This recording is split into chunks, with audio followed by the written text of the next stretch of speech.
Hey folks, so I'm sitting here in a restaurant in New York City, and I thought there's no better place than to tell a joke that explains the nature of Trotskyism. The joke goes like this. So, there's a very fancy restaurant. There's a man in the restaurant who's very well dressed. He's clearly very happy, having a great time. There's a woman in the restaurant. She walks over to him and says, "I don't know you, sir, but you seem like an interesting guy. Why are you celebrating here in this fancy restaurant in New York City?" The guy says, "Well," he says, "I'm a writer, and I've just had a book published, and I am just so excited about my new book which has been published." She says, "Oh, is it fiction or nonfiction?" He says, "Oh, it's nonfiction. It's a nonfiction book, and it's about Marxism and socialism." The woman says, "Wow," she says, you're a Marxist? Are you like China? Are you like Venezuela? Are you like Cuba or like North Korea?" And the man looks at her and says, No, I'm a Trotskyist. I am so much more revolutionary than China, so much more revolutionary than Cuba, so much more revolutionary than Venezuela or North Korea, any of those countries. I am far more radical than any of those countries you just listed. See, I'm a Trotskyist. I believe in permanent revolution. My ideas are so radical. And this new book I have just published, it lays out a view of Marxism that is so exciting and so radical. That's why I'm celebrating it being published, because I am just thrilled." And the woman says, "Wow, okay." She says, "Are you worried that, I'm almost surprised that a book that radical, has been published here in the United States, that a book like that would get published." And he says, "Oh, you wouldn't believe it." He said, "My book is so radical that the CIA has agreed to publish it."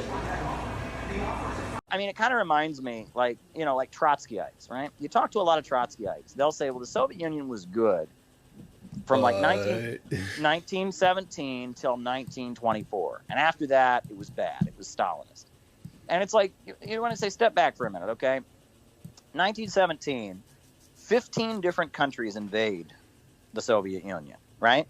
There's a blockade. Medicine cannot get into the Soviet Union. Food cannot get into the Soviet Union. The Red Army is fighting for its life against the White Army. There's awful things going on. The Red Army is conscripting everybody. The White Army is forcibly conscripting everybody. The White Army is committing horrendous anti-Semitic atrocities, going to whole Jewish villages and just slaughtering everyone because they're this anti-Semitic thing. Well, if they're Jewish, they must be communists. It was just a horrendous situation, the Russian Civil War. Right after the Russian Civil War, they're blockaded, right? And then Lenin implements the new economic policy so they can start to have like some small businesses to just barely get the economy going again. It's awful, right? This is the time Trotskyites think was good. Like, meanwhile, 1928, Stalin launches the 5-year plans, and all of a sudden, one of the most poor countries in the world is rapidly industrializing, getting electricity, getting housing, getting running water. Millions of people are being raised out of poverty. They're building some of the biggest electrical power plants in the world. They're like making like groundbreaking films with Sergei Eisenstein. They have the best ballet dancers in the world. They're like, the rest of the world's having a Great Depression and everyone's in awe of what they're doing. And it's like this huge construction effort and mobilization. And it's like, even like some of the most pro-capitalist people in the world are going, wow, I've never seen anything like this. This is unbelievable. That's the bad time. That's when the evil Stalin, like, these people are out of touch. You know what I'm saying? Yeah. Like, it's beyond me. The time when Lenin and Trotsky, that was, it was a bad time. The time when Stalin gets in is a time that for like the first time we see the Soviet Union rising up from nothing and building a strong socialist economy, an economy that then is able to finally withstand a Nazi invasion that kills 26 million people. It's like so Stalin, the years of Stalin are bad. The years of Trotsky, when millions of people are dying, there's a bloody civil war going on, people are starving, that's good. Does it ever strike you that these people might just be a little out of touch with like reality?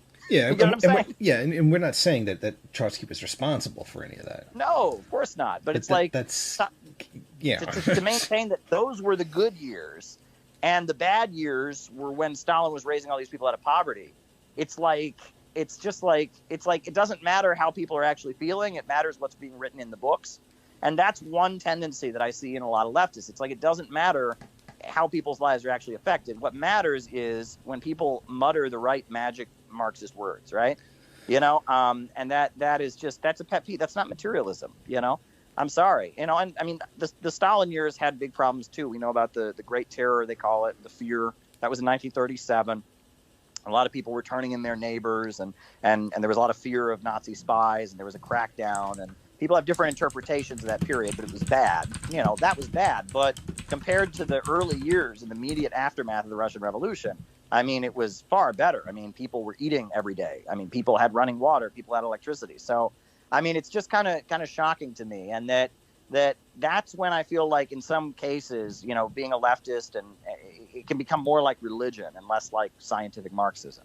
When it's like, well, did the leaders say the right magic words? Well, that isn't exactly what should really matter in terms of politics. Do you agree?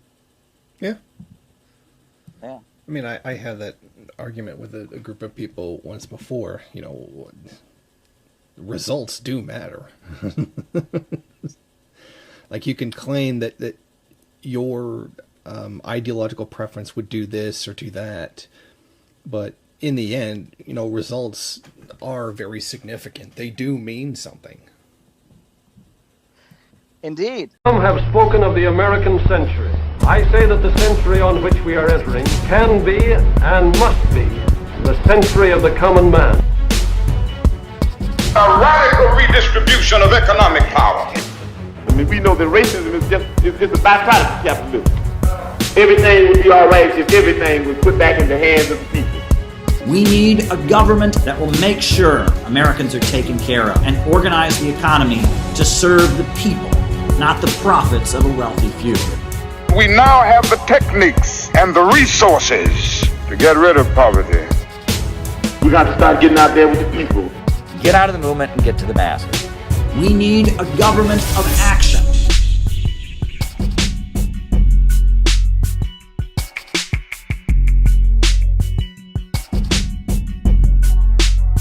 Every society has its myths and legends, and often myths and legends are a way of communicating concepts and beliefs. In Christianity, Islam, and Judaism, you have the concept of Satan. Satan is the opponent or the enemy. In the Islamic tradition, the teaching is that at the beginning of time, God created Adam. God then ordered all the angels and all the animals and all of the universe to bow before Adam, and all would except for Satan. And so Satan was cast from heaven. You have the concept, and a lot of Christians accept it in the book of Revelations. They talk about Satan as a fallen angel, right? The idea of a fallen angel. Furthermore, you also have reference to Satan being referred to as Lucifer, the bringer of the light. That's what Lucifer literally means. It means bringer of the light. And prior to Christianity, Lucifer actually referred to the planet Venus, which I think is very odd. But in addition to the story of the fallen angel or the Satan in Islam, Christianity, Judaism, you also have the story of Judas Iscariot. Judas Iscariot, he sold out Jesus for 30 pieces of silver, arranged for Jesus to be killed. He's the traitor. And interestingly, I thought there was an interesting quote from Hugo Chavez. Hugo Chavez said, "The symbol of capitalism is Judas, and of socialism, Christ." So I thought that was pretty neat. And also, early Christianity was heavily influenced by the Roman Empire. And we know that. It was because among Roman proletarians, Christianity was formed as their organization and their religion. And that we know that the Roman proletariat also admired Julius Caesar, who had kind of fought on their behalf. And the way Julius Caesar was killed, he was, stabbed to death, but his good friend, Brutus, stabbed him in the back. And we have A2 Brute, the most unkindest cut of all. So, in light of all of that, I'm going to talk about this guy. Is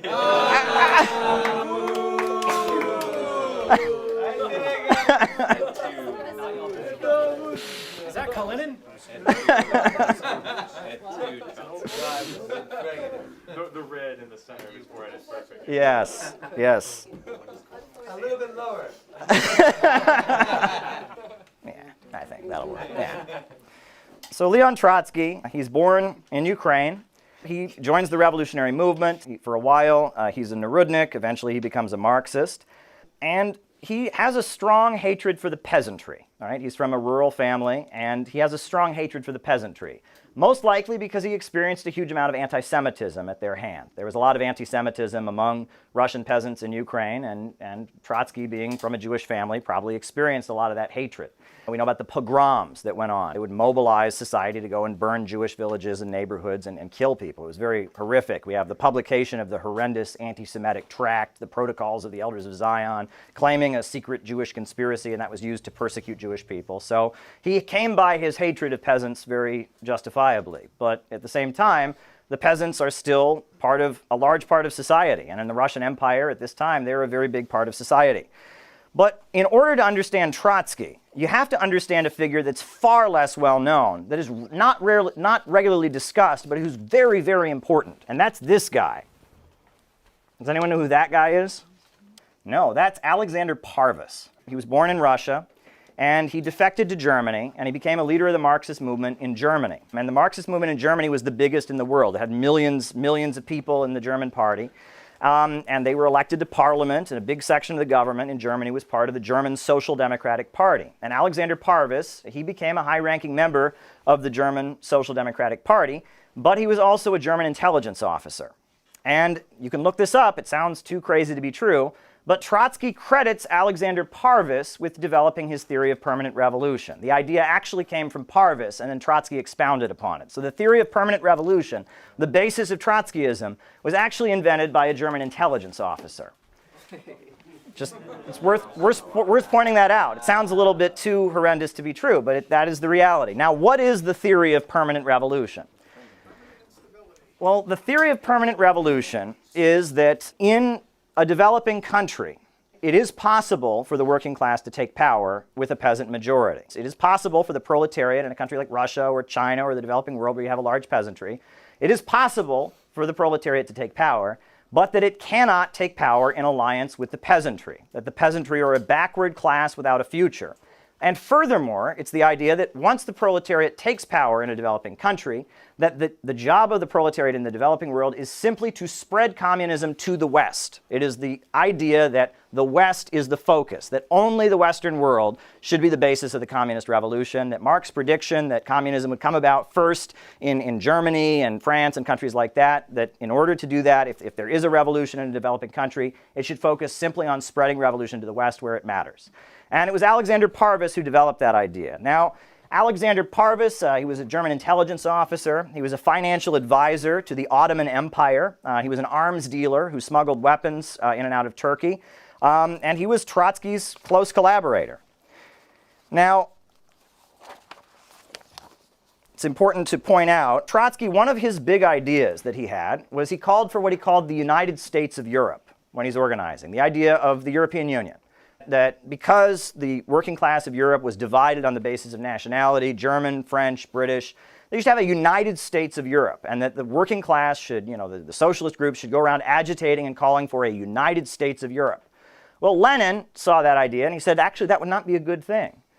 Combining all the imperialist countries into one and concentrating their strength would result in further exploiting the developing countries. So we don't want a United States of Europe.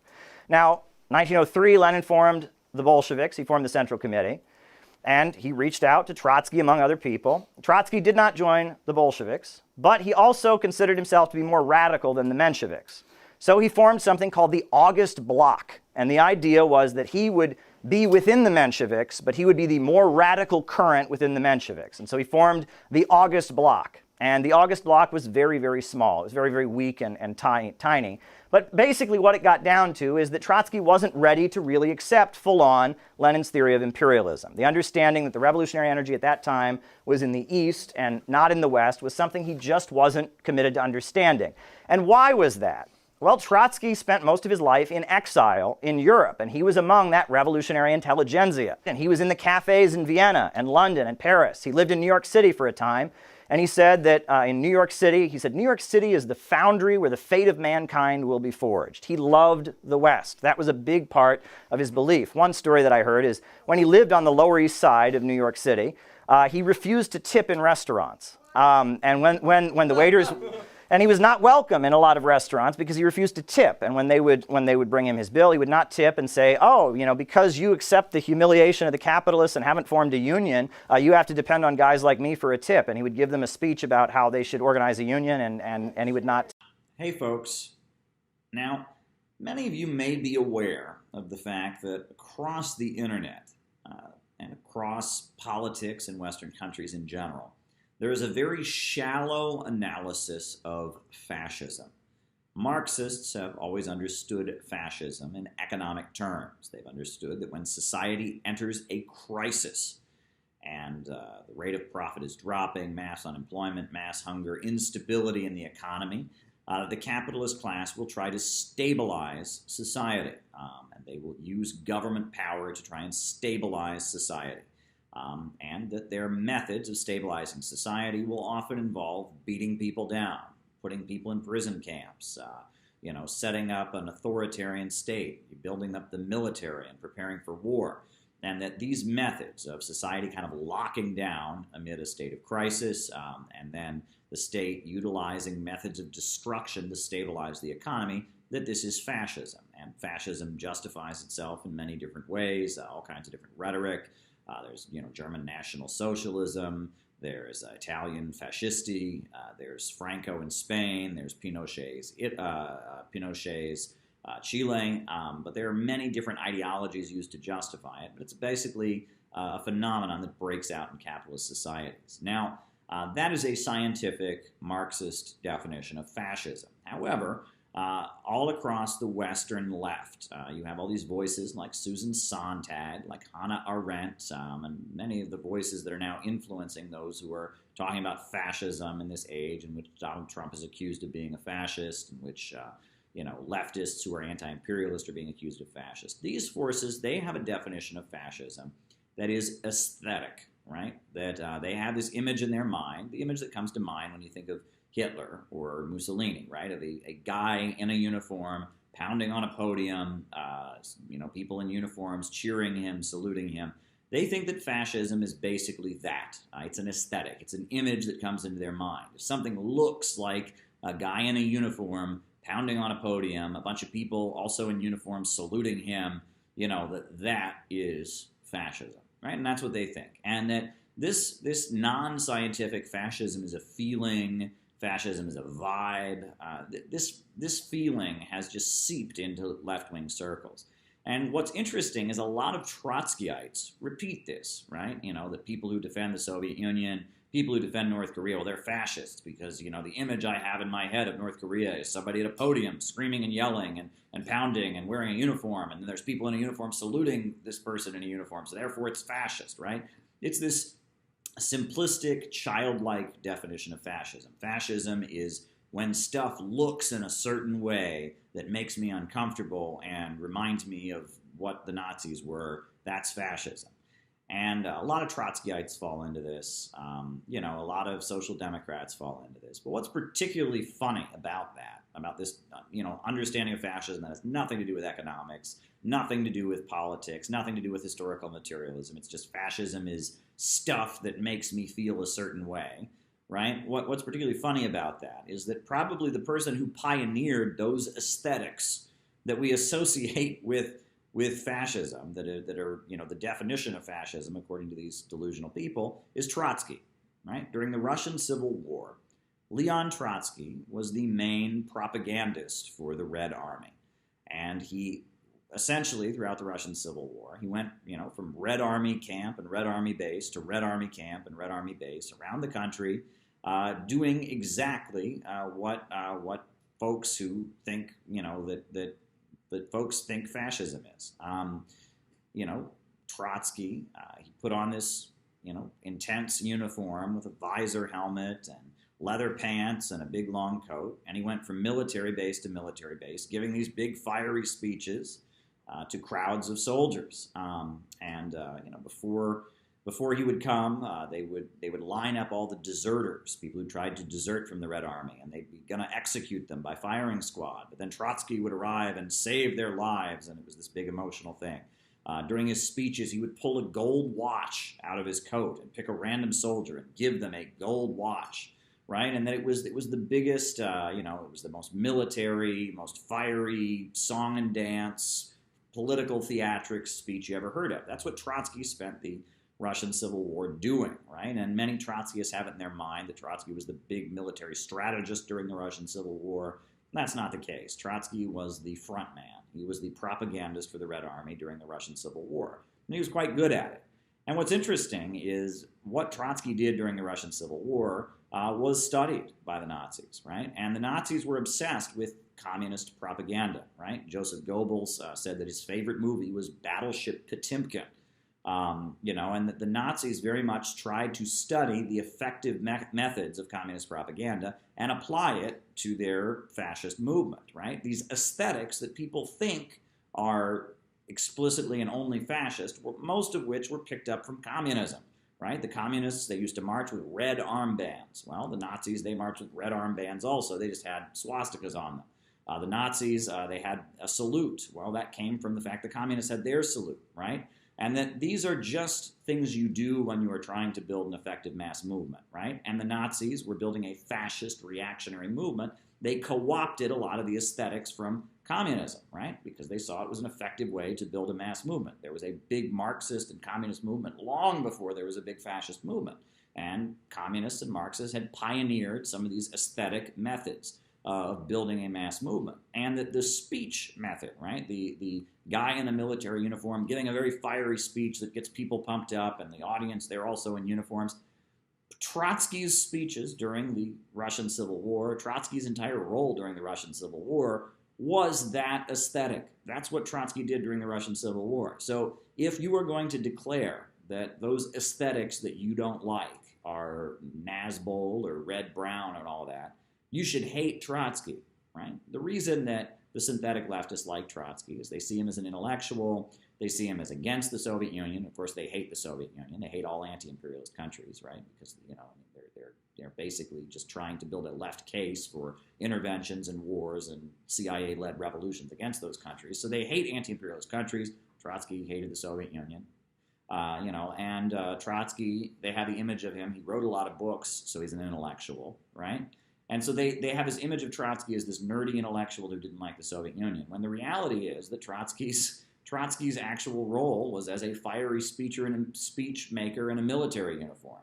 So what's really ironic is that all these people who think that fascist aesthetics prove that you're a Stalinist and that Trotsky was a good leftist who didn't have these fascist aesthetics. What's ironic about all of that is that these fascist aesthetics that they hate so much were blatantly plagiarized from Trotsky. Hello, everybody, and welcome once again to our series of conversations between Caleb Maupin and Rapal Brar. I'm Jyoti Brar, and today we are going to be talking about Trotsky and Trotskyism. It is a topic that if you're active in the left-wing movement, or if you have studied any Russian history in school, you will not have been able to avoid. In fact, I first came across Trotsky, the mention of Trotsky, when I was reading Animal Farm in English literature at school, age 15. And it turned out, we were told, Animal Farm is an allegory for Soviet history. And the nice pig is Trotsky and the horrible pig is Stalin. And if you want to know more about what I think about that, one of the first things I ever wrote was a little pamphlet on George Orwell and how much of an anti-communist he was. But moving on from that, the view of Trotsky as the real inheritor of Lenin's revolutionary spirit, the real leader in waiting of the Soviet Union, the true power behind the Bolshevik Revolution, and many other myths are propagated at us endlessly in the West. So I'd like us to divide our talk today, if we can, into two strands. And first of all, we'll talk about Trotsky the man, and then we'll talk about Trotskyism, the post-World War II movement. I hope that makes sense. So first, I'm going to ask you, Harpal, to tell us a little bit about Trotsky the man and why he is mythologized so much in the West, and what's the truth behind the mythology, if you could. Well, the truth behind the mythology is that he spent 14 whole years from 1903 to 1914 opposing the Bolsheviks, opposing Lenin, trying to prevent them building a truly proletarian party, revolutionary party that could take lead of the masses and bring about a revolution. He spent all those 13 years up to 1914 doing just that. So that is enough for him to qualify as the darling of the petty bourgeois left, as well as the darling of the imperialist bourgeoisie. You see, with imperialists, Trotsky himself would not be popular. But when they see there's a rotten left-winger and a revolutionary left-winger, they always go for the rotten. And Trotsky was a rotten left-winger. Trotsky had a good turn of phrase. He was a good orator, and he used Marxist terminology to cover his retreat from Marxism, to cover his retreat from revolutionary ideology. And basically, on every single point, he was wrong. He was wrong, and and he was a proposer, who liked to stand in front of crowds. As Lenin once said, by way of a jibe, Trotsky is behaving like the schoolboy he was when he used to appear in all his glare before high-class students, because he took part in dramas and that sort of thing. I mean, he literally was a poser. And our spy, Sir Robert Bruce Brookhart, who had been sent by the British government after the October Revolution to cause dissension among the Bolsheviks and see if by that dissension they could not overthrow the newly established Bolshevik regime. They pinned their hopes on Trotsky, and having stayed several months in Soviet Russia, Sir Robert wrote back to the British government, "I have met no one who does, among the higher leadership, who does not consider himself either superior or equal to Trotsky, and I've met no one who does not regard Lenin as a god.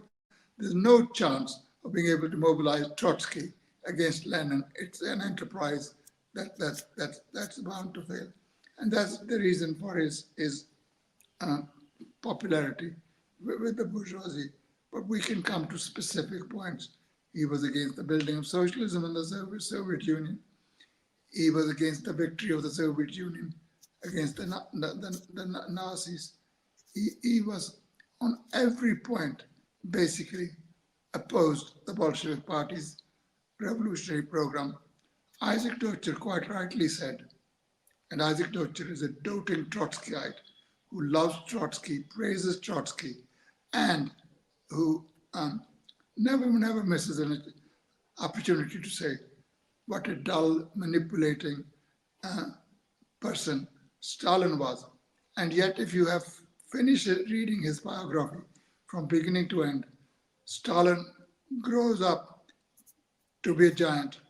And if you read Deutscher's trilogy on Trotsky, at the end of it, he comes out such a puny person, vindictive, posing all before it, saying, we old Bolsheviks are inclined to degenerate. There is a danger of degeneration. And Stalin replied at a party congress, "I like the spirit of self-sacrifice that Trotsky has shown, but I must rescue Trotsky from Trotsky. He cannot be included among those Bolsheviks, old Bolsheviks who will degenerate for the obvious reason he's not an old Bolshevik. He did not join us until 2 or 3 months before the revolution." So that was what Trotsky was. Thank you. Caleb, would you like to add to that? Yes. I'll just add that, when Trotsky did join the Bolsheviks in July of 1917, he said that he officially repudiated everything that came before that, all the decades of disagreement with Lenin and all of that. However, if you look at Trotsky's life afterwards, he continued those politics. There is a continuity. The basis of Trotskyism is that in 1903, Lenin formed a party of new type. He formed the Bolshevik Party. And he said, we need a revolutionary party, a new type of political party so we can move toward taking power. We need to form a party of new type. We need to break with social democracy. And Trotsky rejected that. And instead, he said that they could form something called the August Bloc, which would be a more radical faction of the reformist Social Democrats.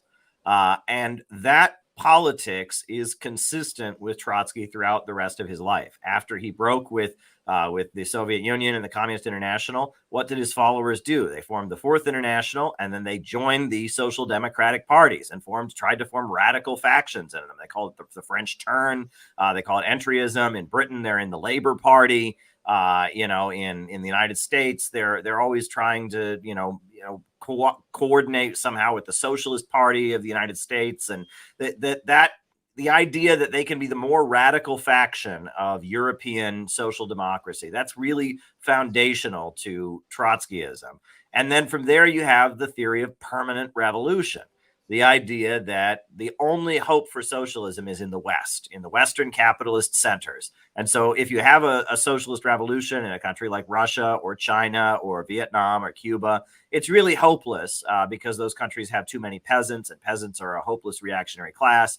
All that really revolution to the West, which Trotsky loved. He loved the West. And he said that the United States, in particular New York City, was the foundry where the fate of mankind will be forged. It's all about the West. I think there's some of the far-right groups in the United States, they will chant, the West is the best. Well, that's what Trotsky thought. The West is the best.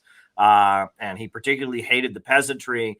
He particularly hated the Russian peasantry as somebody from Ukraine, as someone who experienced anti-Semitic discrimination at the hands of the Russian peasantry.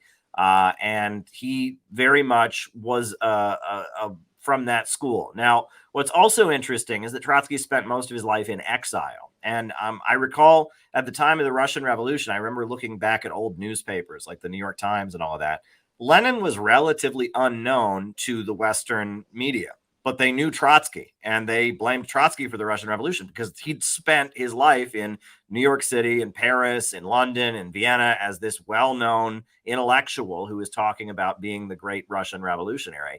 And the Bolsheviks, on the other hand, people didn't know about the Bolsheviks until they took power. People, the Western press was like, who are they? Who are these people? But they knew Trotsky. So that's kind of my view of Trotsky. Trotskyism was an attempt to not adopt Lenin and Leninism. It was an attempt to hold on to European social democracy. It was a middle class trend. We can talk more about it, but yeah, those are my initial thoughts. Beautiful, thanks, Caleb. The things that strike me listening to you guys that kind of jump out at me.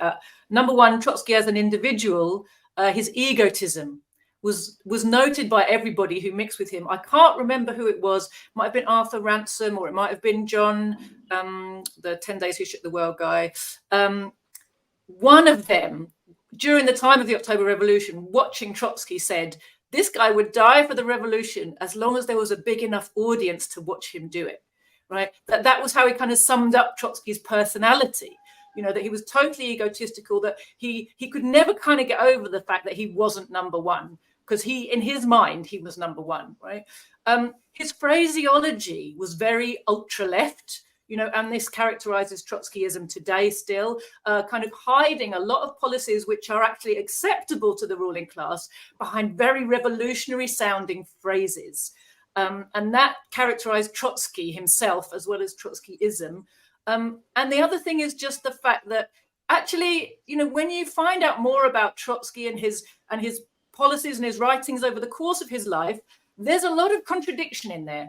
But the one thing I think that really, and Hopal highlighted it right at the beginning, the one thing that ties it all together is not that he had a coherent worldview, but that he was anti-Lenin, in fact. The Trotskyists hold up Trotsky as the next Lenin and the inheritor of Lenin. But in fact, if you look at Trotsky's life and work, the essence that you can pull out of it is anti-Lenin, anti-Leninism, right? That's the one kind of guiding principle that seems to underlie it all.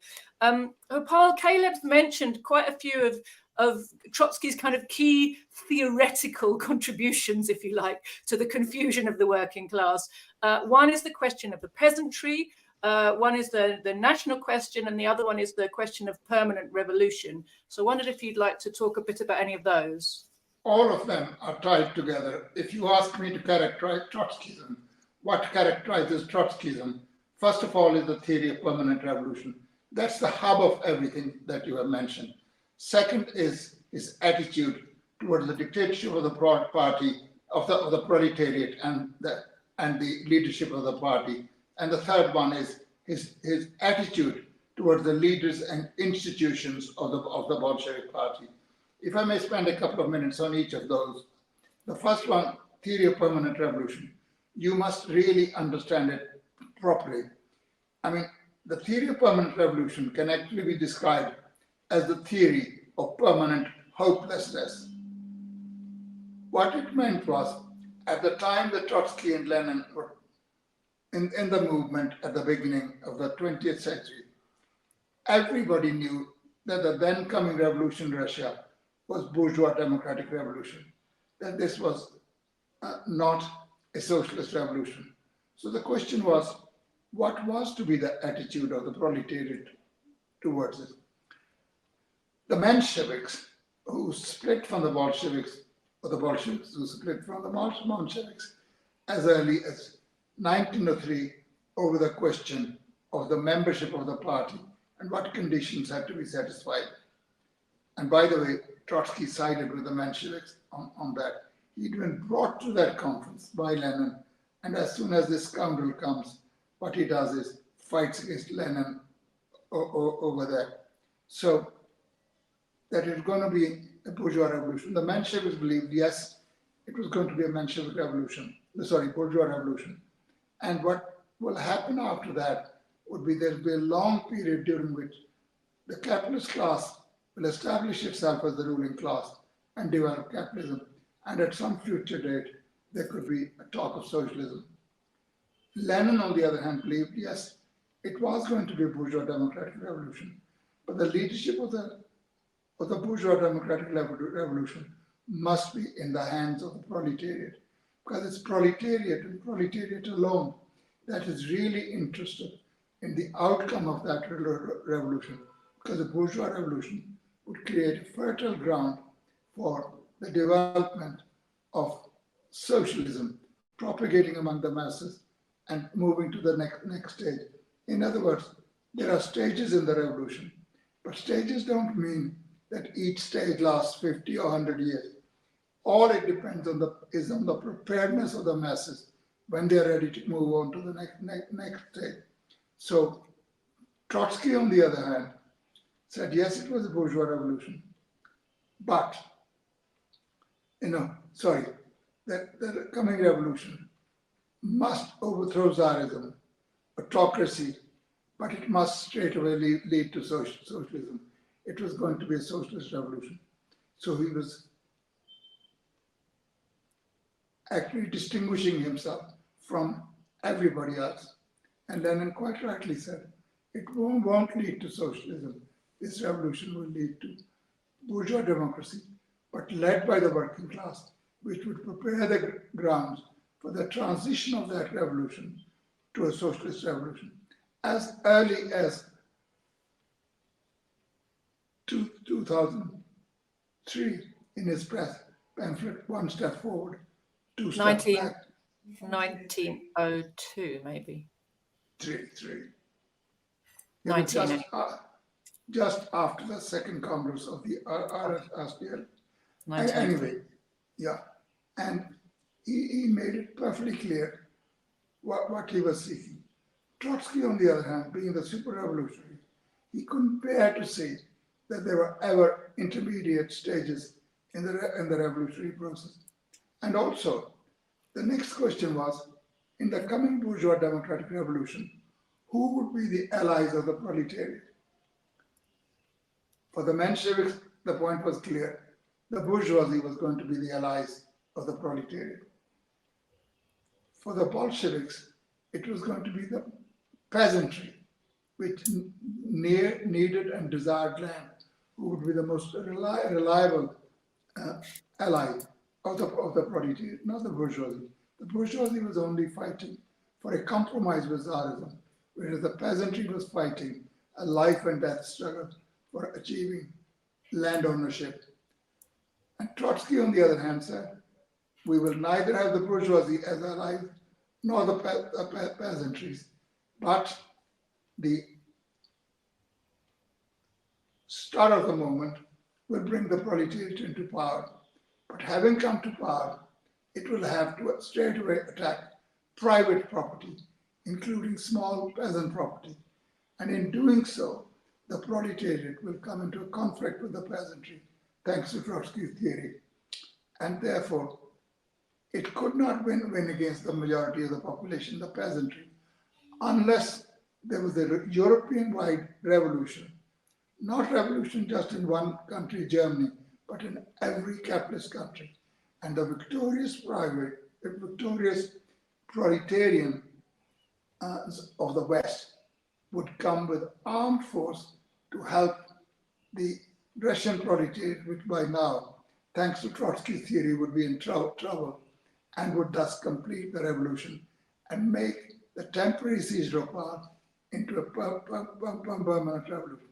This convoluted theory he called, theory of permanent revolution. But as a matter of fact, it's a theory of permanent hopelessness, because nowhere in the world up to now has there been a simultaneous revolution in all the advanced capitalist countries. In fact, there hasn't been a revolution in an advanced capitalist country at all. The question is, should the proletariat, if the opportunity arises, take the opportunity of seizing power and developing socialism? In one of his letters to Boris Souverain, Lenin was asked the question, but the proletariat is very small in your country. Can you build socialism? Lenin said, tell me in which book, which Marx and Engels have stated that if the proletariat is in a minority, it cannot build socialism. Why not do the other way around? We gain power and we help to build industry and create a proletariat and build socialism on the basis of it. Precisely what happened. Because this theory went against Trotsky's theory of permanent hopelessness, Trotsky could have said, life has proven me wrong, and I shall therefore follow Lenin and work for the building of socialism. Oh no, if the life that proves him to be wrong, then life must be wrong. The theory is correct, and that everybody must change their viewpoint. So that's the theory of permanent revolution. Secondly, is the attitude towards the peasantry that's connected with it. You cannot have a revolution in a country where the peasantry is the majority without carrying the majority of the peasantry, especially the poor peasantry, with you and make an ally of it. Trotsky would not trust the peasantry because they owned small plots of land. So Trotsky had no allies, no bourgeoisie, no peasantry. So where is the revolution going to be made? It cannot be made in a country which is overwhelmingly full of the peasant masses. Then thirdly was his attitude towards the party building. When Lenin was trying to build the party of the proletariat, the Bolshevik party, Trotsky was busy combining with anybody to frustrate that happen, that taking place. Caleb has already mentioned the August Bloc. Now that comes in 1912, but long before 1912, Trotsky had done everything possible to frustrate and thwart the attempts to build the party of the proletariat. August Bloc was an assemblage of Mensheviks, of a few followers of Trotsky, socialist revolutionaries, everybody who was opposed to the Bolsheviks, everybody who was opposed to Lenin. It was a party based on conciliation with the wrong elements.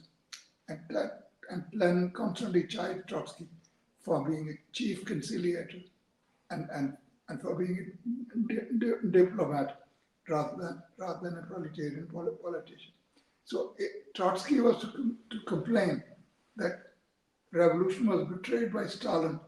Well, if Trotsky had been in charge, there wouldn't have been a revolution. There'd be nothing to betray. So at least the revolution was made that somebody could come along and betray. But the fact of the matter is Trotsky who was involved in the betrayal. And then thirdly, his attitude toward the institutions and leadership of the party. In 1912, he writes a letter to the Mensheviki in which he says that this professional manipulator of backward elements of the working class movement, namely Lenin, is at it again. And Leninism bears the seeds of its own destruction within itself. Having cited that quotation, Trotsky says, Stalin says at one of the Central Committee meetings, watch the language, comrades. This is Trotsky speaking about the great Lenin, whose shoelaces he was not worthy of tying. If that's what he spoke about, the great Lenin, what is Stalin? I'm an insignificant character. I'm a devout follower of Lenin. I expect nothing better. That is how it should be. In fact, praise from Trotsky for me would be offensive. It would mean there's something terribly wrong with me.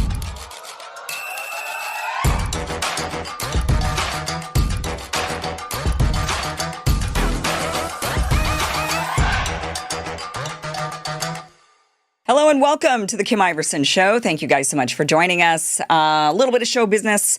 It is Friday. We are not going to be here Monday. It is Labor Day. So there'll be no show Labor Day. We'll be barbecuing, doing what you do on Labor Day. And then we will be back with a great show on Tuesday, just after Labor Day, 2 p.m. Pacific, 5 p.m. Eastern. So be sure to join us then. And I hope you guys have a really great weekend. All right. Today on the show, we have a great one for you. You might have heard about the idea out there that has floated around that neocons are actually Marxist Trotskyites, that Trotskyites were the group that were opposed to Stalin. You had the Stalin Marxists and you had the Trotskyist, I cannot say it properly, but the Trotskyite Marxists. And those two Marxist groups, they basically clashed with one another, and the Trotskyites moved away, ran off into the West, and essentially became modern neocons. And that actually our neocon infrastructure, the neocon thinkers here in this country are actually Trotskyites and Marxists. You might have heard this from Alex Jones has mentioned this a few times, and there have been others, and this has floated around. Today, we're going to have an expert explain and break this down for us. Caleb Maupin joins us on the show. He just recently wrote and released a new book, Trotsky and the Neoconservatives, The Whole Story. So we are going to get that whole story, at least part of it. I mean, we're not going to cover the entire book in this hour, but certainly we're going to get some chunks, and we're going to understand what is the reality of the Trotskyites and the neoconservatives.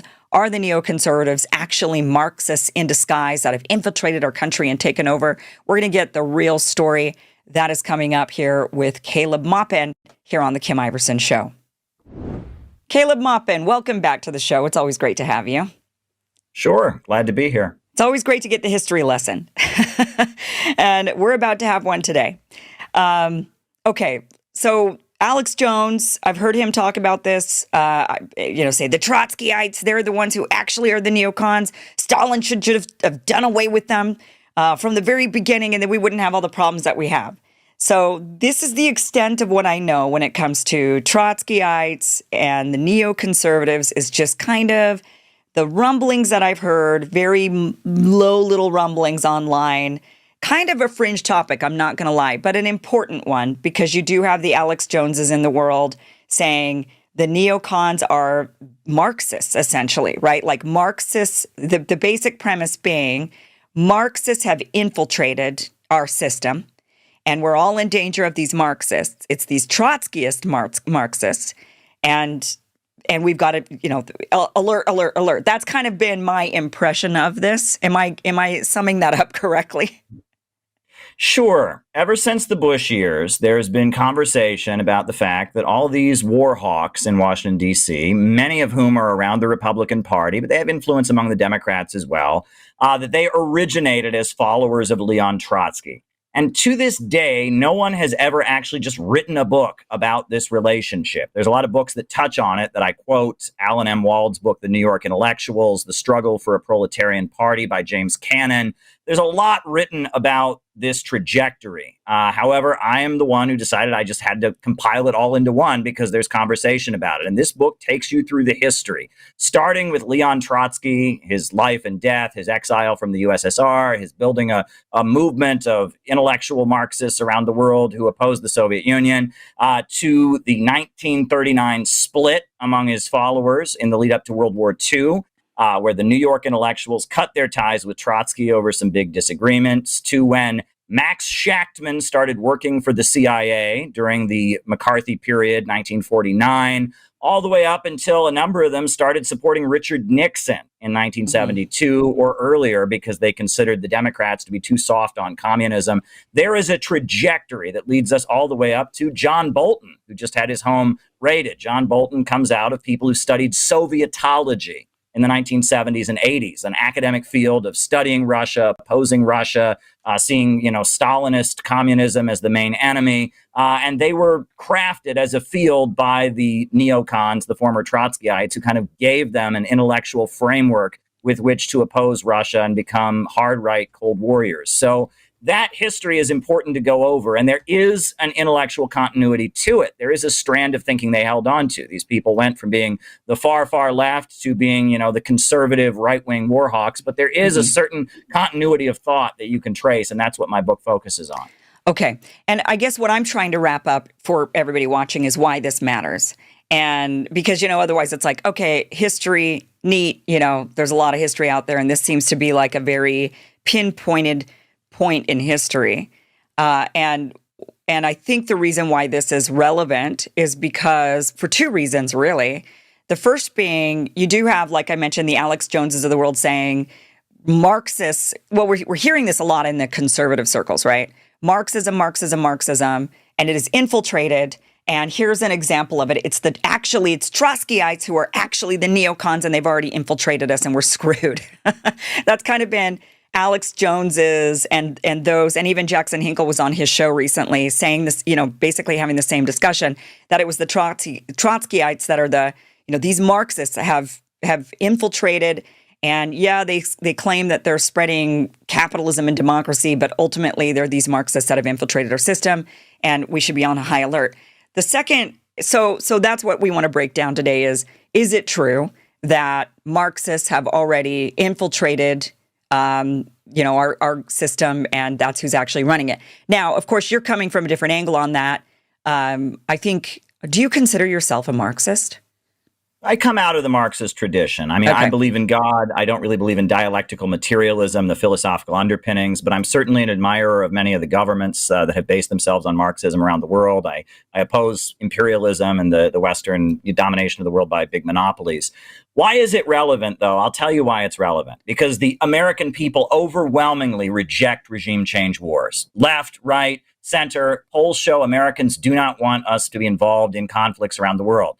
Yet in our government, the deep state, the Pentagon, the intelligence agencies are staffed full of people who've been trained to believe that the United States is on a mission to spread democracy around the world, to overthrow various governments, that Nazi Germany and the Soviet Union are equivalent and the same, and it is the mission of the United States to destabilize and overthrow similar governments and spread freedom in this big crusade around the world. That's called neoconservatism. That is a school of thought that became dominant in academia and in foreign policy studies in the Ivy League. And that school of thought was invented by former Trotskyists, people who broke with Trotsky, who'd been followers of Trotsky, they'd been communists, and they eventually crafted together this worldview the American people reject, but it's very prevalent within our deep state.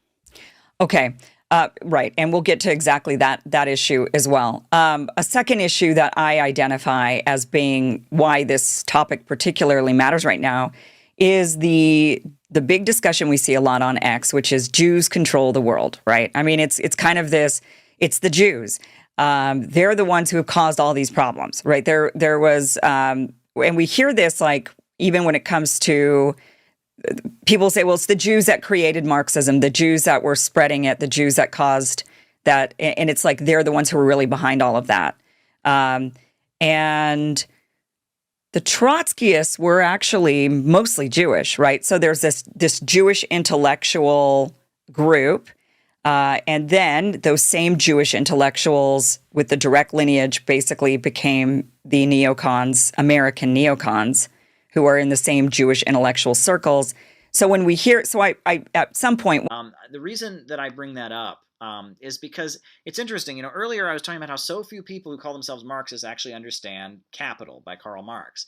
Well, so few people who call themselves Trotskyists actually understand the theory of permanent revolution, which is the basis of Trotskyism. And this is why, as much as I've studied Trotsky, I think people should study Trotsky. There's plenty to learn from Trotsky. As much as I do that, I'm not a Trotskyist. And I feel like Trotsky represents a lot of problems in the socialist movement. And the reason is because of his theory of permanent revolution, which is something, surprisingly, most people who study Trotsky and even people who call themselves Trotskyists don't understand. The theory of permanent revolution, which Trotsky, adopted, which Lenin rejected, and the theory of permanent revolution, as put forward by Trotsky, and he argued that the Russian Revolution proved it was correct. He argued that he agreed with Lenin's critiques of it, but yet he still believed in his theory somehow. The theory of permanent revolution, that is the embodiment of a big problem, right? So what is the theory of permanent revolution? And it's shocking. I was in a political organization that had Trotskyist roots at one point, and they didn't even understand the theory of permanent revolution. Well, if you open Trotsky, the theory of permanent revolution is this. It's that in developing countries, Russia, China, Africa, Latin America, all the countries that are not part of the Western European United States, the Western world, in those countries, you can't have socialism. Because those countries don't have a working class majority. They have a peasant majority. They did at the time Trotsky wrote this. They can't have socialism because only the working class can create socialism. So those countries, if they do have socialist revolution, if socialists take power in those developing countries, all they should do is just be temporary bases to spread communism to Western countries because there's no hope for actually building socialism in the developing world. That's the theory of permanent revolution. And that's wrong. And it's based on an element you can see in Trotsky. Trotsky had contempt for the peasantry. Trotsky was from a wealthy family in Ukraine. He experienced a huge amount of anti-Semitism and discrimination. He was educated. He was from, upper wealthy circles. He got into revolutionary politics in Russia. And he thought that the peasantry, which was the majority of Russian society, and the majority in almost every country in the world at that point, he thought the peasantry, he called it a class without a future. He said that the peasants aspire to become bourgeois. They're not capable of real solidarity. He hated the peasantry.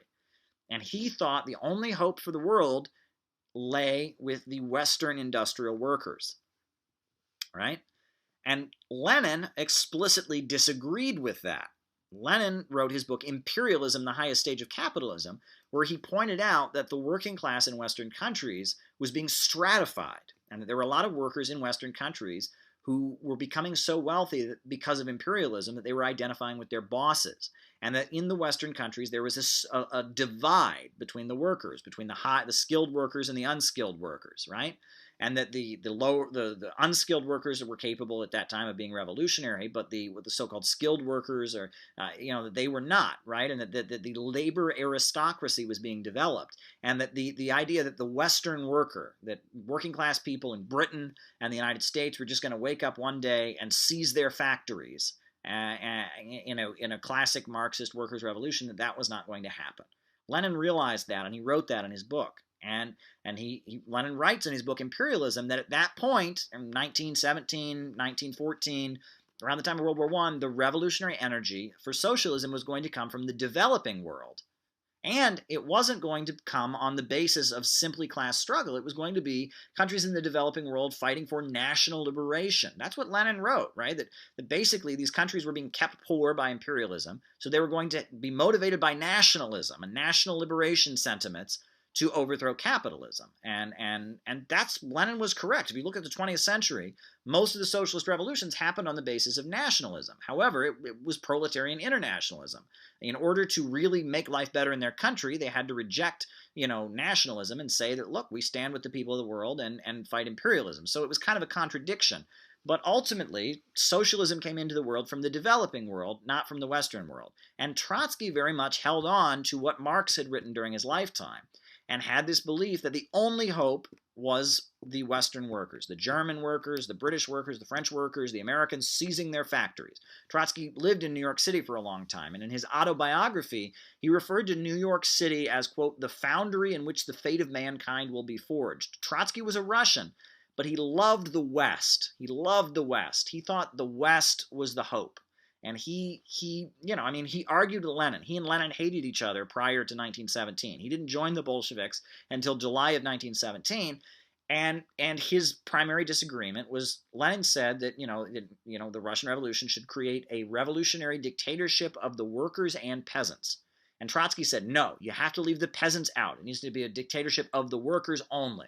And at that point, Russia was like 90% peasants. So that was crazy. I mean, he was actually basically arguing that no peasant should have any role in a potential revolutionary government, right? And that's the basis of Trotskyism. Trotskyism is trying to hold on to Marxist belief that the revolution is going to happen in Western countries only, and that the third world doesn't matter. That's kind of the basis of Trotskyism. And so his argument after the Russian Revolution, after the death of Lenin, is that the Soviet Union shouldn't try to build socialism in one country, right? They shouldn't, try to build huge factories and electrical power plants. They shouldn't try to wipe out illiteracy. They shouldn't try to raise the standard of living. No. Everyone in the Soviet Union, he argued, should be drafted into the military, and then they should make the Soviet Union into a permanent war state to spread communism throughout the entire world, and focusing on spreading it to the Western countries. And the peoples of the Soviet Union did not want that. And Stalin, his rise to power as a leader was on the basis of socialism in one country, saying, look, we are going to make life better for the people in our country. We might support revolutionary struggles in other countries, but we're going to focus on socialism in one country, making life better for you. And that's why Stalin rose to power, because most of the people in Russia who had fought for the revolution had fought for it on the basis of wanting to make their lives better, not wanting to carry out, Trotsky's romantic fantasy of revolution in Germany and in Britain, right? And that's the difference. That's the difference, really. And that Trotsky's theory of permanent revolution, that all that matters is the West, that all that matters is communism in Western countries, and that third world countries can't really have socialism, that third world countries, that they don't matter, and that peasants are worthless, and that we just need to hold on to Marx's belief that the Western world, that the Western factory worker is going to seize the means of production. That is the difference between Trotsky and Lenin and Trotsky and Stalin. And it's worth understanding that. That doesn't mean you should never study Trotsky. I learned a lot from Trotsky, because Trotsky in his writings, he kind of can critique the Communist International's positions in ways that people that were part of it couldn't, because they're like defending it. Whereas Trotsky, he's cynical and frustrated, so he writes about things from a different light. And you can learn a lot, but at the end of the day, and you read some of Trotsky's stuff, it's unbelievable. When France is being invaded by the Nazis, Trotsky is writing that, the French Communist Party shouldn't be leading the people to resist the Nazi invaders. It should be, plague on both your houses and turn your guns around. And it's kind of crazy, what would be the result? What was the result of the Nazi invasion? All the communists being put in prison, all the African people being suppressed, all the Jews being rounded up and put in concentration camps. Why wouldn't a Communist Party resist the Nazi invasion of France? Well, Trotsky doesn't. He thinks it's revolutionary defeatism. That's insanity. But at the same time, Trotsky was very smart. He wrote a lot of very good articles. You can learn a lot from Trotsky, but at the end, the reason why I don't look to Trotsky for a huge amount of inspiration, the reason I don't consider myself to be a Trotskyist, is because ultimately Trotsky represented a lot of what is wrong with the socialist movement up until today. There is this middle-class strata among socialists, people that are socialists not because they want to make their lives better, not because they want stability, but because they want chaos, right? They're angry at the world and they want to tear things down. And in a lot of cases, such people are capable of a lot of real passion.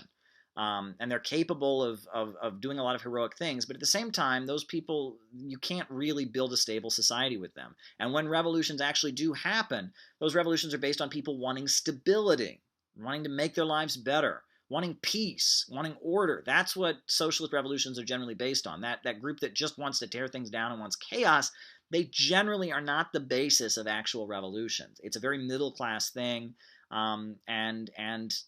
Such people, and fascinatingly, the Bolsheviks were made up of middle-class people who wanted chaos, but Lenin had the brilliance of getting those people organized and getting them to develop a mass line where they offered people stability. It's kind of fascinating if you read about it. But I wrote an essay where I talked about two psychologies, or two souls within socialism, of those who want order and those who want chaos, those who want to make people's lives better, those who want the whole world to burn down as revenge for injustice. There are two different distinct mindsets, and you shouldn't reject either one, but ultimately the one that has waged the most victories is the one that seeks order. People don't want their lives to get worse. People want their lives to get better. People don't want violence. People don't want terror. People want their lives to get better. And ultimately, genuine socialism is about construction, not destruction. It's a topic I've been talking about for a long time. If you've been watching these streams, it's something we frequently discuss on this channel. We talk about the history of Trotskyism and neoconservatism. And the reason that I'm talking about it, and the reason I've got another slideshow prepared, is because this topic, it's been something that comes up in internet discussions. It's been a topic for the last, really since the Bush administration, people have talked about this. But lately, Nick Fuentes, the notorious internet racist, has been talking about this topic. He's critical of Israel. Good for him. He says no war with Iran. Good for him on that. But he preaches racism and bigotry. And I am not a fan of that in any form, whether it's anti-Semitism, anti-Black racism. He also does that. I'm just not a fan of Nick Fuentes. And, Nick Fuentes has been talking about this topic that we talk about quite frequently on here. And he's been, of course, getting it wrong. He's been getting it wrong. But then I also hear other people getting it wrong. A common trope. I heard RFK when he was running for president. He said, Zbigniew Brzezinski is a neocon. No, Brzezinski is not a neocon. Zbigniew Brzezinski is not a neocon. He's an anti-Russian war hawk. Absolutely hated Russia, hated the Soviet Union. But Zbigniew Brzezinski is not a neocon. I mean, he's just not, right? And Nick Fuentes gets on there and says the neocons are all communists, and that's because they're Jews, just like the woke people. And that's not accurate either, right? The woke people are not neocons, and we need to talk about the relationship between the neoconservative political trend that dominated the Republican Party from the Reagan era to the Bush years. We need to talk about that, right? MAGA is kind of a repudiation of neoconservative talking points. And prior to that, the rise of Obama was largely a repudiation of neoconservatism. But even today, neoconservatism is the dominant school of thought in foreign policy. And I'm going to explain that. Even though the American people reject it, even though it's considered to have largely been a failure in terms of foreign policy, it still basically informs how Americans think about foreign policy. And it does have roots in Trotskyism, which is weird, but it actually makes sense if you understand all of this. And I've spent years studying all of this. And in the interest of full disclosure, for 8 years, I was a member of the Workers' World Party, which was a New York City group that was rooted in Trotskyism. And the founder of the Workers' World Party, Sam Marcy, was a New York City Trotskyite who was in the same group that the neocons ended up, the people who ended up being neocons broke away from. He went in one direction. He became basically a Stalinist. He repudiated Trotskyism, more or less. I mean, he never officially did. He still kind of, in his mind, he was the true Trotskyist, but he really stopped acting like a Trotskyist and became very strongly in support of anti-imperialist countries, whereas the rest of the New York intellectuals who became Trotskyites, they went in the other direction and became, foreign policy strategists for U.S. imperialism. And so studying the debates and arguments that led up to this is something I've spent a lot of time thinking about, right? And I was in a Trotskyist group, but I gradually came to understand that Trotskyism was just completely messed up, and it was just not helpful, and that there's a reason that Trotskyism is considered, associated with anti-communism around the world, and and the Trotskyists are on the side of the CIA and all this. This is all stuff that's been very formative for me. And I've spent years studying these kinds of things and reading books like The New York Intellectuals, In Defense of Marxism, The Struggle for a Proletarian Party, arguing the world. There's a lot of scholarship on this topic, and I've spent a lot of years studying all of this. And so I have put together a slideshow for you all tonight. That's what we've been doing lately, is we do slideshows on these streams, the slideshow format. And this is a slideshow on neoconservatism and Trotskyism. So we're gonna have another slideshow, and we're just gonna go over this history. What are the neoconservatives? Where did they come from? What does it have to do with Trotsky? Who is Trotsky? That whole thing. So here we go. Trotsky and the neocons, the whole story. Leon Trotsky was born in the Russian Empire in the year of 1879. Now, Trotsky was born Levi Bronstein. That was his name, and he was a Jewish guy who was born in Ukraine. Ukraine was part of the Russian Empire at the time, and Trotsky was born there. And at the time, there was a huge amount of anti-Semitism, right? The Tsarist government would have what they called pogroms, which is when mobs of Christian people would go and burn the Jewish villages. There's a lot of hatred for Jews in Tsarist Russia. It was part of the culture. It was a very conservative, semi-feudal, almost entirely feudal society at the time. Even though capitalism was new, it was still an autocratic monarchy with the Russian Orthodox Church, where the Tsar was not only the king, the head of state, he was also the head of the church. He was like the Pope. And most of the people were peasants, and there was a lot of hatred for Jews. Trotsky grew up in the Ukraine, where there was a lot of hatred for Jews, and he experienced it firsthand.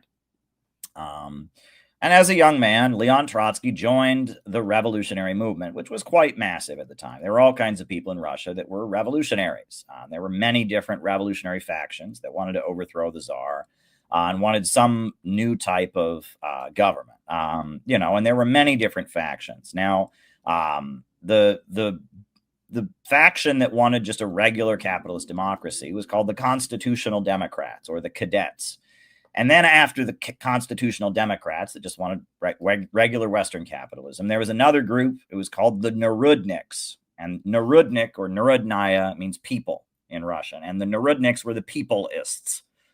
Some people translate it as populists. That's not exactly correct. But basically, they fought for the rights of the peasantry. And they were like peasant agrarian socialists. And they wanted to overthrow the aristocracy and create, collectively owned farms, basically. The Narudniks. And they wanted to organize the peasantry and the countryside. And Trotsky joined the Narudniks. They were the first group, and he lived in Ukraine, which was very rural, and it made sense. And he was a Narudnik first. And then after he was a Narudnik for a little while, he eventually became a Marxist. What was the difference between the Narudniks and the Marxists? Was the Marxists said that the revolutionary movement would come from the factory workers, not the peasantry. The Narudniks said it would be the peasants. The Marxists said it would be the factory workers. The guy who started Marxism in Russia was a guy named Plekhanov. And Plekhanov translated a lot of Marx's works into Russian. He was considered the father of Russian Marxism, was a guy named Plekhanov. And Plekhanov started the Emancipation of Labor group, which eventually became the Russian Social Democratic Labor Party. Big, long name for a group. The Russian Social Democratic Labor Party. And that was the Marxist group in Russia. And it was pretty open. I mean, it was obviously illegal, but anyone could join it, as long as you agreed with certain points. And they went around supporting labor unions. And their goal was to lend the economic struggle a political character. Workers went on strike. They would go to them and say, wow, well, it's not simply a struggle against your employer. We need a working class government. We need the dictatorship of the proletariat. And that was what they did. And they engaged in tailism. If there was a strike or a protest someplace, they showed up and they said, we're Marxists and we support it. And that was their contribution, as they were lending the economic struggle a political character. Well, there was a young Marxist named Lenin who said this isn't enough. And Lenin met with various Marxists in exile in London, and he pitched them on forming a party of new type, a new revolutionary organization that would be very disciplined. The people would give the whole of their lives, and they would, come together and they would overthrow the Tsar and establish socialism and a working class government in Russia. And Trotsky was at the meeting. where they gathered a whole group of Russians that were in exile in London to pitch this new organization. And Lenin, Lenin pitched it, and Trotsky said no. Trotsky rejected the invitation to join the Bolsheviks, and instead he said, I'm going to form the August Bloc, which will be like a radical faction of the Mensheviks. He was not going to join a whole new party. He was going to form his own like radical faction of the already existing party, right? He thought forming a whole new party and declaring complete opposition to the Social Democrats was not correct. And he was going to be the radical, militant faction of the Mensheviks. And so he formed his August Bloc. And he was quickly kicked out of the country, like generally happened if you were a revolutionary in Russia. If you were going around advocating Marxism, you got kicked out of the country. But in exile, Trotsky was very popular, and he lived in Vienna, and he lived in Paris, and he lived in London, and he eventually settled in New York City. And he was just a very, very well-known speaker. He spoke English, he spoke German, he spoke Russian, obviously. He spoke French. He could speak many different languages, and he was a very good writer, and he spoke to audiences, and he wrote pamphlets and books. So these were the three themes of Trotsky, and he never departed from them.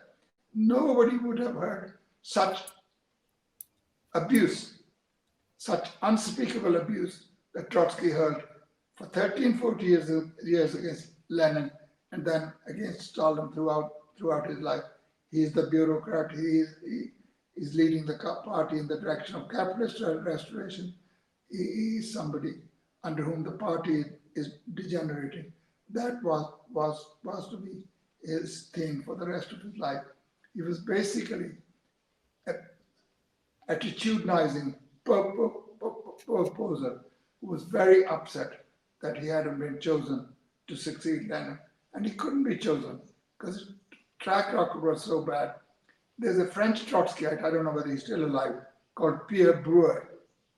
And he says in one of his books, where he actually exposes Trotsky to be a Menshevik. But he said that was a good thing, because Trotsky could speak to everybody. He could conciliate different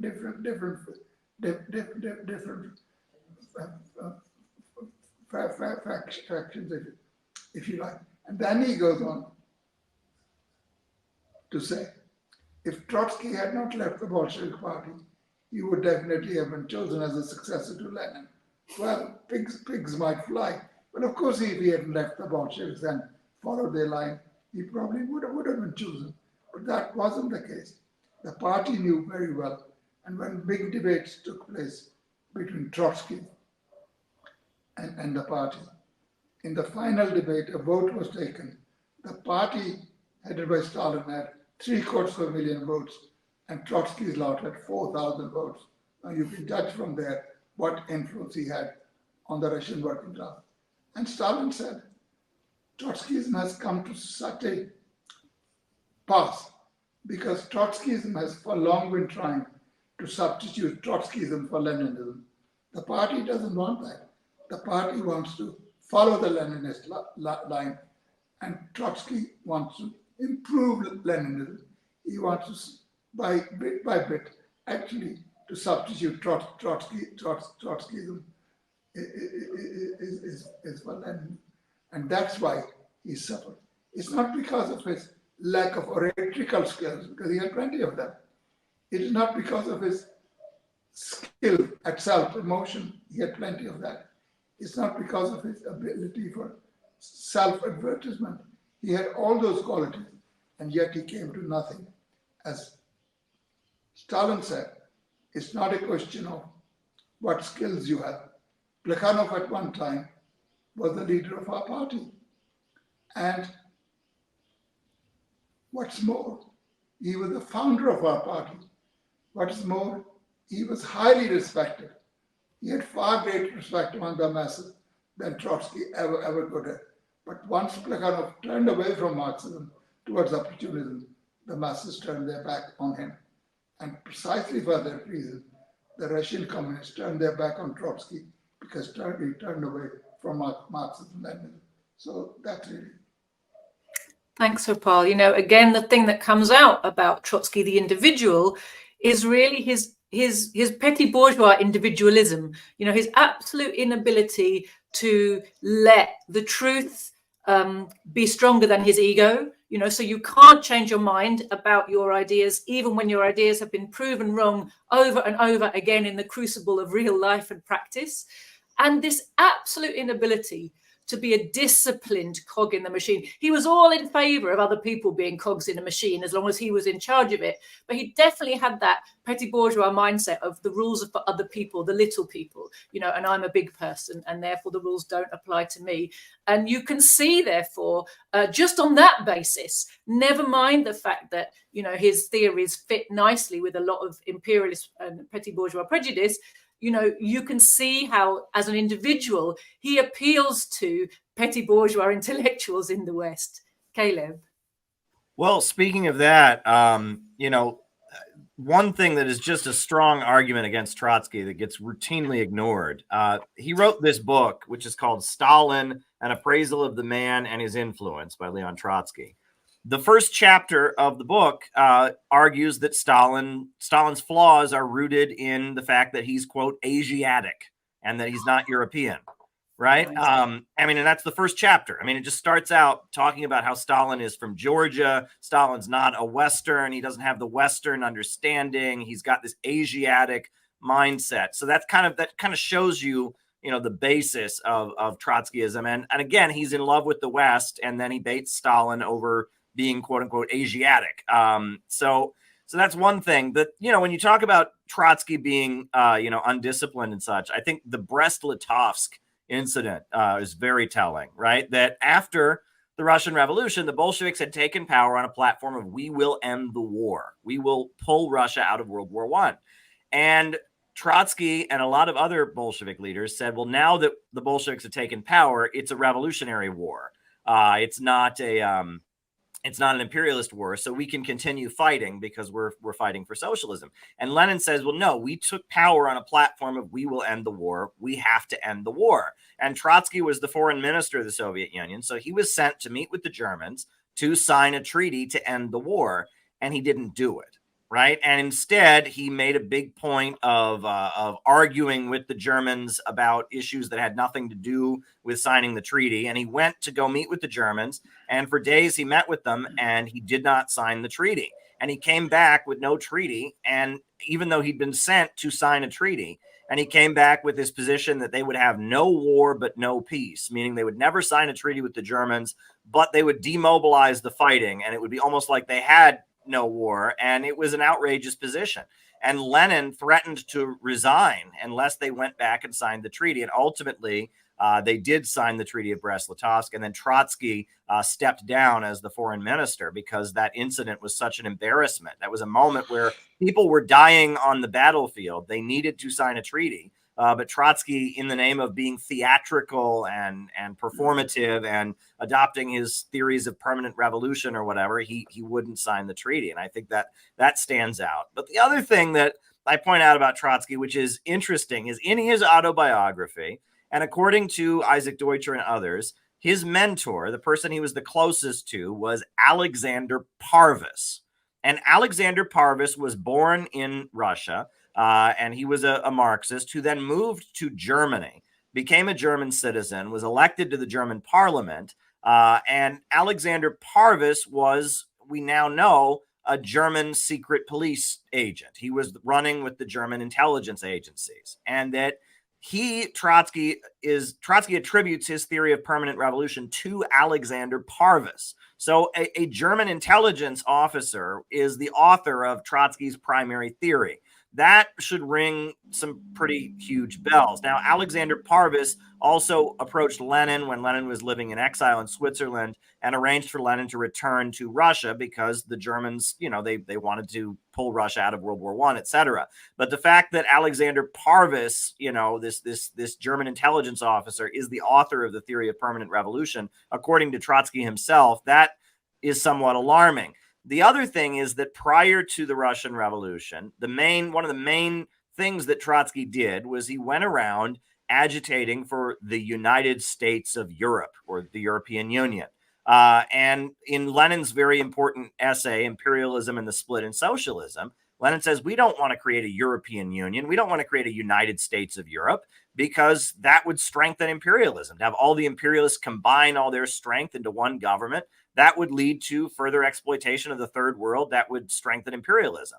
But Trotsky was in favor of creating a United States of Europe because he said, well, that would break down national barriers and the workers of different nationalities would come together. And I think that's rather important now in light of the fact that there is a European Union that has come into existence, that has been a disaster for the working class of Europe. And Trotsky and Lenin was against it from the beginning. So there you go.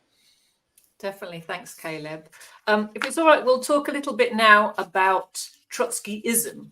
So, Trotsky in his lifetime lived to see all of his theories disproven in life. Stalin became the beloved hero of the whole mass of the world's population. All the national liberation struggles, all of the working class people of the world looked to Stalin's Soviet Union for leadership and guidance, and trusted and loved the leadership of the Soviet Union for the support it gave them and the great leadership it gave them, and the incredible job that the Bolsheviks under Stalin had done of building the Soviet Union, defeating fascism, all of the things that it did. All of Trotsky's predictions were disproved, and Trotsky himself ended his life ignominiously in Mexico. But something happened after World War II to resurrect Trotsky and Trotskyism, which otherwise, to be honest with you, I think would have quietly died a death, there and then at the end of World War II. So, Harpal, do you want to talk a little bit about how Trotskyism was resuscitated in the 1950s? Yes, I do. I mean, what came to the rescue of Trotsky were two things. He was very fortunate enough to have been the victim of one of his former comrades who came with a well-made alpine axe and chopped his neck off in Mexico. So the guy who dies is suddenly rescued. His reputation is somewhat rehabilitated because everybody feels sympathy, particularly when mischievously you can pin down his murder to Stalin, because Stalin must be afraid of this man that he is in 1940 done to death. But of course, since we're jumping to after the Second World War, basically after 1956 is the triumph of Khrushchevite revisionism in the Soviet Union. Khrushchev, in his speech of February 1956, defamed Stalin in the most outrageous terms. They were all lies. They were all lies. We have said that for years. And recently, Grover Ferb, the American academic, came up with the book, Khrushchev Lied. So he says, every one of the assertions made by Khrushchev was a lie. So Khrushchev is the one who restored Trotsky's reputation. Not directly, because he didn't have the courage to do that. But people said, he's saying all those things that Trotsky used to say. It's the General Secretary of the Communist Party of the Soviet Union who's saying that. So that gave a certain amount of credence to the Trotskyites. But it's wearing thin. But unfortunately, it's taken a long time for it to wear thin, because not only has Khrushchev's policy led to the collapse of the Soviet Union, but Trotskyism itself, which could not exist without the Soviet Union, is going down, because they actually lived their life just for the purpose of attacking the Soviet Union. Once the Soviet Union is no more, they really are punching in the air as it were. It just doesn't work. People are not interested in their vociferations against Stalin. And Stalin, in fact, is proving correct with each passing day. You only have to look at Russia today, what exactly is happening, and how important people think Stalin was, and what his great contribution was. But one thing that I want to say, people will tell you that Trotsky and Trotskyism were not fighting against Leninism, but against Stalinism. But Stalin proved it conclusively that the fight that the Trotskyites were waging was waged first against Lenin, but after the October Revolution, it became a dangerous thing to attack Leninism directly. So they were continuing that fight against Leninism, the ideology of Marxism-Leninism, through attacking Stalin. It was a continuation of the same fight. And the fight that the Bolshevik party was waging against Trotskyism was a continuation of the same fight it has waged against Trotskyism during the period of Stalin's life. So this is extremely important to understand. Thank you, Gopal. The things from my experience of mixing with Trotskyite organizations, of which there are a plethora in Britain, which, as you say, used to be much bigger and stronger and everywhere in the streets, and now have receded significantly when it comes to a street presence anyway. But certain things stood out to me, and Caleb, maybe you can comment on some of these. One is that it's very much a Western ideology that works really only in the imperialist countries, because it wraps up propaganda which is actually acceptable to the ruling class, anti-national liberation struggles, anti the USSR, in revolutionary language, which sits well with a certain section of the population, especially students and intellectuals, right? To seem radical and revolutionary while actually not threatening any of the prejudices you've been brought up with by living in an imperialist country, right? And the other thing is, increasingly, I get the impression that the whole Trotskyist project and movement in the West has been significantly sponsored by the secret services as a tactic to divide and confuse the working class about what Leninism is. Because what you find is, so you look at the tactics of the Bolsheviks that were so successful, right? And we try to replicate those, right? But one of the things that really gets in the way between us trying to connect our Marxism with the masses of the working class is the number of fake Marxist, fake Leninist organizations which are out there. There seems to be 1,000 of tiny little splinter Trotskyist organizations, all with a paper that has a very radical Bolshevik sounding name, right? They take the terminology of Lenin and the Bolsheviks and they wrap themselves up in it and they stick their papers in the face of everybody. So yours is one of, kind of 20 or 30 on offer to working people, and they end up, and they're, sellers are very aggressive and shouty, and workers end up going, none of this Marxist newspaper stuff for me, thank you.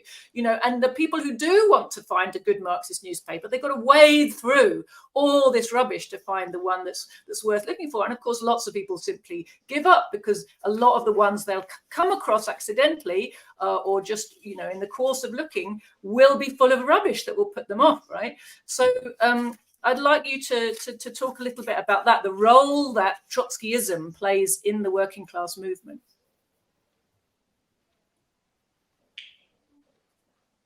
Who's it, me or Caleb? Caleb. Oh, it's me. Okay. Well, it's interesting. When you say that about how it's been intentionally fomented, I believe Joseph Goebbels, the Nazi propagandist, in his diaries, he mentioned that the Nazis during World War II had two different propaganda broadcasts into Soviet Russia. One was a Russian nationalist and czarist broadcast against the Soviet Union, and the other was a Trotskyist one. And this is in his diary. He admits they had a Trotskyist radio program that they were broadcasting into the Soviet Union to cause confusion and dissent during the Second World War.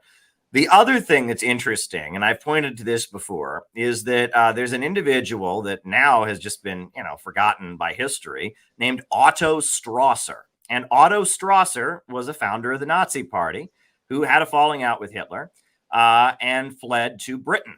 And from Britain during World War II, he did broadcasts about how he was the true Nazi, and Hitler had abandoned Nazism.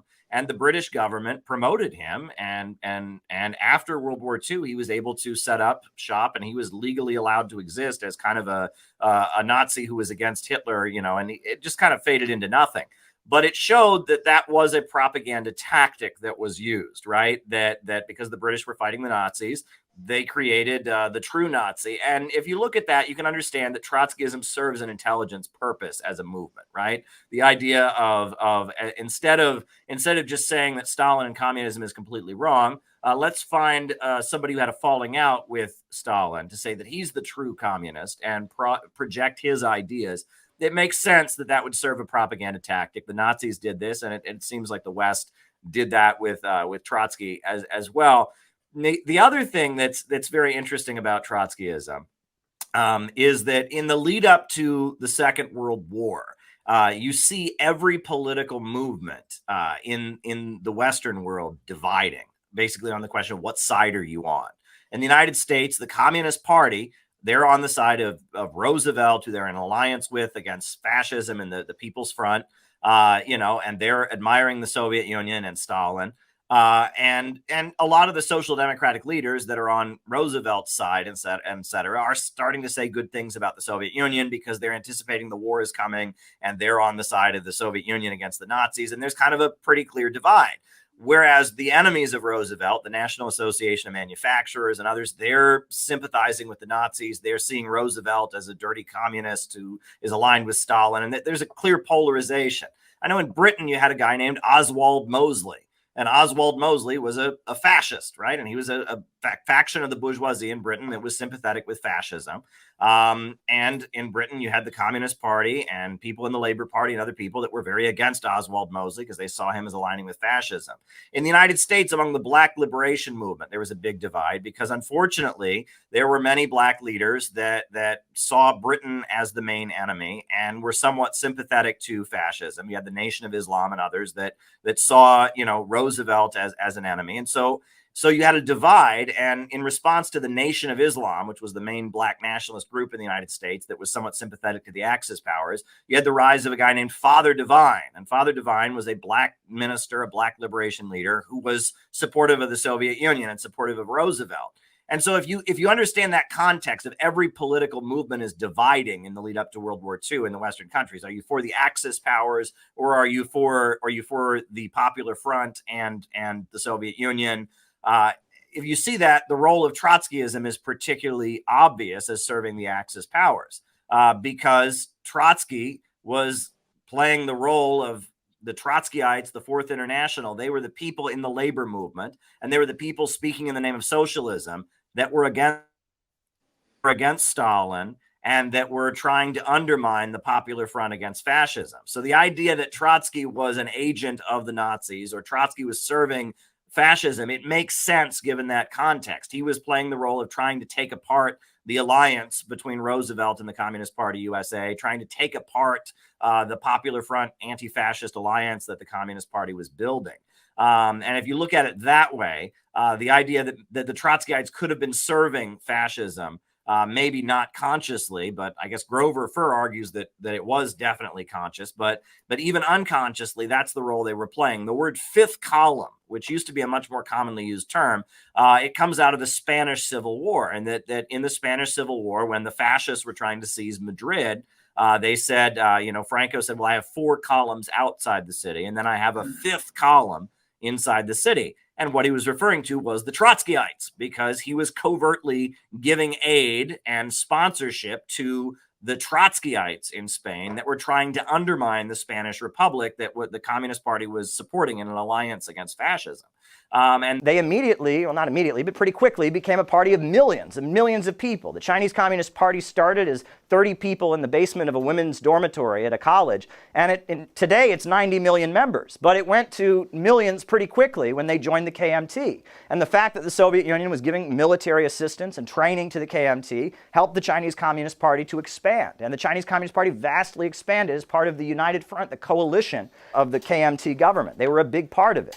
Now, in 1927, Chiang Kai-shek took over and began executing communists, right? He began persecuting communists. So the communists in China were forced to flee to the countryside. And that's where you get Mao and Rural People's War and the peasant uprising. But I've got an interesting quote on that. In the 1930s, at the time when Mao was waging his Rural People's War and fighting for national liberation, this is what Trotsky had to say about it. He said, "It's one thing when a communist party, firmly resting on the flower of the urban proletariat, strives through the workers to lead a peasant war. It is altogether a different thing when a few thousand or even 10,000 revolutionists who are truly communists or take the name assume the leadership of a peasant war without having serious support from the proletariat. This is precisely the situation in China.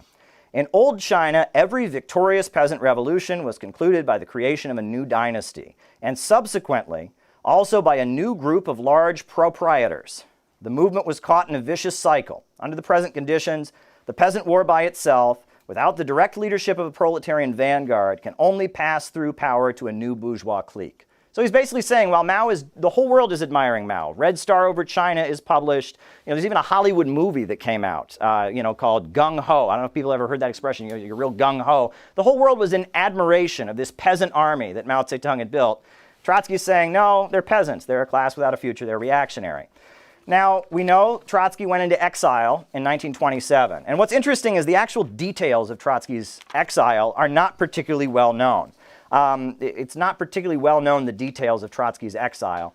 How he left the country. We know he first went to Turkey, which was a Soviet-aligned country at that point, and then eventually he went to France, and then he went to Mexico, where he was assassinated. Many countries refused to take him, thinking he was like a Soviet spy or he'd made some kind of deal to get out and was still working for Soviet intelligence. In exile, Trotsky became a professional anti-communist, speaking to social democrats and urging leftists to oppose the Soviet Union. And he actually published a book called Stalin, An Appraisal of the Man and His Influences. And it's a long book, accusing Stalin of various crimes and saying bad things about Stalin. This is a paragraph from that book. It says, "The late Leonid Krasin, old revolutionist, eminent engineer, brilliant Soviet diplomat, and above all, intelligent human being, was the first, if I am not mistaken, to call Stalin Asiatic. In saying that, he had in mind no problematic racial attributes, but rather the blending of grit, shrewdness, craftiness, and cruelty, which has been considered the characteristic of statesmen in Asia. Bukharin subsequently simplified, calling Stalin Genghis Khan, manifestly in order to draw attention to his cruelty, which had developed into brutality. Stalin himself, in a conversation with a Japanese journalist, once called himself an Asiatic, not in the old, but rather in the new sense of the word. With the personal allusion, he wished to hint the existence of a common interest between the USSR and Japan. Contemplating the term Asiatic from a scientific point of view, we must admit that in this instance, it is a bit partially correct."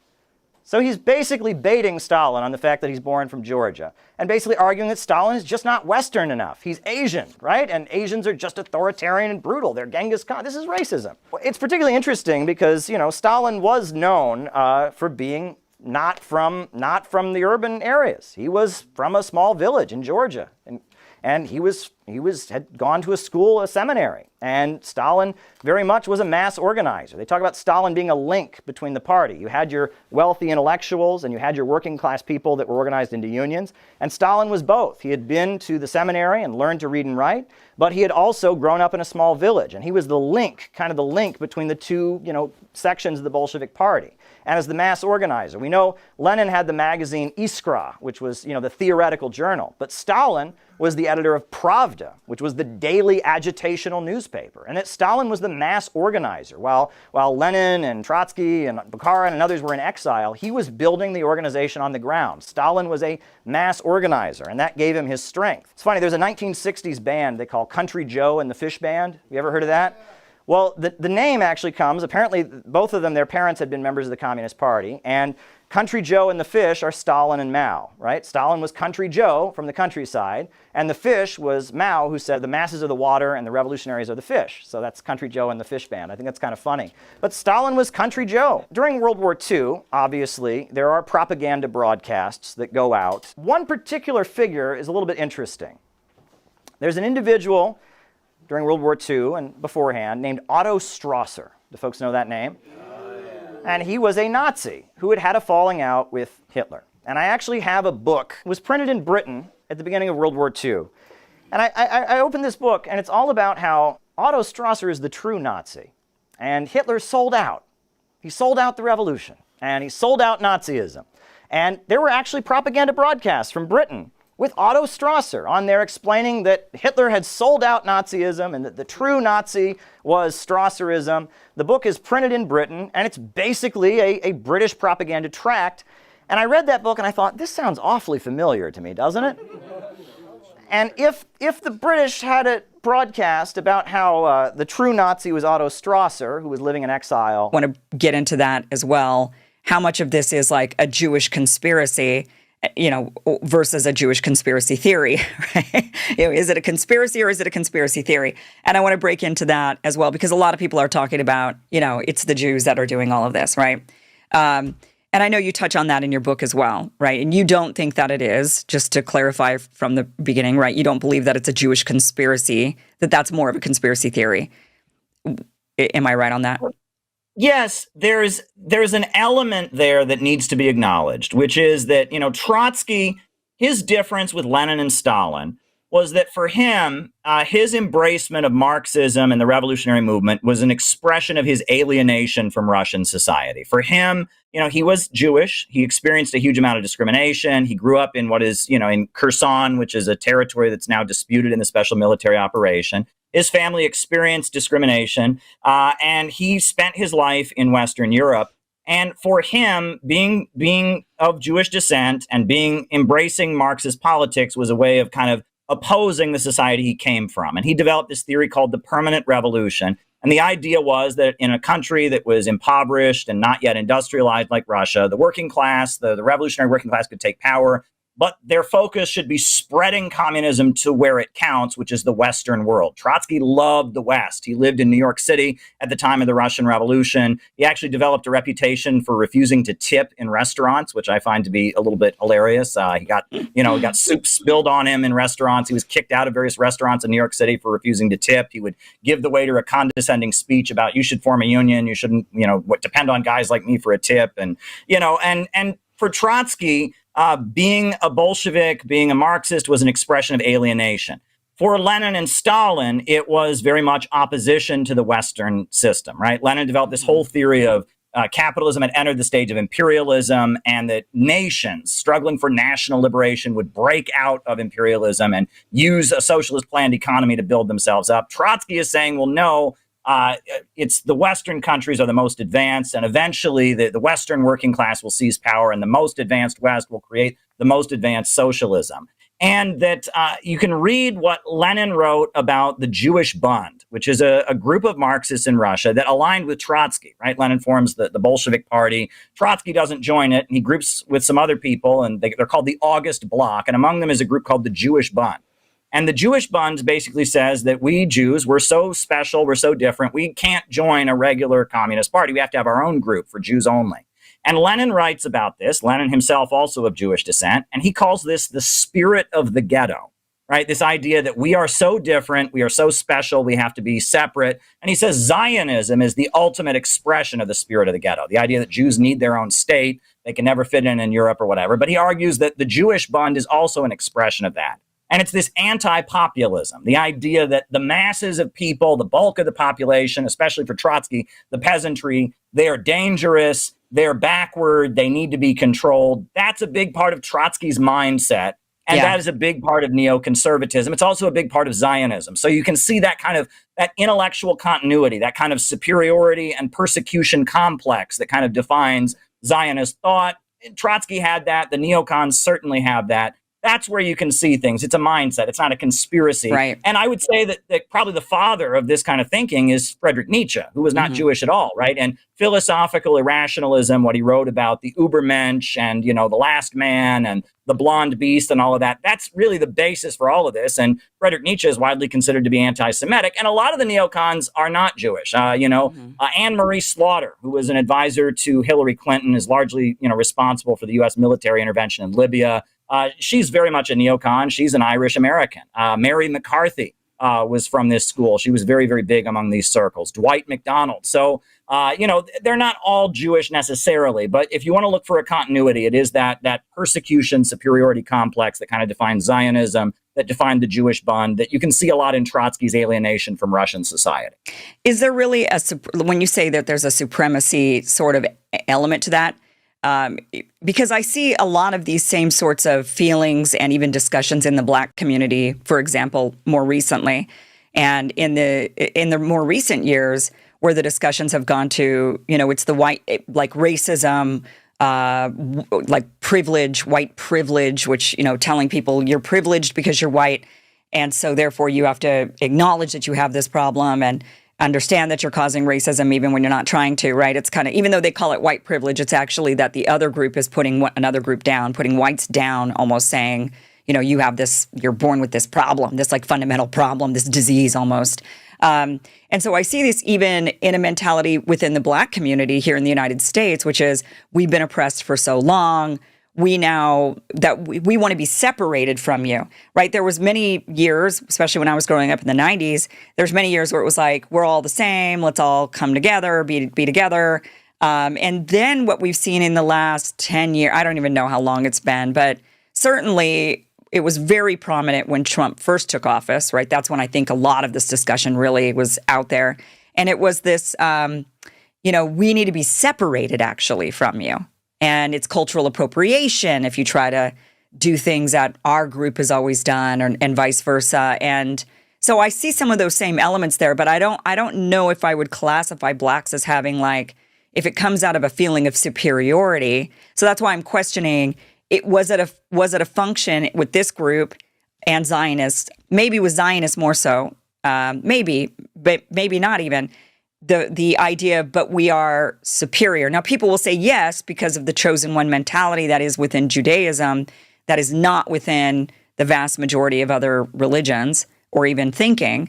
And so people might pin it on that specifically, and sometimes I do as well. And I often, in fact, I think that's a major issue. But do you think that, is it really truly out of supremacism? Or do you think it's more out of this victimhood, kind of like what I'm illustrating with the Black community?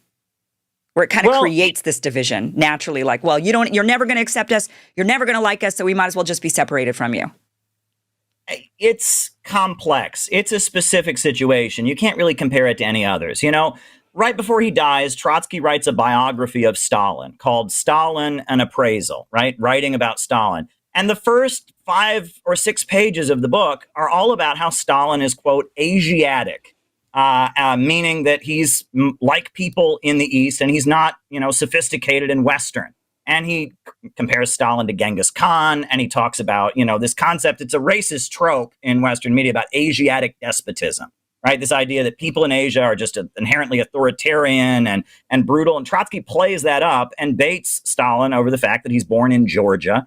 That he's from the Russian Empire, and that, he went to seminary school, got his training in a Christian seminary school, and that Trotsky sees Stalin as the incarnation of the peasant masses of Russia, this inferior blob of scary people. And, you really have to go back to the 1930s in the United States when, Roosevelt was the president, and Roosevelt embraced the Soviet Union as an ally against fascism. He recognized the Soviet Union diplomatically. And the Communist Party of the United States went into kind of a patriotic overdrive. They had these big Madison Square Garden rallies. They said communism is nothing but 20th century Americanism. They waved the American flag and they said racism is fascist, racism is un-American, labor unions are good. It was kind of this kind of patriotic, socialistic, anti-racism. That was the message of the Communist Party. The Trotskyites were the wing of communism that was considered to be more radical than that. The Communist Party was kind of toning it down in their alliance with Roosevelt. The Trotskyites were the ones that were still screaming about workers' revolution and dictatorship of the proletariat. And among kind of wealthy intellectuals and others, to be a Trotskyist was this very edgy, radical thing to do, right? If, communism was already quite popular. They controlled 2 city council seats in New York City. The member of the House of Representatives in Harlem was a guy named Vito Marcantonio, who was very close to the Communist Party. And so communism is already very trendy in the city in the Roosevelt years. But to be a Trotskyist meant that you were this radical, edgy interpretation of communism. Mm-hmm. But all of that changes in 1939 when the Soviet Union and Nazi Germany sign a non-aggression pact. And all of a sudden, the mainstream media and the Roosevelt administration, all of them go into an anti-communist overdrive. The communists are hypocrites. They've been saying that fascism is the enemy. They've been building an anti-fascist front, but yet they sign a pact with Hitler. And the media just goes into this anti-communist overdrive. Roosevelt imprisons Earl Browder, the leader of the Communist Party. So all these intellectuals in New York City, all of a sudden, they can't be associated with Trotsky anymore. They can't be Marxists. And their main disagreement is that Trotsky says the Soviet Union is led by a Stalinist bureaucracy, but it's technically socialist in its foundation.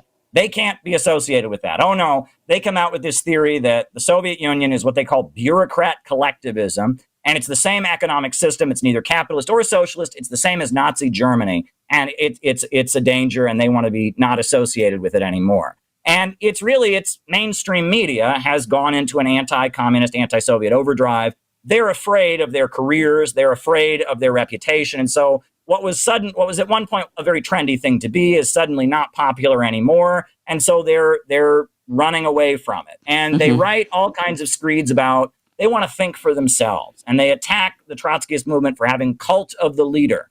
And for not allowing free thought and not allowing intellectuals. They say, well, we're not going to take orders. Yeah. Yeah. And so the primary difference that he had with Lenin, other than the question of the United States of Europe, was the question of should the Bolsheviks call for a dictatorship of the workers and peasants. And Trotsky insisted that no, they should not have a dictatorship of the workers and peasants because the peasants are a reactionary class without a future, that only the proletariat should take power. Now you have to keep in mind at this time the majority of the population, overwhelmingly in Russia, were peasants. So to call for having a dictatorship of factory workers and not including the peasantry is a pretty outrageous demand to make, but that was his position. At the time of the Russian Revolution, he, just like Bukharin and others, there were a lot of Russians in exile in New York City. They went back to Russia, and they were trying to be involved. And in July of 1917, Trotsky joined the Bolsheviks. And he ultimately, he and about 500 or 600 of his followers joined the Bolshevik Party in 1917. The Bolsheviks took power on a platform of peace, land, and bread. The idea was that they would end the war. So after they took power, they had a responsibility to end the war. World War I was still going on. People were on the battlefield dying. So at that point, it was the responsibility of the Bolshevik government to end the war, as they had promised to do. Trotsky was the Commissar of Foreign Affairs, and he was sent to German-controlled Brest-Litovsk to negotiate what Russia's withdrawal from World War I. So on behalf of the new government, he goes to negotiate with the Germans to negotiate the end of the war. Except he doesn't. Yeah. He goes to the negotiation spot. He refuses to meet with the prince. He refuses to eat with the other delegates.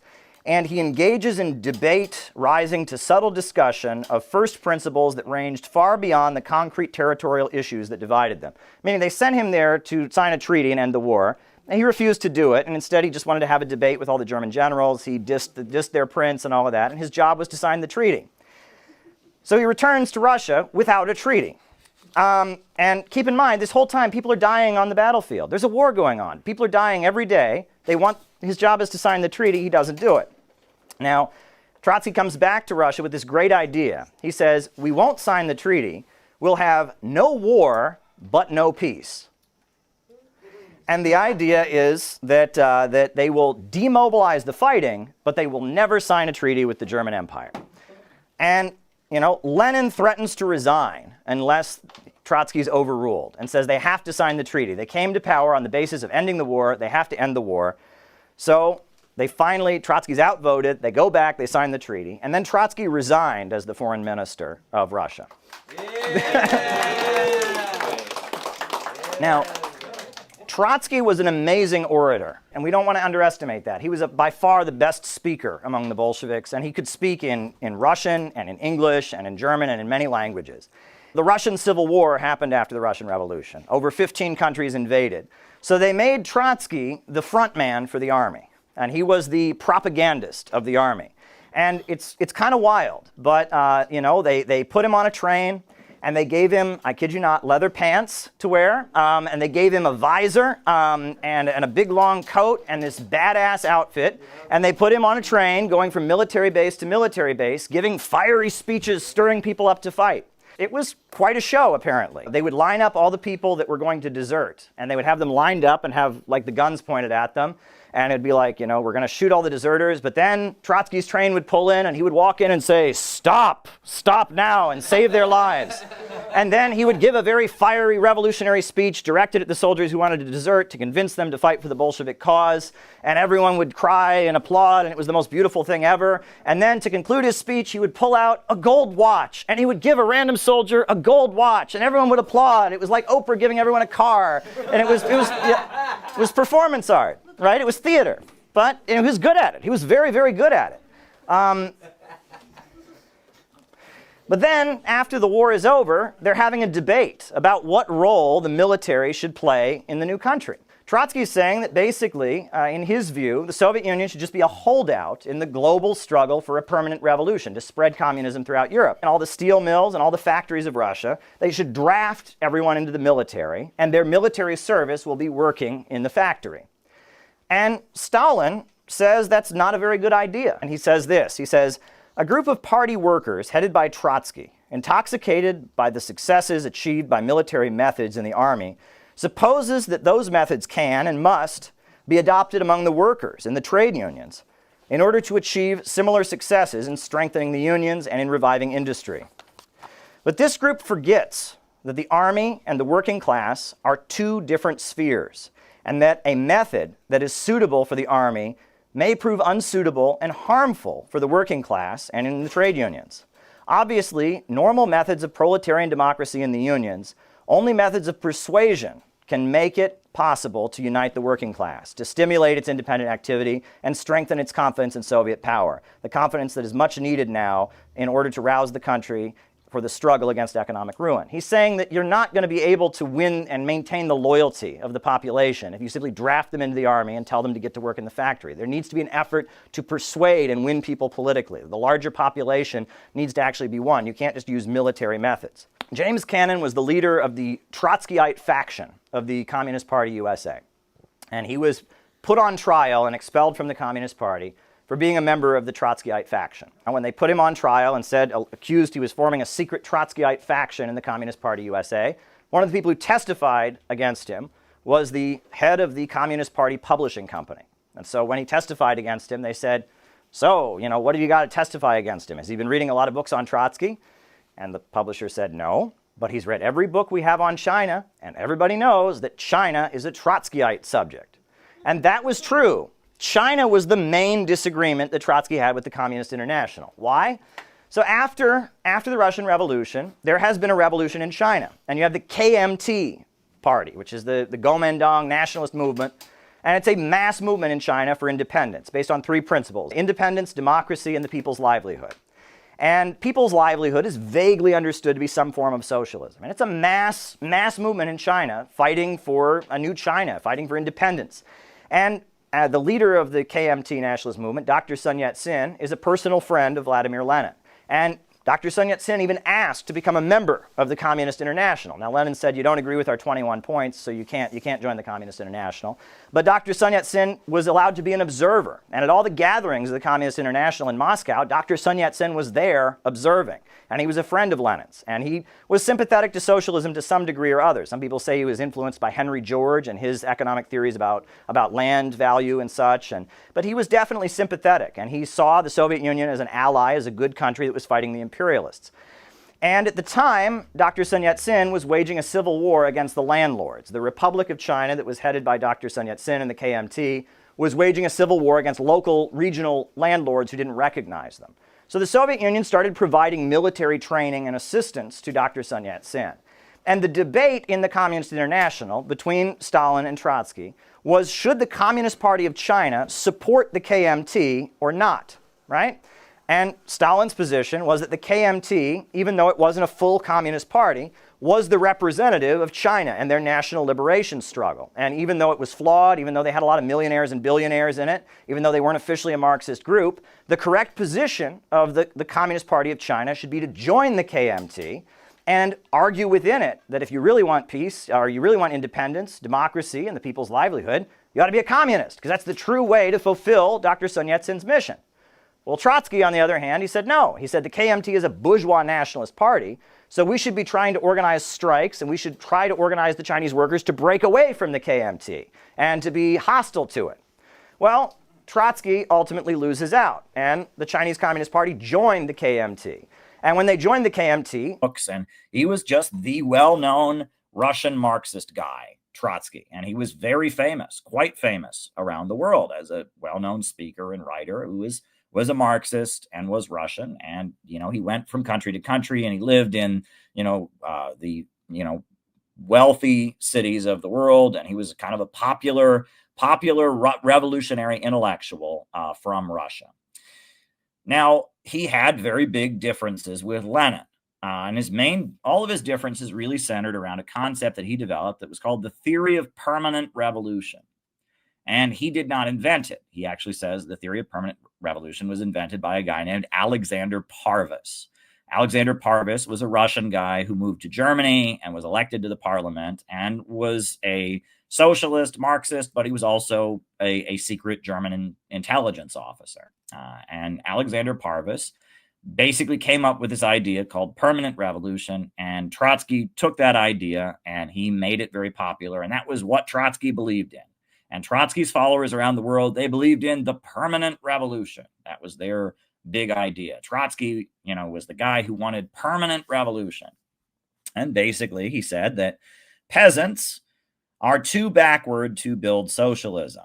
And so only the industrial workers can build socialism. And so if you have a revolution in a country like Russia, you can't have it be a, quote, revolutionary dictatorship of workers and peasants. That's what Lenin was calling for. And the Bolsheviks called for a revolutionary dictatorship of workers and peasants. And Trotsky said, no. If we take power in a developing country like Russia, we can only call for the dictatorship of the workers. And then we have to use our country to spread revolution to where it really counts, which is the Western countries. That he understood things in the classical Marxist way, that socialism comes after capitalism. And the only places that had fully developed capitalism were Western Europe. And so those were the only places that could really have socialism. That's what Trotsky believed. Now, because Trotsky believed that the Western European countries were where it counts, right? He said New York City is the foundry where the fate of mankind will be forged. He loved London and Paris, and he loved the Western industrial countries. He had this idea to go around the world advocating a United States of Europe. The United States of Europe. And the idea was that the workers of Europe were divided by nationality. There was the French, the Germans, the British, the Belgians, the Italians, or whatever. And the idea was that in order to move closer to having a working class revolution, you had to get rid of all the borders and make one European Union. And that way, all the workers of the Western capitalist countries would all be together. And eventually, they would form one united revolutionary movement and overthrow capitalism. And you could have the permanent revolution. Now, Lenin disagreed with forming the European Union. And he said, we actually want division among the European imperialist countries, because if they all combine their strength, then they will more effectively exploit the rest of the world. And that, if France and Germany start disagreeing with each other, if Britain and America start disagreeing with each other, that's good, because that creates an opening for countries in the colonized world to have more freedom, etc. Trotsky didn't agree. Trotsky said, we want all the nationalities of Europe to combine into one mighty European Union. Well, it's interesting because we have such a thing now. We have the European Union. However, Trotsky did oppose World War I. When World War I broke out, all the social democrats supported it. Trotsky didn't support it, right? He did not support World War I. And so as a social democrat, as somebody in the social democratic parties, with his radical faction of social democracy, they opposed World War I. That was Trotsky and his followers. They were part of European Marxism. They opposed World War I, but they were not Bolsheviks. They were followers of Trotsky. They believed in the permanent revolution. Well, in 1917, Trotsky was living in New York City, and he was the editor of Novy Mir, which means New World or New Peace, and it was a socialist magazine for Russians living in New York City. He lived in Brooklyn, New York, and he, had this magazine for Russian speakers. Little known fact is that he was kicked out of various cafes and restaurants in New York City because he did not tip. Every time they would bring him his bill, he would give the waiter a speech about how he should form a union and how tipping was degrading and came out of feudalism, and he would refuse to tip because he said that he shouldn't have to, and that the workers should form a union and have a wage, so they shouldn't need a tip. And that made him very unpopular, to the point that there were a number of waiters that, punched him in the face and said, never come back to my restaurant, threatened him with knives, etc.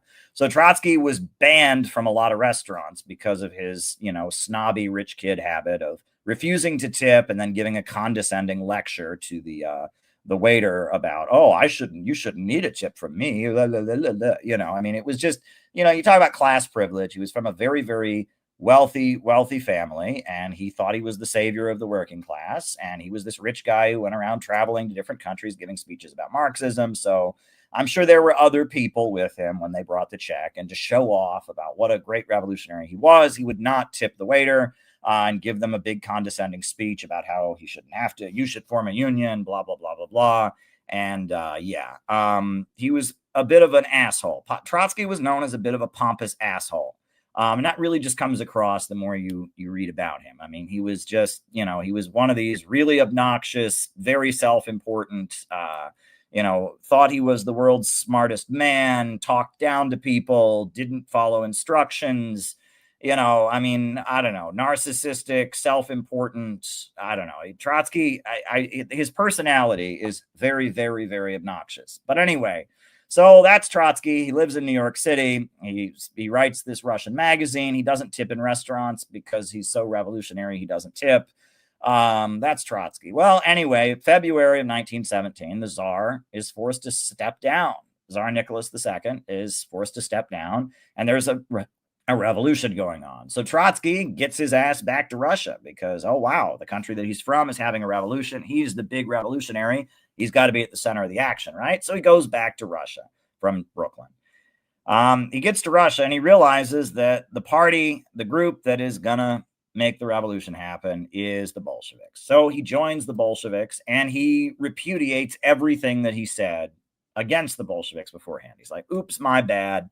Didn't mean it. Says he doesn't believe in permanent revolution anymore. Says that, he doesn't believe in the United States of Europe anymore. Oh, my bad. Sorry. He joins the Bolsheviks. They bring him on to the Central Committee. He's Trotsky. He joins the Bolsheviks. And the Bolsheviks then take power in October of 1917. They become the ruling party of the Soviet Union. And so Trotsky, because he's this very well-known guy, a very, well-known speaker and writer, and because he can speak so many different languages and stuff, they make him the foreign minister of the Soviet Union. And his first job is to go and sign a peace treaty with the Germans. The Russians, were fighting on the side of America and Britain in World War I.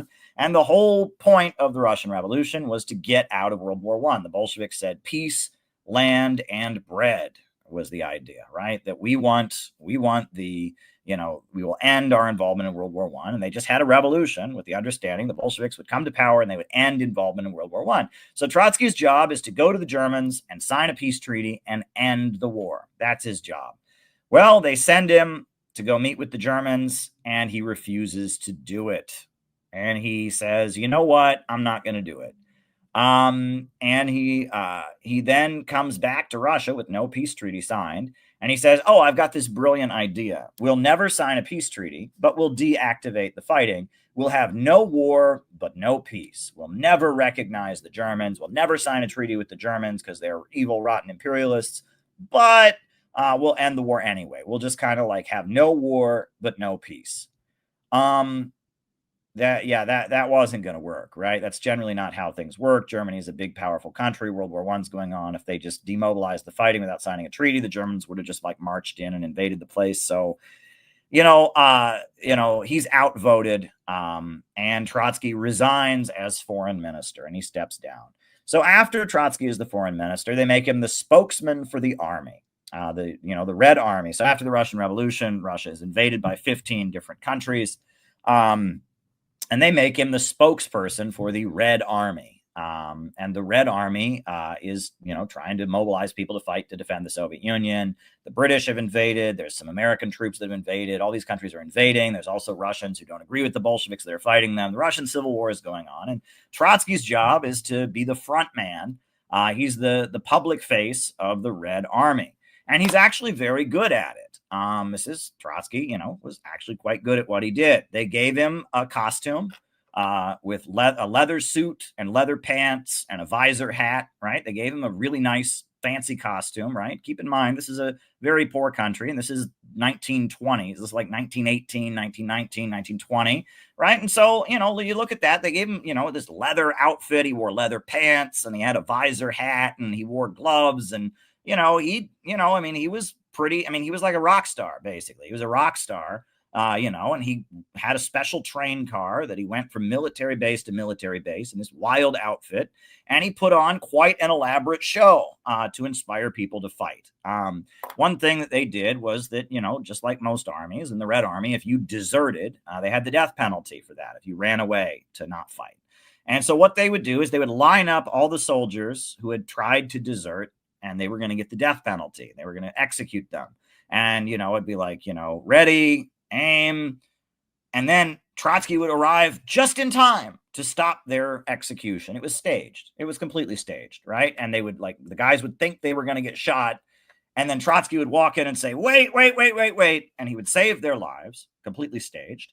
And then he would gather all the soldiers around, and he would give a big fiery speech from Moscow, from Stalin, or from Mexico City, where Trotsky's living. We think for ourselves. And, you know, they think for themselves. That's why they go along with mainstream media, right? I mean, and we see this up to today. I mean, for years we've heard that. People, in the name of intellectual freedom, in the name of not following propaganda, you follow the CNN line. Yeah. And it's a middle-class trend of basically they couldn't put themselves at odds with the prevailing foreign policy institutions of the United States. And that when the Trotskyist movement was pivoting in a way that would put them at odds with the American government and the prevailing mainstream, they couldn't go along with it. They couldn't stomach it. It's an expression of intellectual cowardice more than anything. Before we go any further, I think I want to get to the point of why you wrote this book. Okay. And so are you arguing against Alex Jones's idea that the neocons are actually Trotskyites, that the Marxists have already taken over? Because I would think if the Marxists have taken over, you might like that because you come from more of a Marxist way of thinking, right? So you might be like, yeah, the Marxists have taken over. That's great. No problem. But you're arguing, no, that's not what this is. So tell us, what exactly is it? Are you saying the Trotskyites are Marxists and yes, they've taken over and they are the new neocons? Or are you saying they're not? I'm saying that Leon Trotsky was a deviant. He interpreted Marxism in a deviant way that put him at odds with the Soviet government.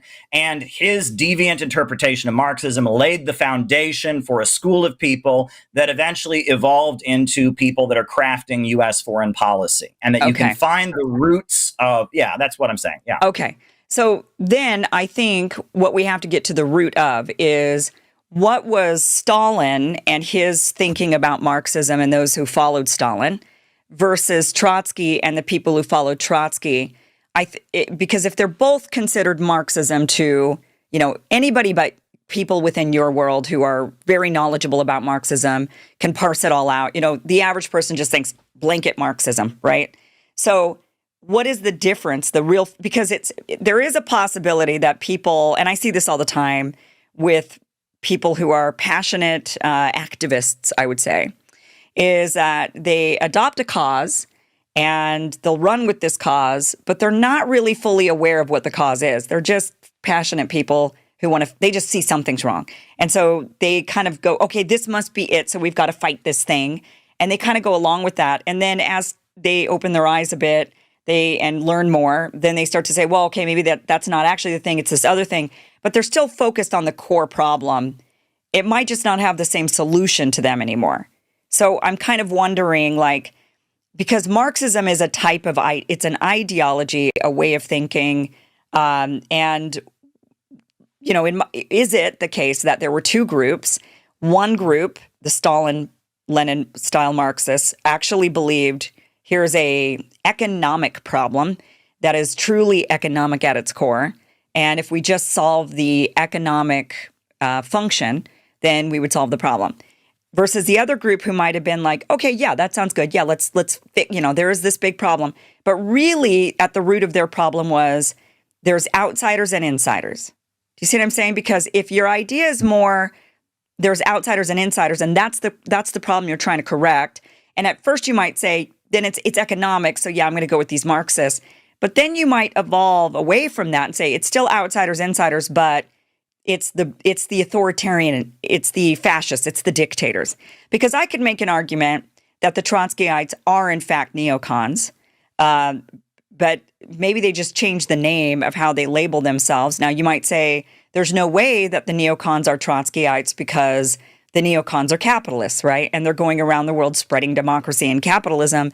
And Trotskyites wanted to go around the world spreading Marxism. That was kind of their fundamental, Stalin wanted to keep Marxism in Russia, in the USSR, and Trotskyites felt like, no, this needs to be a worldwide kind of spreading struggle. And the neocons definitely do that, right? I mean, they go around and they're like, we're spreading democracy. Here we are, like doing another regime change. And all they do is they talk about how much they hate dictators. That sounds a lot like the Trotskyites saying, we hate this authoritarian Stalin and the authoritarianism of Russia or of the USSR or whatever. And you've also got the Trotskyites saying, it's our obligation to spread this. The neocons also started a lot of these, USAID programs. Right. So it's kind of like Marxism. You're like, we're giving a bunch of money. We're going to give you money. We're going to give you money. But now but it's under you've got to live the way we think you should live with our ideology. The wanting to spread war everywhere, Trotskyites, I mean, that neocons, that one's definitely parallel. But it also seems like, we've been battling Russia and that's been a head scratcher for many of us. Like, why? Why Russia forever? Like, why? Where did this deep-rooted hatred for Russia comes from? Well, the Trotskyites, that makes sense. Well, when it really gets down to it, we have to understand this system that we live under, that now among Trump circles, people call it globalism. But it really emerged in around the time of 1900. Capitalism in the Western countries went from just being factory owners and factory workers to being big banks and big monopolies that stretched their tentacles all across the planet. And that was a big game changer, right? Marx had always talked about the workers versus the bosses. But Lenin comes along and he says, well, it's actually not the workers versus the bosses. It's these big bankers, these big imperialist monopolies that are dominating the world and keeping the world poor in order to keep themselves rich. And the struggle is not the workers versus the bosses. It's rather the nations of the world struggling to break out of that system. That's what Lenin bases his entire movement on. And Lenin was a deviant Marxist. Bolshevism was like a weird spin-off of Marxism. And the Western Marxists looked at Bolshevism. They said, this is almost like a monastic religious order or a cult or something like that. This isn't real Marxism. This is a strange thing. Lenin has his whole party of new type, which is this very disciplined organization for only those who give the whole of their lives. He says nationalism can be good if you're fighting to break a country out of Western domination. He has this whole new interpretation of things. Trotsky doesn't really buy it. And for Trotsky, Marxism is a way to be Western. And it still does believe that the West is the best and the West is the center of the world. And that Marxism is just kind of continuing the ideals of Western civilization, taking them to their further conclusion, really creating an egalitarian society, on the basis of the French Revolution and that kind of thing. Whereas for Lenin and especially for Stalin, Marxism is a vehicle. It becomes a movement that is a basis for non-Western countries to establish their own identity, break out of the Western system, and begin to go their own way and build themselves up. That is the fundamental difference in interpretations. And Trotsky, he repudiated his theories of permanent revolution. He said, I apologize. He joined the Bolsheviks in July of 1917, but he still held on to that worldview. And ultimately, he disagreed with Stalin on the question of China. He disagreed with Stalin on a number of points. He ended up getting kicked out of the Soviet Union. He moved to Turkey. He moved to France. He moved to Mexico City. And in the final years of his life, he was basically aligning himself with fascists and with Nazi Germany because the enemy of my enemy is my friend. And one big thing the Nazis were playing up is they wanted to break Ukraine away from the Soviet Union. They were, promoting Ukrainian nationalism. Well, Trotsky organized his followers to have a movement for an independent socialist Ukraine and to call for Ukraine to break away from the Soviet Union. In Spain, you had the Spanish Republic that had a lot of communists in the government, facing a fascist Franco trying to overthrow it. Well, the Soviet Union is organizing volunteers from all over the world to go fight for the Spanish Republic. And so Trotsky and his followers in Spain launch an armed uprising against the Spanish Republic, saying that it's holding back the working class, etc. And that, at the final year of his life, 1939, the Republicans in the United States, Martin Dies forms the Dies Committee, which eventually becomes the House Un-American Activities Committee, investigating Roosevelt for his ties to the Communist Party. Trotsky is invited to testify before the Dies Committee, and he agrees to do it. And the Republicans are going to fly Trotsky into the United States to give a speech to Congress against the Communist Party and against President Roosevelt. Now, ultimately, it was a bit of a scandal. Obviously, Trotsky's a Marxist. They're Republicans, so they rescinded the invitation. But Trotsky was somebody who had been part of the Russian Revolution, but had a falling out with the leaders of the Soviet Union. He fled to the West, and he functioned as a professional anti-communist for a decade or so, before ultimately being assassinated by an agent of Stalin, right? Because Stalin saw him demobilizing the war effort. Trotsky was against World War II, and he was having his followers go and try to organize a union to disrupt the U.S. military. When France was invaded by the Nazis, he condemned the Communist Party for building kind of a patriotic resistance to the Nazis. He was prepared to, play a disruptive role in World War II, and Stalin thought that was too much of a threat, that everything had to be done to defeat the Nazis. So he was ultimately killed. He was found guilty in absentia in the Soviet Union for allegedly conspiring with other Soviet leaders to overthrow Stalin. I can't confirm that that's necessarily true, but it appears to some degree or other fascists were boosting Trotsky. William Randolph Hearst, the anti-Roosevelt, somewhat fascistic conservative in America, was republishing Trotsky's writings. The Italian government of Mussolini was distributing Trotsky's writings. Trotsky became the spin-off interpretation of Marxism that was useful to the Soviet Union's enemies. Very similar to Gregor Strasser, right? There was a Nazi who had been a founding member of the Nazi Party along with Hitler, a guy named Gregor Strasser, who had a falling out with Hitler, and Hitler killed him. And so his brother, Otto Strasser, fled to Britain and had a radio program broadcast into Germany from Britain saying, well, I'm a true Nazi and Hitler's a big sellout. I'm the true National Socialist. And that this kind of thing happens. This is how intelligence and geopolitical games are played. Trotsky switched sides when it came to the Soviet Union. He was working against the Soviet Union. He developed a following of intellectuals who wanted to be with him so they could be ultra radical. They didn't like the Popular Front. They didn't like aligning with Roosevelt and the kind of vague anti-fascism that the Communist Party emphasized in the late 30s. But eventually those folks, in their alienation from American society and their alienation from Roosevelt, and then ultimately their refusal to really go at odds with U.S. foreign policy, ended up forming their own kind of separate movement. And the leader of that movement was a guy named Max Shachtman. And it's so weird because Max Shachtman, he's kind of unknown outside of Marxist circles. But think about post-war. And our practice is proving that he was right.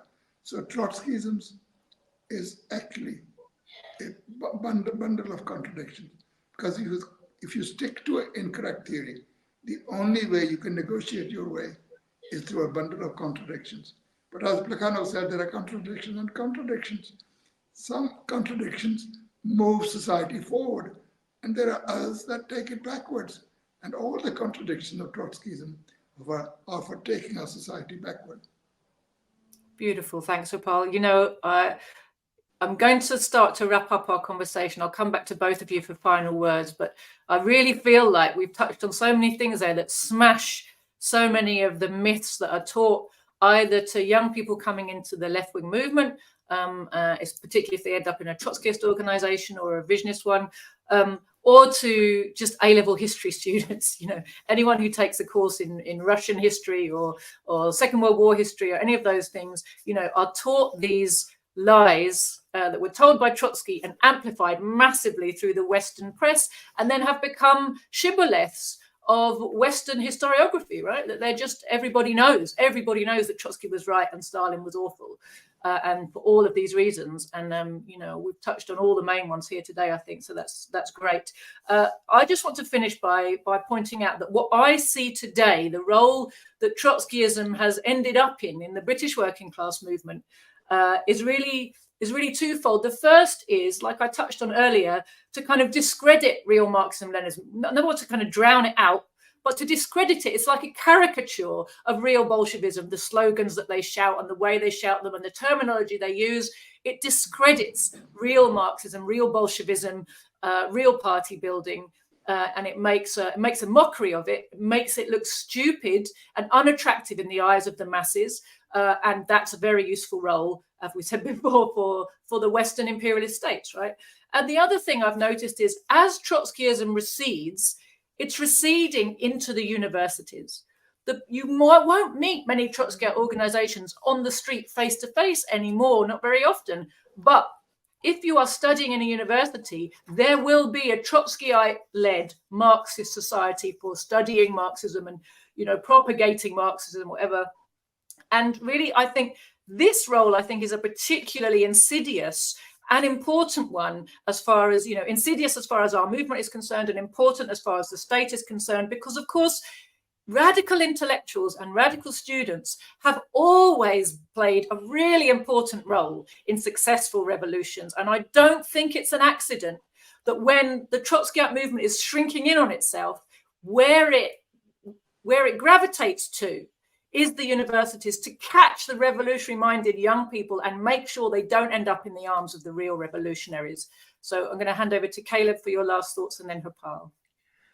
Well, I guess I'll say this. I just want to quickly mention that, among Trotskyite groups, you can divide them into three. There are three categories at this point among Trotskyite groups that you'll see. The first is what you call neo-Trotskyites or third camp Trotskyites. And these are people, it's mainly an academic, campus-based, trend. And their critique of all the socialist and communist governments around the world is they're not democratic enough.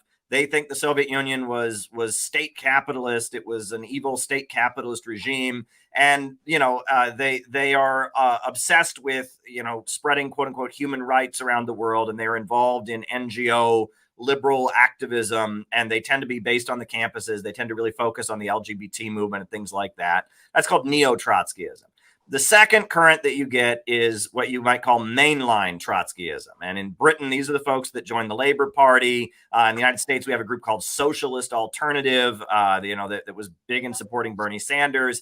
And they'll claim to kind of support Cuba or kind of support socialist countries, but they don't really support them. They'll say, well, they're socialist in foundation, but they want to overthrow the Stalinist bureaucracy. And they're obsessed with labor unions, and they want to build labor unions. They'll talk about economics. They're on the wrong side internationally, but they're very interested in labor unions and economic struggles.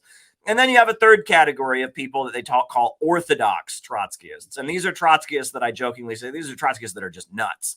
These are Trotskyists who will say things like World War II is still happening because Trotsky said World War II can only end with global revolution. So it clearly must be happening still because Trotsky said, there's some of them that believe in UFOs and space aliens. There's some of them that want to legalize pedophilia and will go to great lengths arguing about why child rape should be legalized because of something that Trotsky said or Lenin said.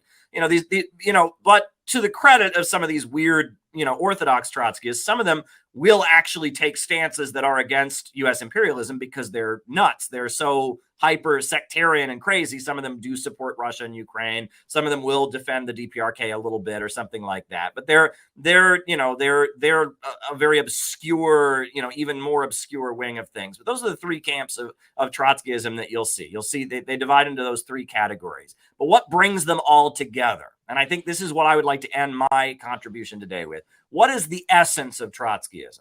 It's that when Lenin developed his theories, he said that the main danger to humanity is imperialism. Capitalism has become imperialism, a global system of monopoly capitalism that is holding back development and impoverishing people all over the world. And the duty of revolutionaries is to oppose imperialism.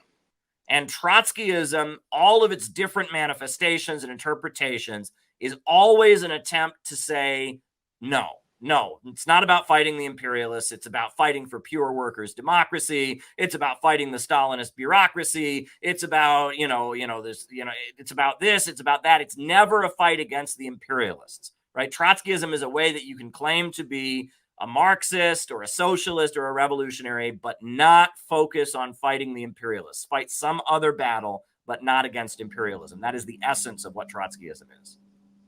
Beautiful. Thank you, Caleb. And of course, that explains why Trotskyism is so anti-Leninist, right? Harpal. Yeah, just 2-3 points, comrades.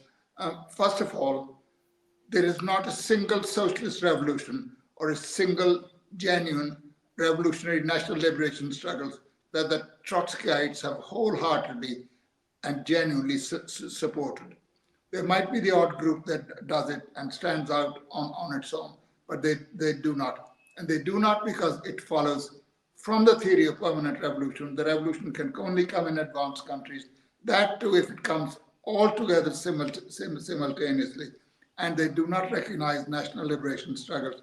During the time that Lenin was fighting for years to have in the party program of the Bolshevik Party the clause about supporting the national liberation struggles of the people subjugated by Tsarism and other countries, the Trotskyites opposed it, as indeed did unfortunately Rosa Luxemburg.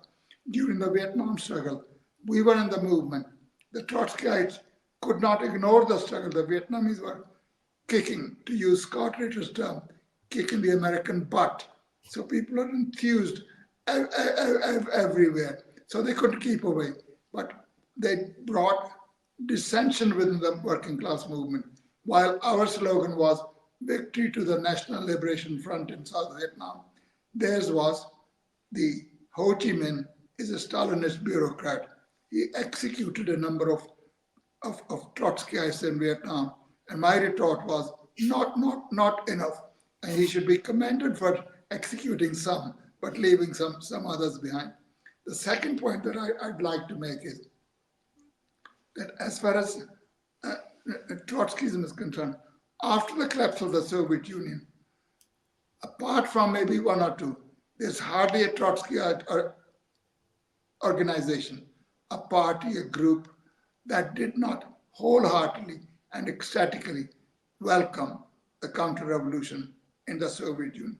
Everyone in Britain, for example, the SWP, the Workers' Party, the Workers' Revolutionary Party, and myriads of other small groups, they all said, socialism, communism is dead. Let's now fight for socialism.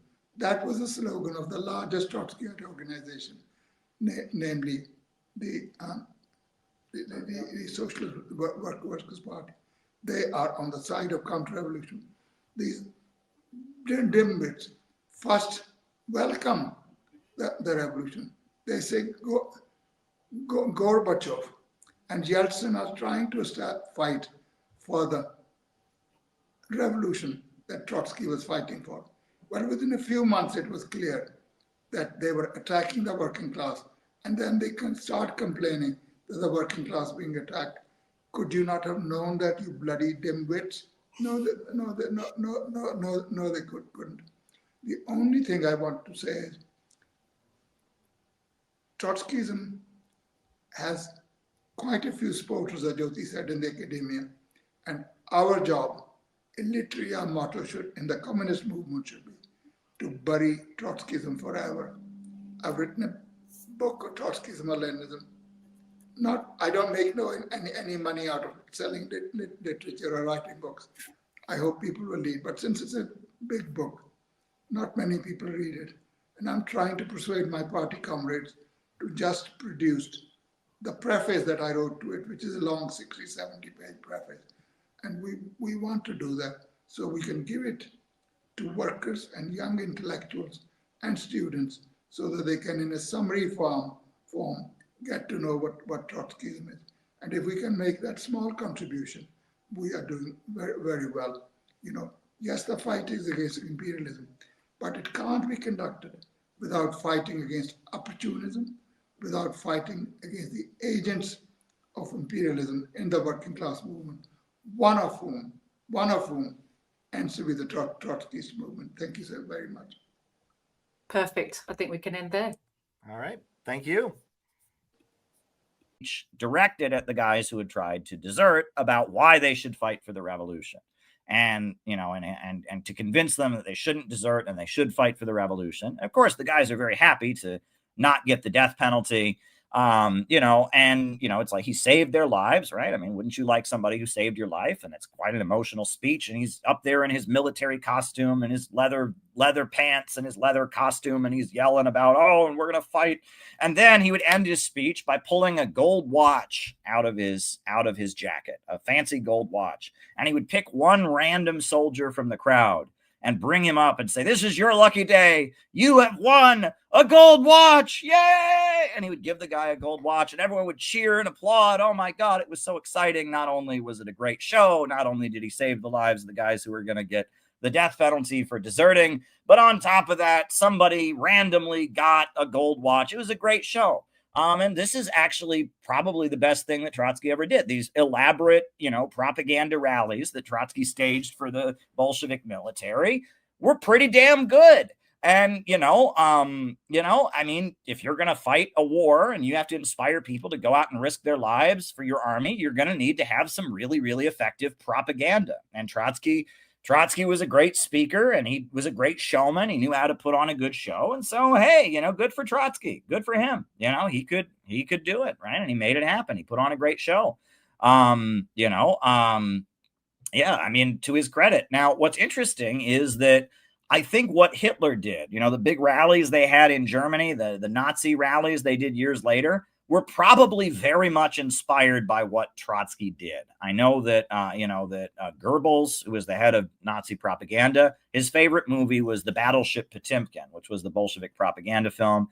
And that I think that, the military outfit and the big rally with speaking to people and the uniforms and all of this had a lot to do with what the fascists eventually did, which is kind of hilarious. The Trotskyites would get really mad if you point that out. But, it's just a good show, right? It's good propaganda, and I think all kinds of different political movements, learned how to do these kind of things. But, what's funny is that, nowadays, all these, internet leftists and all of that, they get silly and they do a whole thing about, oh, someone's wearing a uniform that looks fascist. Someone's, well, Trotsky actually invented all.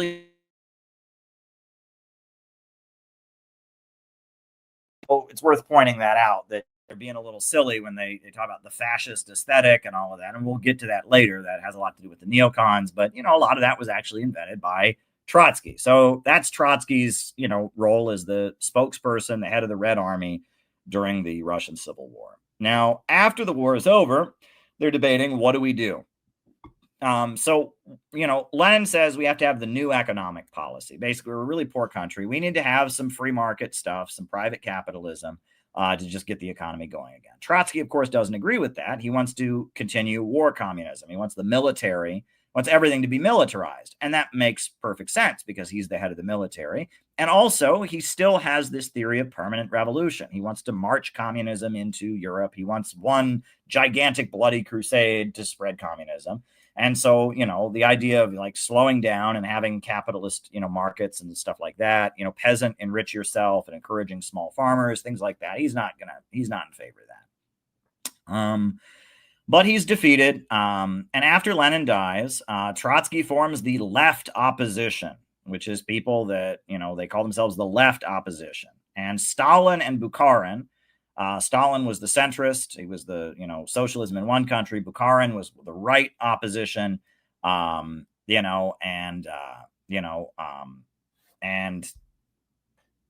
between the two of them, they defeated Trotsky. Trotsky's primary difference with the Communist International was China. Trotsky did not think that it was correct for the communists to join the KMT Nationalist Party of China. The Chinese government, right? They'd had a revolution, they'd overthrown the emperor, and they had, the KMT, the Nationalist Party, was leading China. Dr. Sun Yat-sen had been a good friend of Lenin, etc. And the KMT nationalist movement was a big movement, and it was vaguely socialist, right? The KMT nationalist movement of China, led by Dr. Sun Yat-sen. Their three principles were democracy, independence, and the people's livelihood.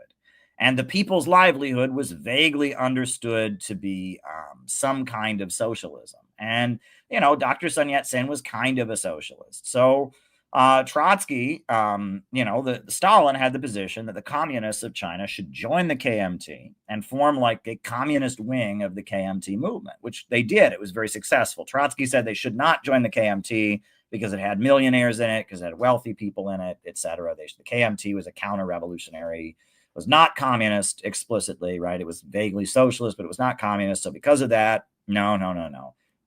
They should not join the KMT. So that was Trotsky's primary disagreement. Was he said only the working class can make a revolution. The KMT has a lot of middle class people. China's a largely peasant country, so they shouldn't join the KMT. That was his primary disagreement. But he has his theory of permanent revolution. He doesn't like what Stalin wants to do with the 5-year economic plan, socialism in one country. He doesn't like that. He wants them to be spreading communism all over the world. So he has his falling out with Stalin, and he eventually goes into exile. And first he goes to Turkey, then he goes to France, and then he moves to Mexico. And from exile, he builds a movement of communists who don't take leadership from the Soviet Union, right? Stalin is running the Communist International and the Third International, headquartered in Moscow. Trotsky forms his own group, the Trotskyists. Eventually they call themselves the Fourth International. And they are in opposition to the Soviet Union. And they blamed the rise of Hitler on the Soviet Union. They said that communists should have teamed up with the Social Democrats to block Hitler. And so it was Stalin's fault that Hitler came to power, which is absurd. They also, called for the independence of Soviet Ukraine. They wanted Ukraine to break away from the Soviet Union, which is a very bizarre position. It's a very, very odd position to take. Why would you want to break apart the Soviet Union? And it also coincides with what the Nazis were doing. The Nazis were funding Ukrainian nationalists as well. And that it's pretty clear that whether Trotsky knew it or not, the Nazis were kind of boosting and promoting Trotsky and his wing of communism as a way to, divide communists and separate communists from the Soviet Union, weaken the opposition. In Spain and in various other places, the Trotskyists were against the Popular Front, which was the anti-Nazi, anti-fascist alliance that the communists were building. And they called for things that lined up with what the Nazis were doing, like calling for the independence of Ukraine, like trying to cause division within the Spanish Republic and opposing the Spanish Republic at a time the Spanish Republic was opposing Franco. And it's been proven that the Nazis funded a radio station that preached Trotskyism and spread Trotskyism into the Soviet Union. And that, Mussolini paid for publications of Trotsky's books. And in the United States, the main newspaper that was supporting Hitler before World War II was the Journal American, funded by William Randolph Hearst. And they published Trotsky's articles all the time. And Trotsky, whether he knew it or not, because the Nazis didn't like the Soviet Union, they were helping spread Trotsky's ideas. In the meantime, the Soviet Union was promoting Roosevelt, right? And the Communist Party bent over backwards to support Roosevelt and to support the Democrats because they saw the Democrats as friendly to the Soviet Union. So the Soviet communists were supporting Roosevelt, were supporting Winston Churchill, and the Trotskyites were attacking them for doing so. And a lot of what they said always seemed to line up with what the Nazis were doing, whether they intended that or not. They denounced the Nazis. They said they were anti-fascist, but what they wanted always seemed to line up with what the fascists wanted also. And basically, Trotsky in exile, he was a professional anti-communist, and he goes around lecturing, and he was someone who was part of the Russian Revolution. He was the leader of the Red Army, so he had credibility, and he goes around speaking about how the Soviet Union has betrayed the revolution. And though he says the Soviet Union is still socialist, it's still a workers' state economically, but it is led by a parasitical bureaucracy. It has degenerated, and so it needs a political revolution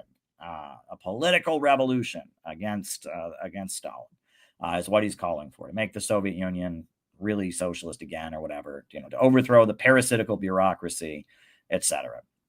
Now, Trotsky was actually invited by the Republicans to testify before the U.S. Congressional Committee investigating Roosevelt for his ties to the Communist Party. That Martin Dies, who was the congressman from, I think, Nebraska or where was it, Nebraska or Montana or someplace like that. Martin Dies was a member of Congress who was really opposed to Roosevelt. Roosevelt was a Democrat. He was a Republican. So Martin Dies formed the Dies Committee, which eventually became the House Un-American Activities Committee. And they were doing investigations into Roosevelt for being friendly with the Communist Party. And Roosevelt was friendly with the Communist Party, invited them over to the White House. He had his wife, Eleanor Roosevelt, speak to the American Youth Congress, which was a communist youth group. And that, Roosevelt liked Stalin. He thought the Soviet Union were good allies to fight the Nazis with. And so Congress was investigating Roosevelt for his ties to communism. And they invited Trotsky to speak before the Congressional Committee as an expert on the evils of Stalin and why the Communist Party was supporting Roosevelt, stuff like that. Trotsky agreed to do it, and he was going to fly to the United States and be a star witness in this anti-communist congressional investigation. But then, they rescinded the invitation, right? Technically, Trotsky did call himself a Marxist. And so the Republicans, they thought, are we going to really roll out the red carpet for a communist? No, we're not going to do that. So the congressional Republicans rescinded their invitation. World War II broke out in 1939. Trotsky was living in Mexico at the time, and he was neutral. Surprise, surprise. He said that both sides are wrong. And when France was invaded by the Nazis, he condemned the Communist Party for trying to form resistance to the Nazis. He said, it should be both sides, lay your guns down. Neither the Germans nor the French are right. He was neutral in World War II, all right? That, plague on both your houses basically was his position. And he said that World War II would continue forever. And the only way World War II would ever end is if there was a massive workers' revolution that happens. That Trotskyism was a fifth column. It spoke in the name of socialism, but it was trying to undermine the anti-fascist coalition that the communists were building. And what I think is also interesting is that Trotskyism, especially in the United States, it never really built a mass following among the labor movement. It never had a big following among the masses. It was always among the intellectuals. And that they played on, I think we can understand there was a weakness on the part of the Communist Party, that it was very much a party of very desperate, poor, unemployed people and people in the labor unions who were trying to get stuff done. And they built amazing unemployed demonstrations, and they mobilized the labor movement. They had the general strikes of 1934, and they did amazing things. But in order to do those amazing things, when an army is marching into battle, there's not room for debate. You have to just go and do it. And the Trotskyites very effectively kind of played on that and the fact that the Communist Party was very effective in getting things done and wasn't debating things to kind of, siphon off intellectuals who might have been put off by that environment. And that they played the role of kind of playing on the frustrations of intellectuals who felt that the Communist Party wasn't, it didn't have enough of a debate. It didn't have enough of an intellectual depth to it. And that the Trotskyism was a way to siphon intellectuals who and many intellectuals were supporting and becoming sympathetic with the Soviet Union in these years. But it was a way to give revolutionaries, to give intellectuals a way out. They could see themselves as revolutionary, but be against the Soviet Union. And it's important to add that the Trotskyite intellectuals of the late 1930s, almost all of them became neoconservatives later. And neoconservatism, the Bush administration, the ideology of the Republican Party in the late years of the Cold War, in the Reagan years, in the Bush years, many of the leading voices, such as Irving Kristol, Jean Kirkpatrick, who was the UN representative, I believe she was the UN ambassador. Many of these people were former Trotskyites. Paul Wolfowitz, I believe, was a former Trotskyite as well. And that many of these Trotskyites, they were against the Soviet Union. And then that led them to become big advocates of imperialism and full-on anti-communists and conservatives during the Cold War years. And that there is a continuity if you read their writing, right? If you read Irving Kristol and his writing, there's a continuity between being a Trotskyite and becoming a neoconservative. One of the things that he says in his autobiography about why he became a conservative is he said he was a Trotskyite and then he got drafted into the U.S. military during World War II.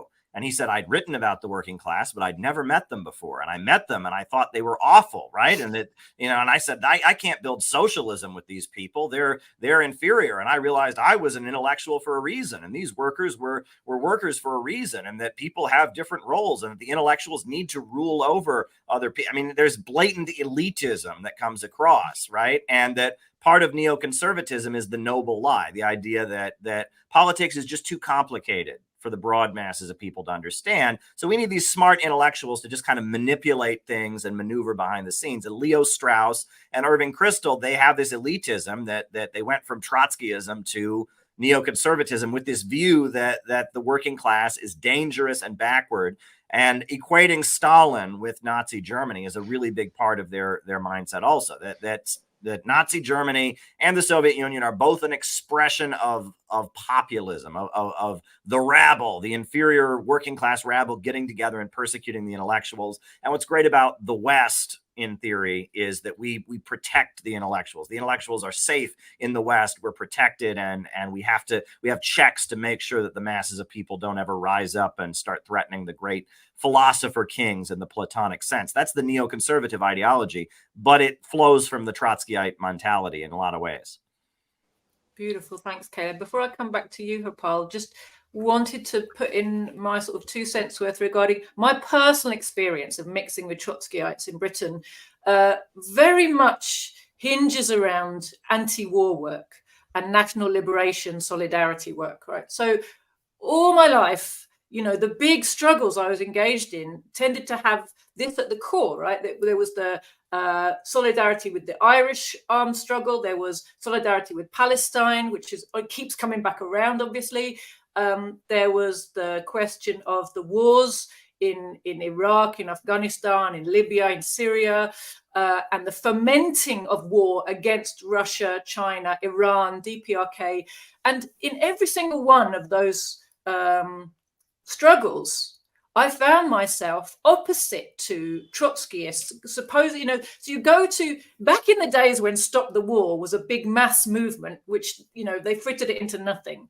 But there was a time when it was a big mass movement and its meetings would attract a lot of people. And they would always be packed. The platform would be controlled by a kind of lash up between revisionist communists and Trotskyites. And they would control who was invited to speak, and they would pack the audience with their people they would pick on to speak, right?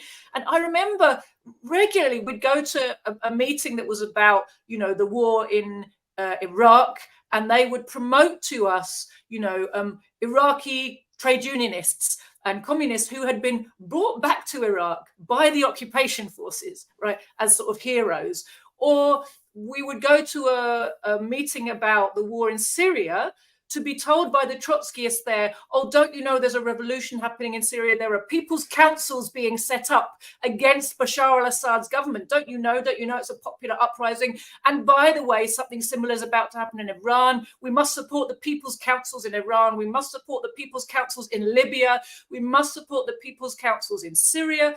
Now, not only were these people's councils a total fictitious mirage of the fervid Trotskyite imagination, I've never heard a Trotskyite apologize for the fact that was a lie and a delusion, a lie at worst, a delusion at best, right? I never heard them go back on that propaganda. They never take it back, but they always bring it out when imperialism's getting ready to make war against a country of its choice. The Trotskyites, on the one hand, they'll say, oh, war isn't very nice, so we must oppose war.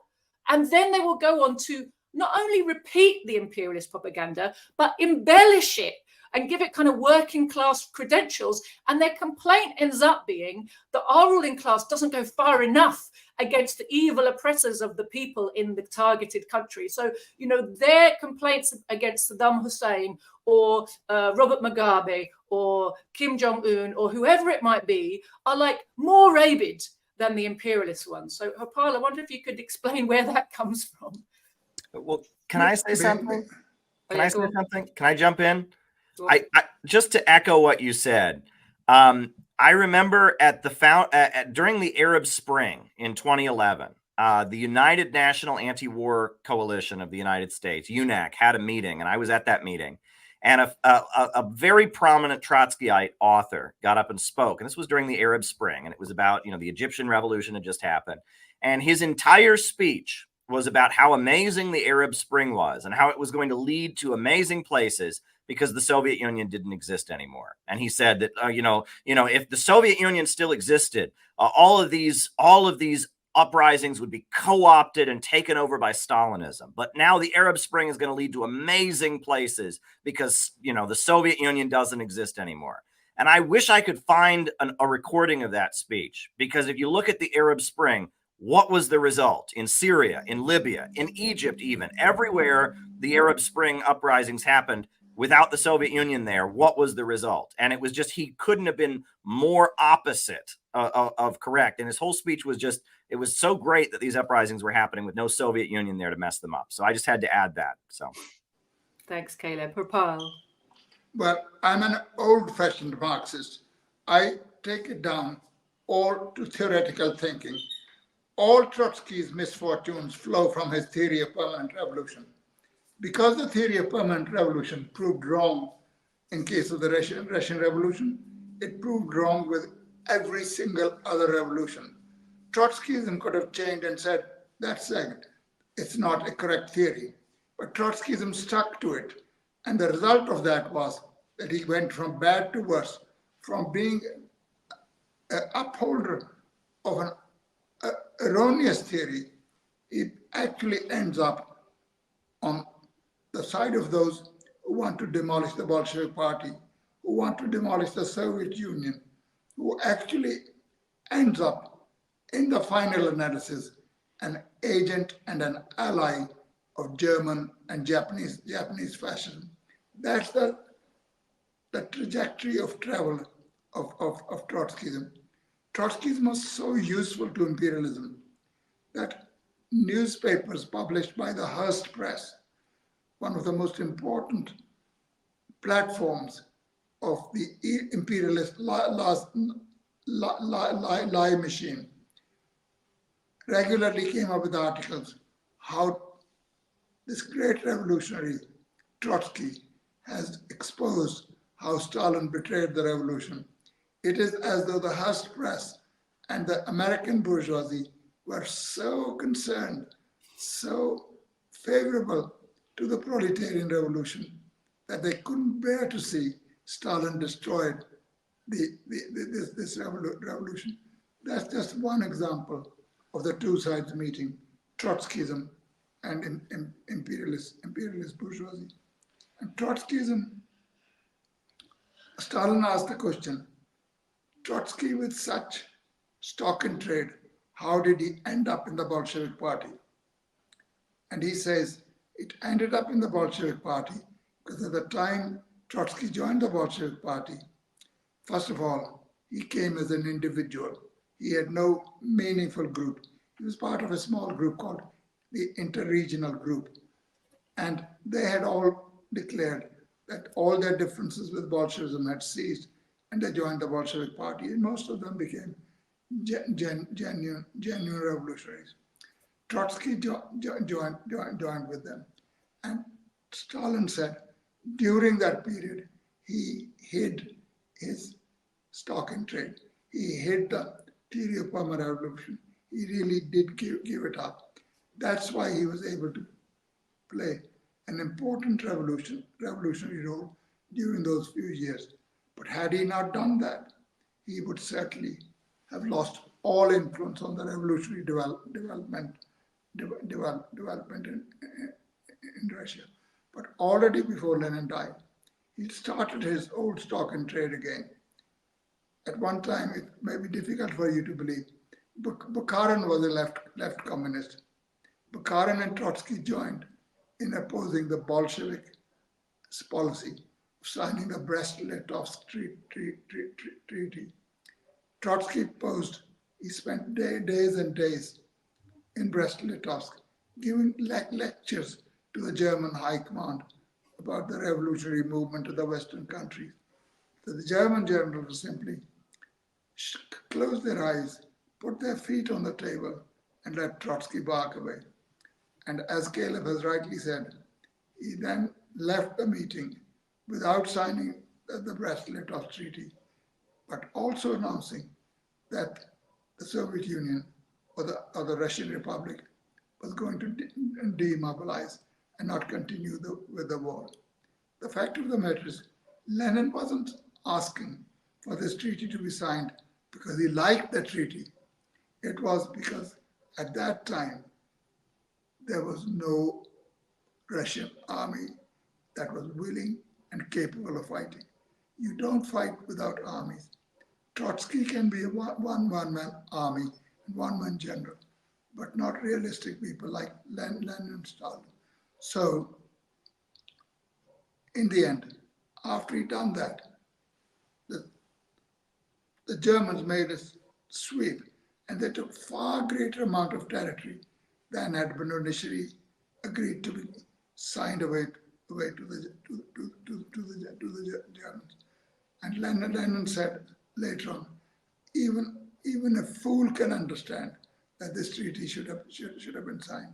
The fool was, of course, sitting few meters away from him at a Bolshevik party meeting. Then he launched another sortie in the middle of the most difficult condition, and that sortie was on the question of trade unions. What should be the role of the trade unions in the Soviet Union? I'd invite you to read Lenin's two articles, very important ones, Trade Unions and the Mystics of Comrade Trotsky in Bukharin, and another one, once again on the trade unions and the mystics of Comrade Trotsky and Comrade Bukharin. They wanted this so-called Democrat fighting against Stalinist bureaucracy, wanted the trade unions to become state organs and do whatever the government of the Russian Republic said. Lenin said, you can't. Trade unions have their own interests. The trade union leadership must protect the interests of working people. He was beaten on that. And then it carries on. Every time there's a problem, every time the Soviet Union is in difficulty internally or its situation worsens in the international sphere, Trotskyites launch another sortie on the Bolshevik Party. For example, the 1926 general strike was defeated. Wasn't defeated because of Stalin, wasn't defeated because of the Soviet Union. It was defeated because the Labour Party and trade union leadership betrayed that strike.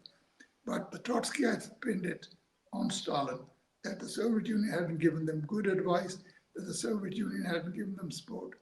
That dies down, and a couple of years later comes the question of Chinese Revolution. Chinese Revolution suffers serious defeats at the hands of Chiang Kai-shek.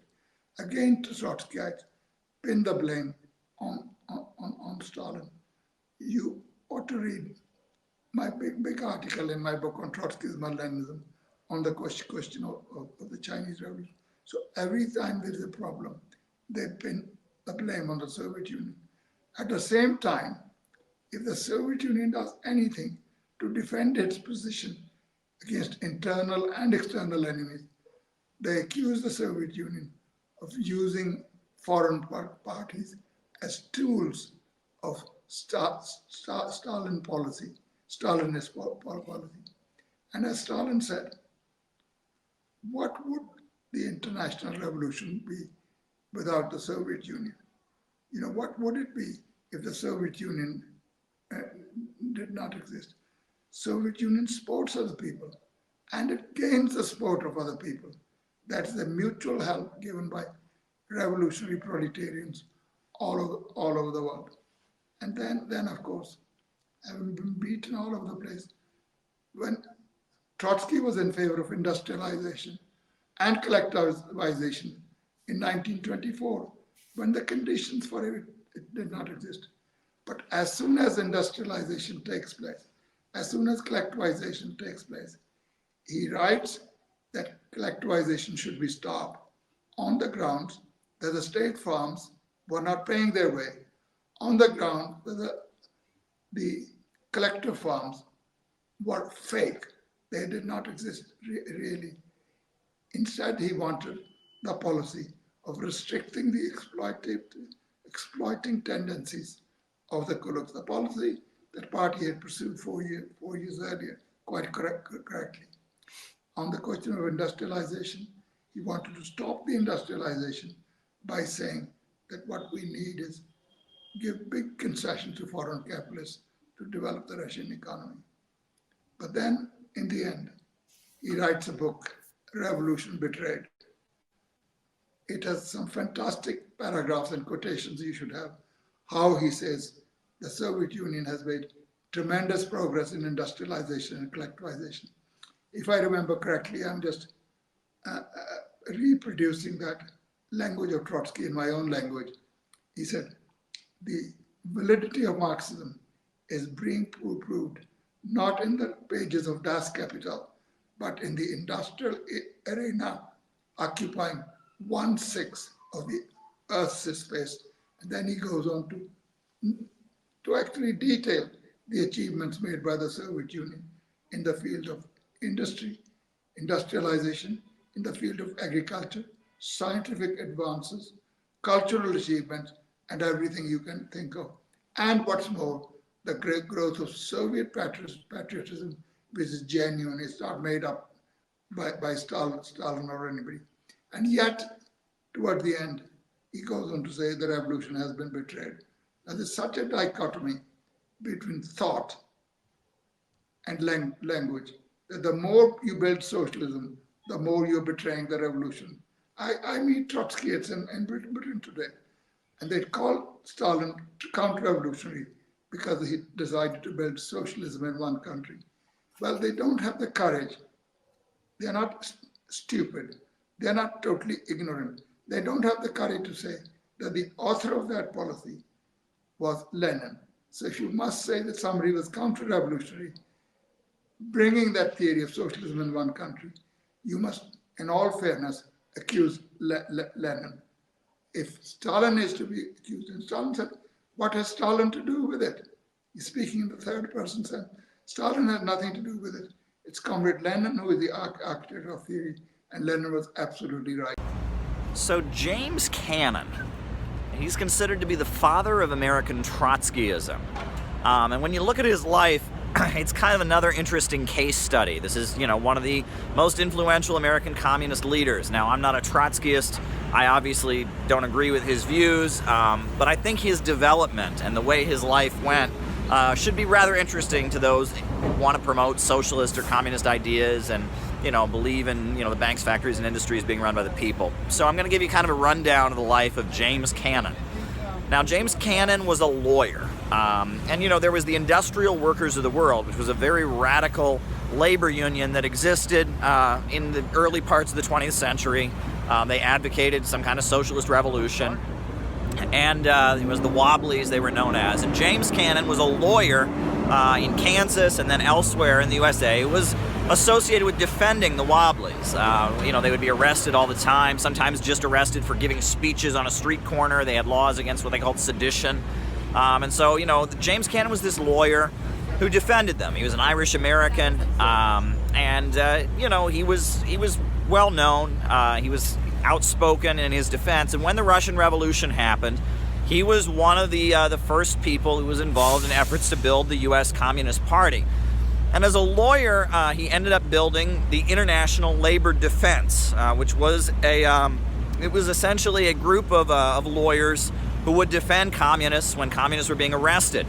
And James Cannon played a rather interesting role in some of the early debates within the Communist Party. For example, one of the big debates in the early years of the Communist Party was, should they be a secret organization? Should they be an underground group? And James Cannon, along with the Communist International and others, fought against this minority that wanted to keep them a secret, clandestine organization and said, look, we need to have a public organization. We need to, not have any barrier between ourselves and the working class. We need to be a public organization. James Cannon, he also advocated that the Communist Party of the United States make an effort to, promote its own writings in the English language. And not simply, follow and pander to immigrant communities, but they should try to speak to, the English-speaking majority of the United States, present themselves as an American organization, despite the fact they had an overwhelmingly immigrant membership. So James Cannon, he was a figure in the Communist Party in its early years in the 1920s, but he ultimately became associated with Trotskyism. And that was, the story is supposedly 1928 or so. He was in Moscow at a gathering of the Communist International. He found the writings of Leon Trotsky, like in the garbage or something, and he became a follower of Trotsky. Went back to the USA and was forming what, this kind of secret Trotskyist faction within the Communist Party of the United States. And he was ultimately put on trial. He and Max Shachtman and Martin Aburn, they were all put on trial for having a secret Trotskyist faction. And it's interesting because James Cannon would always tell this story. It was one of his favorite anecdotes, that when they had people to testify against him and accuse him of being a Trotskyist, one of the things that they said about him, the guy who owned who did the publishing company for the Communist Party was on the witness stand at this, Communist Party internal trial about whether he should be kicked out. And they asked, has he bought books on Trotsky? And he said, no, but he's bought every book we have on China. And everyone knows that China is a Trotskyist subject. And that points to something that a lot of Trotskyists don't want to talk about, which is the fact that China was probably the primary disagreement that Trotsky had with the Soviet Union and its leadership with Stalin. Right? Trotsky argued that in China, the Communist Party of China should not embed itself with the Nationalist Party. That, the policy that the Communist Party had of supporting, the KMT Nationalist Party and trying to maneuver within it and build a faction within it was not correct. And then, of course, when you had the KMT leadership with Chiang Kai-shek, when they took the opposite position and stopped aligning with communists, started killing them, then you had Trotsky announcing that this was somehow Stalin's fault, that they had done this, that Stalin had, quote, sold the Chinese Revolution down the river. That was a primary basis of Trotsky's disagreement with the Communist International, was this belief that somehow the Chinese policy was not correct, and that instead of trying to align with the Nationalist Party, the communists in China should have had a small, isolated group that based itself among the industrial working class of China, which was minimal, like the railroad workers perhaps. But ultimately it was Mao who took the position that it was the peasants that would make the revolution, and Trotsky didn't agree with that either. But that's beside the point. Back to James Cannon. So James Cannon, he was kicked out of the Communist Party, and they formed, the origins of the American Trotskyist movement. And if you read the official history, for the first few years that the American Trotskyist movement existed, it seemed like all they did was disrupt and try their best to make life miserable for the leaders of the Communist Party. They would go to the offices of the Communist Party and sell their Trotskyist publications outside of Communist Party events. They'd go into Communist Party events and disrupt and accuse Stalin of being a murderer and betraying the revolution. And it seemed like that was their primary activity. And then, of course, now according to Cannon, he'll talk about how then, when they tried to have events of their own, that members of the Communist Party would show up and attack them violently. They thought it was an anti-Soviet event, which it probably was, and so Communist Party members would attack them, and that it seemed like the Trotskyists and the Communist Party USA didn't really like each other and spent a lot of time being violent toward each other. Now, later you see James Cannon actually play kind of a role as an organizer in Minneapolis. He was a leader of the Teamsters strike in Minneapolis. He was there directing it, and that was considered one of the high points of the American Trotskyist movement, when you had the city of Minneapolis go out on strike. You had a general strike led by the Trotskyists, and James Cannon was there, and he was participating. He was a leader of it. So, you had that kind of that high point.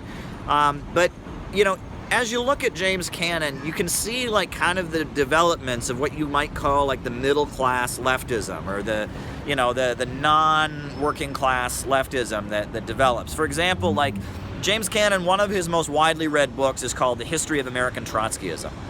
And if you read it, you would think that this would be like some kind of scholarly work in which he was, quoting documents and showing how they were formed. It's not that at all. It's the transcript of a number of speeches he gave, and it almost reads like a stand-up comedy routine, or like a monologue play. And it's full of these silly personal anecdotes, and stories and witticisms, and it's a little odd, and you can kind of see that there was very much kind of a cult of personality around James Cannon, that he had a lot of followers who thought he was a genius, and that he also admits that, in the 1930s, the Communist Party was a huge organization. I mean, tens of thousands, at some points hundreds of thousands of members and people loyal to them.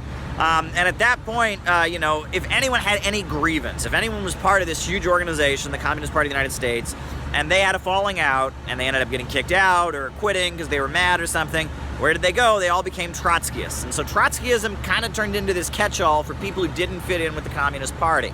And that got to be a little bit of a problem for them. And James Cannon recognizes this on some level. If you look at the fight in 1939, when you had the Molotov-Ribbentrop Pact, you had a lot of the Trotskyists who said, well, this proved that the Soviet Union, not only was it Stalinist, not only was it, not revolutionary, but it was capitalist. It was state capitalist, or it was bureaucratic collectivism. It was no longer a workers' state. And Leon Trotsky and James Cannon were saying, well, even though it has a counter-revolutionary leadership, the foundations of the economy are still socialist. So, we oppose Stalin, they would say, but we defend the Soviet Union. And that fight, if you read it, Trotsky writes a book, In Defense of Marxism. James Cannon writes a book, The Struggle for a Proletarian Party. And if you read it, they're starting to discover that there is this other current of people that are leftists that's developing, especially in New York City with intellectuals like Max Shachtman, and that these folks are not really, they're not really working class. And it's not about, the working class rising up. It's about some kind of vague, it's about something else. And you see that in Cannon's writings. He's starting to pick up on that. And, a lot of the people that come to Trotskyism are people that are mad at the Communist Party and people who feel like the Soviet Union isn't, this glorious country. They want the Soviet Union to be a glorious utopia. Maybe they discover that it's not, that it has a lot of problems. There's a lot of political repression there. It's a very militarized society. And so because they want paradise, they end up joining the Trotskyist movement. But, James Cannon, he, especially after the Second World War, there's a real bitterness that comes across in his work. He writes the first 10 years of American communism, and it's this book in which he goes over the founding years of the Communist Party, and he just, he attacks Earl Browder and William Z. Foster and all these leaders of the Communist Party really by name, and just tells stories about how they were rude to him and how they didn't treat him right, and he knew they were rotten all along.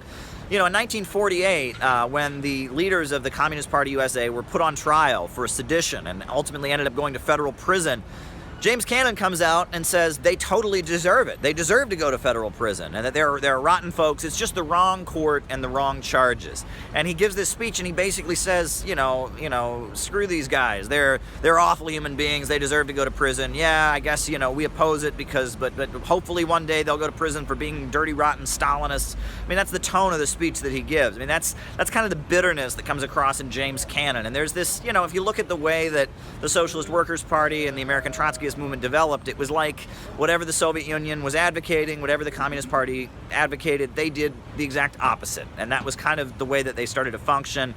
They were the place you could go if you liked socialist ideas, but had grievances against the Communist Party and thought the Communist Party leaders were phony or corrupt or something like that. So, that bitterness comes across. But I will say that, James Cannon, despite all of these problems, if you listen to his speech that he gave in 1948 at the Socialist Workers' Party convention, and it's on YouTube, it's one of the few recordings of him out there. It's called Two Americas. And it's you listen to that rhetoric, and that's the rhetoric that made leftism in the United States very strong. I mean, if you listen to it, he talks about, there's two Americas. There's one America of imperialism and Wall Street and these billionaires, but there's another America of hardworking folks who don't want a war with anybody and just want to survive. And, it's just beautiful populist rhetoric. And as much as James Cannon and American Trotskyism degenerated into this middle-class movement, Cannon was there in the 1920s, and he'd been the lawyer for the Wobblies, and that his rhetoric, he was appealing to ordinary people. And he talks about America's great democratic traditions and how they're being betrayed by Wall Street. And he's a populist. He has populistic instincts, and that even in his Trotskyism, he saw the development of the new left starting to emerge in the late 1930s among the New York City intellectuals, Martin Aburn, James Burnham, Max Shachtman, and he sees something there that even though he doesn't like the Soviet Union, even though he's a Trotskyist, even though, he's starting to align with more middle-class elements, he sees the new left. He sees the new left emerge, and he doesn't like it. And that's very interesting. And that if you listen to his speeches, this was a guy who, despite whatever issues, he knew how to appeal to ordinary people. He'd been a soapbox agitator.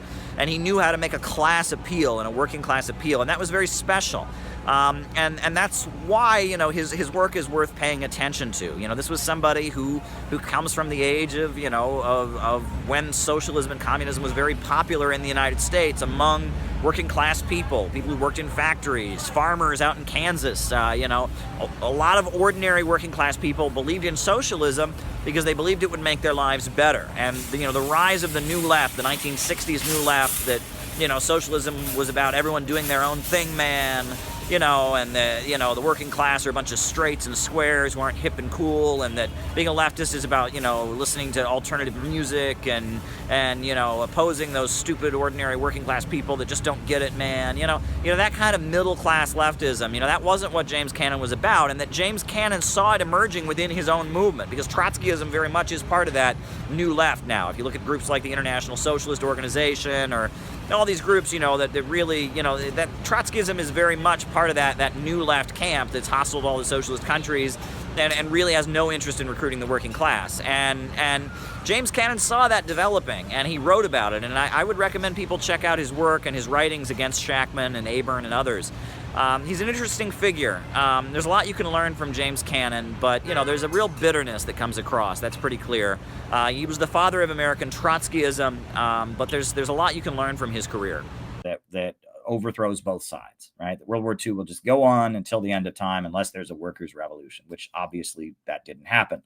And he was living in Mexico City, and he was assassinated, and he was killed in Mexico City. You know, the guy who killed him was somebody who was part of his own movement, but apparently had been working with the KGB.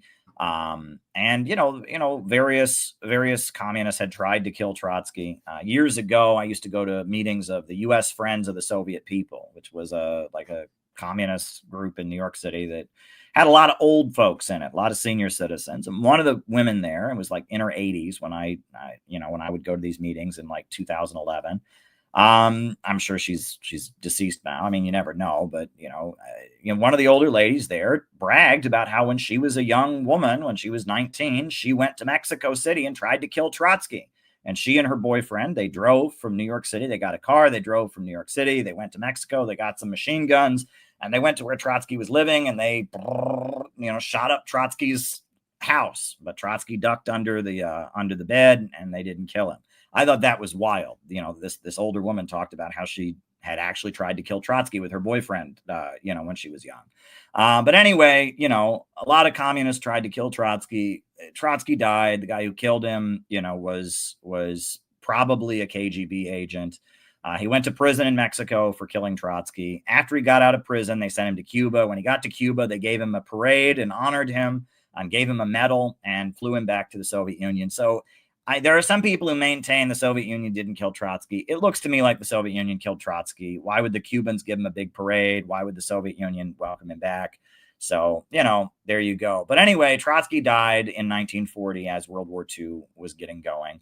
And, Stalin said, look, Trotsky is going to try to confuse. We need the whole global communist movement to unite, to defeat fascism. Trotsky's trying to sow confusion and all of that. So we just need to get rid of him. And that's what happened. So that then brings us to the New York intellectuals. Who were the New York intellectuals? I just gave you Trotsky's life story, who Trotsky was. Who were the New York intellectuals? The New York intellectuals were a group of American Trotskyists. Now, what's interesting is, communism has never been very popular in the United States. I mean, the Communist Party was significant during the 1930s. It had a big amount of influence, but generally, you go to European countries, you go to, other places, communism is much more popular. However, Trotskyism was the biggest in New York City during Trotsky's life. It was the biggest in America, which is weird, right? Why would a communist movement, it's genuinely communist, be so popular in America when America is like generally not where one is a communist? But the United States is where the largest Trotskyist group was. And it was, first you had the Communist League, and then it became the Workers' Party. Then it was a faction of the Socialist Workers' Party. And then 1939, they became the Socialist Workers' Party, the SWP. And they're still around, right? They have the Pathfinder books company. They own the rights to Malcolm X's actual writings, not the autobiography of Malcolm X, but his actual writings. And it's a book publishing group. They sell the Militant newspaper. I went to their office in New York City a couple months ago just to see what was there. And it was some old men drinking coffee, and they go door to door in Queens and they sell their newspaper, the Militant, and they publish books and they support Cuba. And they're just one of these, stodgy old communist groups that exist. They're called the Socialist Workers' Party, but they were quite big at one point. Anyway, they were the Trotskyist group in New York City and in America during the 1930s. The three leaders of American Trotskyism were James P. Cannon. James Cannon was an Irish-American activist, and he had been the leader of the International Labor Defense, which is when a communist would get arrested.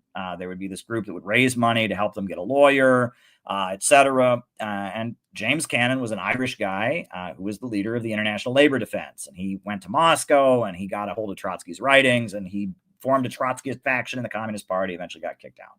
And there was Max Shachtman and Martin Aburn, and these were both Jewish labor organizers in New York City who were also Trotskyists and were won over to Trotskyism.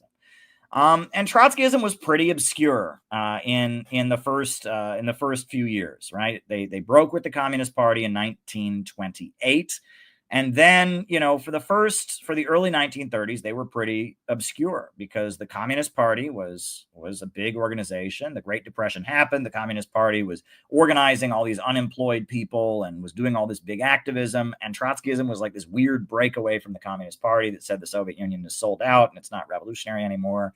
And it was pretty obscure, right? There weren't that many of them. It was just something that people knew about. And it was the other communists, right? You had the Communist Party, and then you had the other Communist Party, which was the Trotskyists. However, the big opening for the Trotskyists was the Communist Party, after Hitler came to power in Germany, after Roosevelt was president of the United States, they went into the Popular Front period, where basically they wanted to build a broad united front against fascism. And so they supported Roosevelt, and they toned down their radical messaging.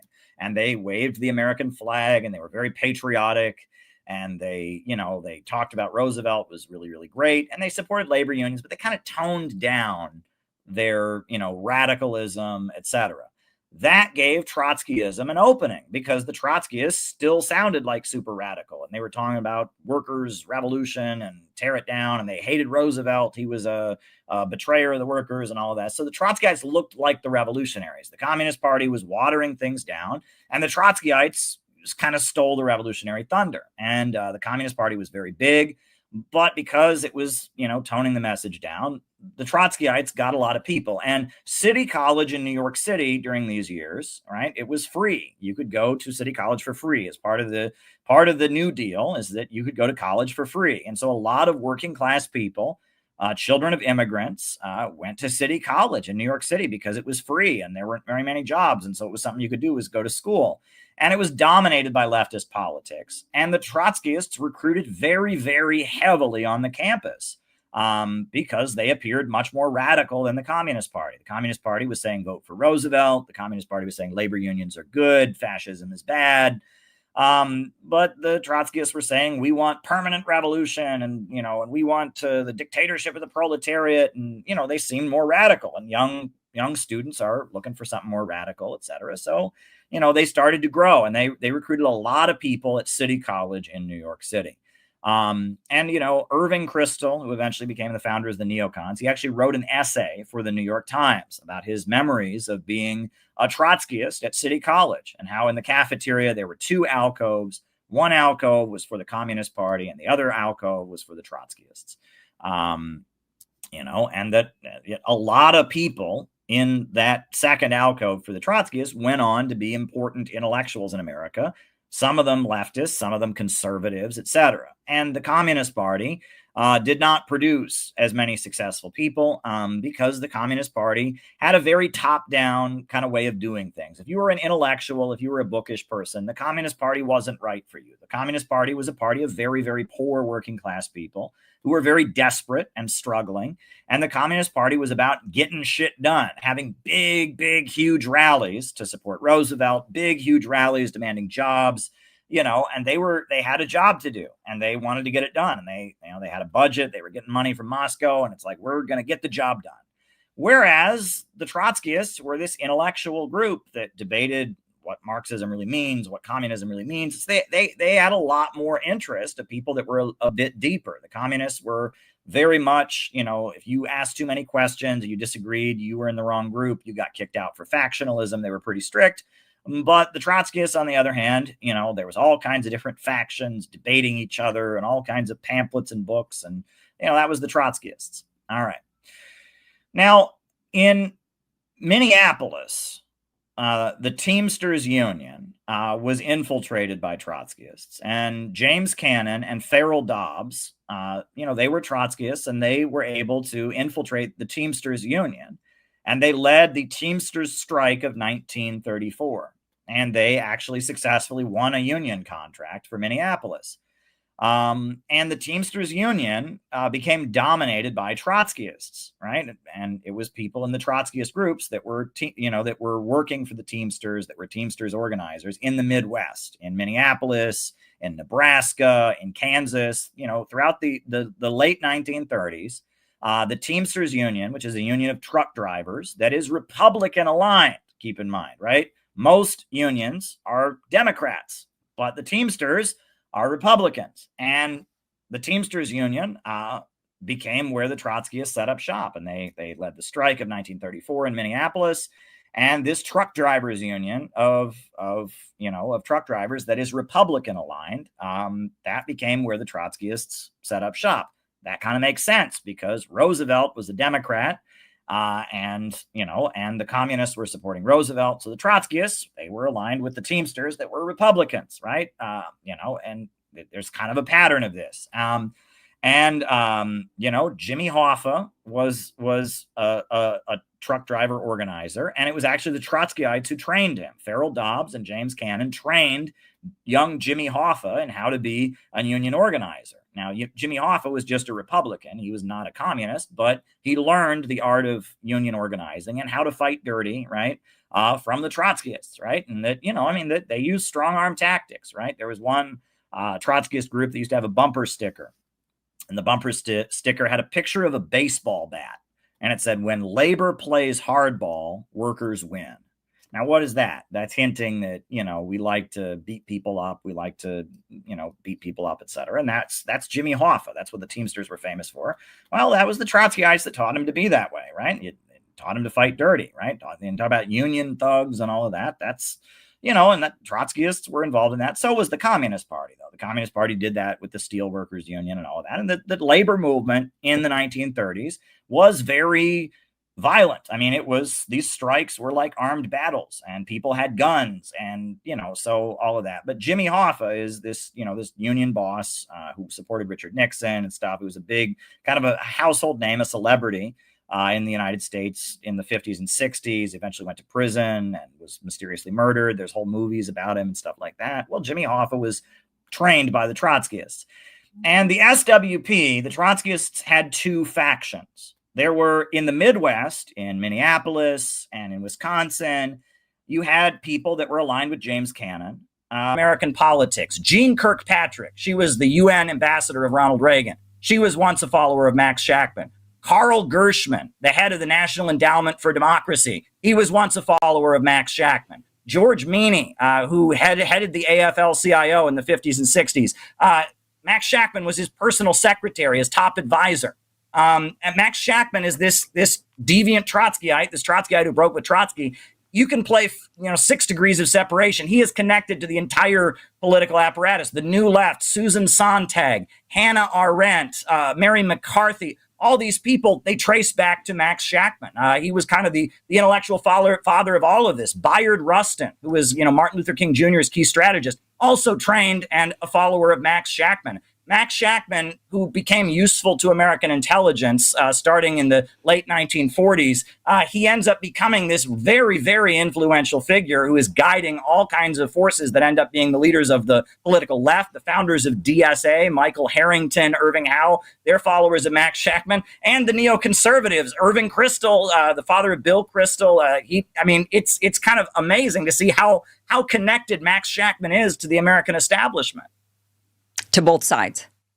Both sides, yes, right, because they both share this kind of celebration of the West and American individualism, and this opposition, right, and that DSA is people in the Socialist Party who eventually formed the Democratic Socialist Organizing Committee, and Social Democrats USA is the wing of the followers of Max Shachtman who were supporting Republicans, who were supporting Richard Nixon, and it's fascinating to see that the left and the right, they all can get traced back to this obscure Marxist guy who was kind of their guru, who was teaching them, and he was gradually becoming more and more pro-U.S. He supported the Vietnam War, he supported the Bay of Pigs invasion, and he ultimately endorsed Richard Nixon in the final year of his life. He first supported more moderate Democrats, Henry Jackson and Hubert Humphrey, but when George McGovern won the 1972 Democratic primary, he thought George McGovern was too soft on communism, and that George McGovern wanted to immediately end the Vietnam War. No, we got to fight the Stalinists. So he endorsed Richard Nixon in the final years of his life. He dies shortly afterwards. However, his followers go on to kind of establish what's now considered neoconservatism. Irving Kristol, the father of Bill Kristol, his New York Times obituary, I mean, you talk about that elitism. It tells the story of how he stopped being a leftist. And he says it was he got drafted into the army. And when he was in the army, he says he had written about the working class before. It was the first time he actually met them, and he didn't like them. And he considered them to be, dangerous. They're a bunch of toughs. They're anti-Semitic. He says, I can't build socialism with these people. They'll just try to make a racket out of it. And that he's an intellectual for a reason. He's better than these Midwestern street toughs, he calls them, that are in the military with them. I mean, it's contempt for the people. That is really what flows through it. And Leo Strauss, who was never a Trotskyist, he's a philosophy professor who fled Nazi Germany, and he becomes kind of also the guru to these folks. And his whole thesis is that the philosophers of history have all had to write in code, because the masses of people will persecute them if they find out what they really think. And that we have to create a society where the philosopher kings, in the Platonic sense, the superior intellectuals, won't be messed with by the vulgar mob, the masses of people who would seek to suppress them. That's the narrative, and that they equate Nazi Germany and the Soviet Union, and they see them both as expressions of excessive democracy. When ordinary people, stupid, ordinary rabble who aren't smart and intellectual, when we get involved in politics, we set up authoritarian regimes that threaten freedom. And so everything needs to be done to control the masses of people. And the noble lie, the idea that it's okay to lie to those masses of people because they just can't understand politics, right? They just can't understand it. So it's okay to manipulate and lie to them. Leo Strauss, his favorite TV show is Gunsmoke, the cowboy TV show where the good guy wears a white hat and is all good. The bad guy wears a black hat and is all bad. He says that's how average Americans should come to understand politics. And interestingly, as neoconservatism cements itself in Republican circles, we have two presidents who take on a cowboy persona. Ronald Reagan is literally a cowboy actor from Hollywood. George W. Bush is born in Connecticut, but yet he's putting on his cowboy hat and he's out on his ranch with his dog Barney and all of that. And that this had a lot to do with the neocons and how they crafted strategic messaging and winning the American people to support the wars. And their mission is to carry out a crusade to spread freedom around the world, because these regimes out there, they threaten the precious freedom of the intellectuals. They see, the Soviet Union, Nazi Germany, all the various governments the USA has overthrown. They're an example of the rabble getting together and threatening their freedom. Okay, so then it sounds to me, and maybe I'm wrong on this, maybe I'm not hearing you right, but it sounds to me like Alex Jones is right, and that the Trotskyists have taken over and they control everything. I mean, the left and the right, and they've just wreaked havoc. I mean, if it all boils down to these few people, and that they're the ones who are actually like the father thinkers of the left and the right, and the left, and we all see what happens every single time there's a State of the Union, right? The left and the right both give standing ovations to war. Anytime there's war, we all cheer for it. Both sides, doesn't matter, right? And both sides love to spread democracy and depose dictators. That is what they have in common completely. And that sounds a lot like these intellectuals that you're talking about, who are kind of the fathers of this sort of way of thinking. I mean, that sounds like it's true then. The Trotskyites have won. They've taken over and they've infiltrated, and we're now, what do we do now? Well, Trotsky still considered himself a Marxist, and Trotsky was not willing to completely throw the Soviet Union out. He maintained it was a deformed workers' state. This is a group of people that were followers of Trotsky, broke with him at the beginning of World War II, and carried with them a certain level of intellectual alienation and anti-populism that had defined their politics. That's why they'd become Marxists to begin with. They wanted to be edgy. They were different than everybody else and all of that. And they carry that kind of strand of thinking with them as they craft U.S. foreign policy. And John Bolton, who is, somebody that is just widely hated among the American people. He's a war hawk. Trump kicked him out of his administration. They've just had his home raided. He's somebody who was trained in the Sovietology academia fields that are very much crafted by these people. And that this mindset kind of defines U.S. foreign policy. And the American people don't agree. We don't agree. Right. The American and people they don't know agree. that. They don't like us. They think it's okay to lie to us and manipulate us to support their wars. Yeah. But I'm not willing to just yet throw out the fact that that they're not Marxists. And let me explain. Because I don't think that the U.S. foreign policy with wars, their bloodlust and endless desires to depose dictators, I don't know if that really has anything to do with capitalism. Now, I think there's definitely a strain of those who support the wars, who say, yeah, this will be great for us too. So we'll support your war. It is kind of like the enemy of my enemy is my friend, right? We'll go to a group, we'll say, okay, we'll support your revolution. We don't really agree with you, but we'll support it because the end goal, we have the same end goal. So I don't know if the neocons are actually capitalists. I think there's definitely capitalists within the same who have the same agenda. So they say, okay, we'll fund the wars, we'll help you because ultimately then we want to have the resources, we want to build businesses, we want to do these things. But I don't think that's like why John Bolton goes into war, for example. I don't think John Bolton has a shred of capitalistic thinking or ideology in his brain. I think he just wants war with the Soviets for whatever reason. And that would be some almost like deep-seated, ingrained, taught from birth sort of hatred of the Soviets for no other reason other than just to hate them. And so that, when I think of like the neocons, like even the Hillary Clintons of the world or whoever, or Bill Kristol, or even like Zionism, right? Like when you look at that, none of this is rooted in capitalism. There's not really an economic strain to this. There's something else there that causes them to be rabidly pro-war. So I don't know if I'm willing to totally throw away. Now I know, you and I might disagree on Marxism or whatever, but I'm not. To me, it's just an economic thing. I don't actually look at capitalism or Marxism as inherently evil or not evil. I just look at them as economic structures they don't have feelings. So you can either make capitalism or Marxism, I think, evil. And you could also make probably both of them benevolent. I mean, to me, it doesn't really matter. They're just economic systems. So, and one might be more flawed than the other or whatever, and we could have that debate all day. But to me, that part doesn't actually really matter.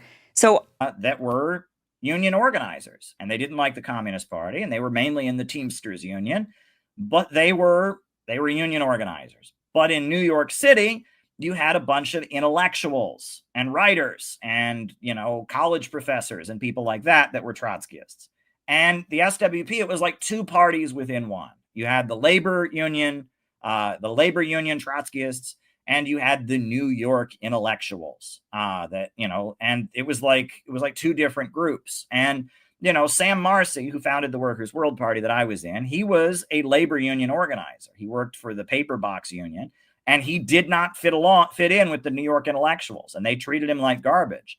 And he was technically a member of the SWP, but he wasn't able to do anything. And eventually he and a couple of his friends moved to Buffalo, New York. And the New York intellectuals were weird. That they had a big meeting, and that somebody from one of the other branches of the SWP,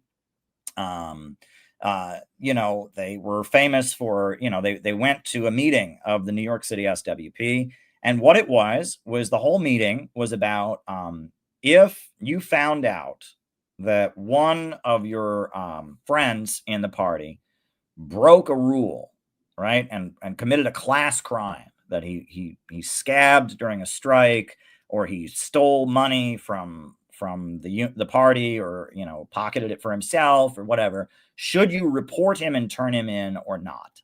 And they talked about that for 3.5 hours. And some people said, no, you shouldn't turn him in because we shouldn't tattle on each other, and that this is a movement where we don't want to be totalitarian like the Stalinists. Some people said you absolutely should turn him in so that we can keep our pure revolutionary line. And they talked about that for 3.5 hours. Now, and it was this whole debate about, was it moral and ethical to turn in somebody in the party who broke a rule?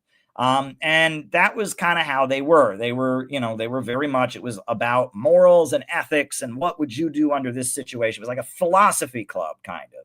It wasn't, they weren't, organizing strikes and unions, and they definitely didn't like the Soviet Union. And the New York intellectuals ran the New York City SWP, and they were the people that ran it in New York City. James Cannon was the leader of the SWP largely. So what happened? 1939, the USSR and Nazi Germany signed a non-aggression pact. Well, that's a big deal because the Soviet Union had been going around the world building an anti-fascist alliance. And the Nazis had been going around the world saying that we have to fight the communists. And the pact between Germany and Italy and Japan was called the Anti-Comintern Pact. And so for the Nazis to turn around and sign a pact, a non-aggression pact with the Soviet Union to turn around and sign a non-aggression pact with the Nazis, that was a huge derail, a huge confusion. Like, why the hell did that happen? Well, the reason it happened was because Hitler was increasingly not getting along with Britain and France and America.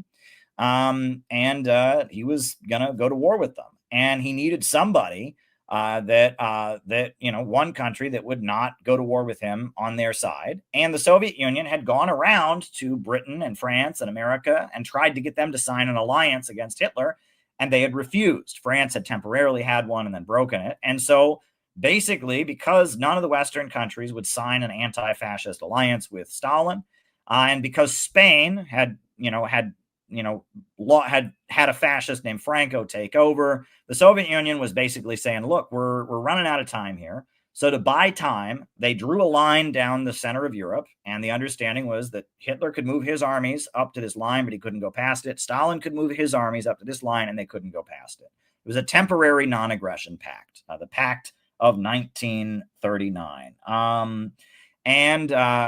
The U.S. government was really angry. Roosevelt had been had been friendly with the Communist Party, but it was a huge game changer. Like suddenly, the U.S. mainstream media was demonizing the Soviet Union again. And they called the Communist Party the Communazis. And Earl Browder, the head of the Communist Party, was thrown in federal prison.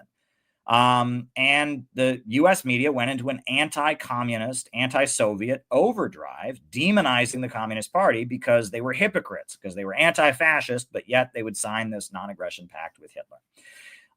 Trotsky, on the other hand, he said that the way that they had done the pact was unprincipled, but that the USSR had the right to make such a pact. And he actually went as far as saying they should endorse the Communist Party in the 1940 election. Now, again, this follows a pattern. Trotsky generally does everything against the communists. But yet, at the moment when the communists and the Nazis are getting along, all of a sudden Trotsky says, let's endorse them. I mean, it's like it gets really blatant that the fact that Trotsky was on the payroll of the Nazis, it gets really obvious at that point. It gets pretty ridiculous. But anyway, so Trotsky says, you should endorse the Communist Party in the 1940 election. The Trotskyists in America don't listen to him. Trotsky, because the communists were, anti-war and because they'd broken with Roosevelt over the pact, suddenly Trotsky is becoming more friendly to the Soviet Union. I mean, it just gets really blatant that he had Nazi connections. Anyhow, the New York intellectuals, they were horrified when the Soviet Union signed the non-aggression pact with the Nazis. They thought it was unbelievable that it would do that. And so the New York intellectuals, they declared that the Soviet Union was neither capitalist or socialist, but bureaucrat collectivism. And that both Nazi Germany and the USSR had a new economic system that wasn't capitalism or socialism. It was bureaucrat collectivism. They no longer felt that the Soviet Union was a workers' state. Trotsky said the Soviet Union was a workers' state. It was just led by a parasitical Stalinist bureaucracy, Well, the New York intellectuals, they said, no, it's bureaucrat collectivism. And some of them said it was state capitalism, and that the bureaucracy, the Stalinist bureaucracy, was the new capitalist class. It was just capitalism run by the state.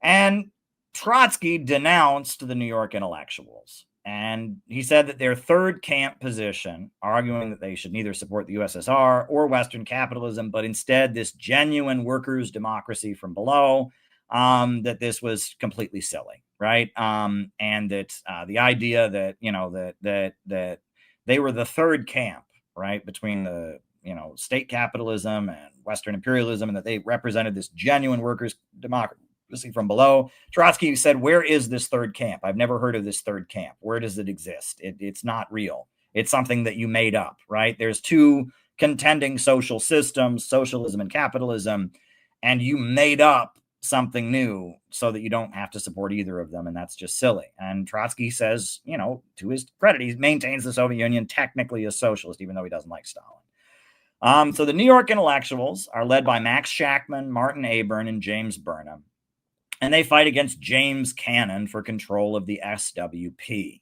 And there's a big fight, and James Cannon, James Cannon writes the book, The Struggle for the Proletarian Party, which is, it's a good book, and it's just describing the fight with the New York intellectuals. And he goes after them in detail. One of the things that they attacked James Cannon over was cult of the leader. And they said that, the problem with the Soviet Union was the Soviet Union had, they were worshiping Stalin, like it was a cult. And they said the SWP was also a cult against James Cannon, and that, they were free thinking intellectuals. Nobody could tell them what to do. And James Cannon said, look, we don't agree with the Soviet Union, but the idea that we're practicing cult of the leader is absurd. We just, and that was really what it was about. Right. And that if you read, I actually recommend reading The Struggle for a Proletarian Party. It's a good book, because he's talking about all the people who became neocons eventually, and how basically they wanted to prove they were free thinkers. They weren't part of a group. Oh no, they had their own ideas. No one could tell them what to do. They weren't, and it's this thing that a lot of people get into. I think for myself. I'm not going to join an organization. I don't follow anybody. And it's an ego thing. Right. And it's this whole, like, I couldn't possibly be part of this movement. It's like, it requires humility to be a member of a group, and to say, I support this movement and I stand for this.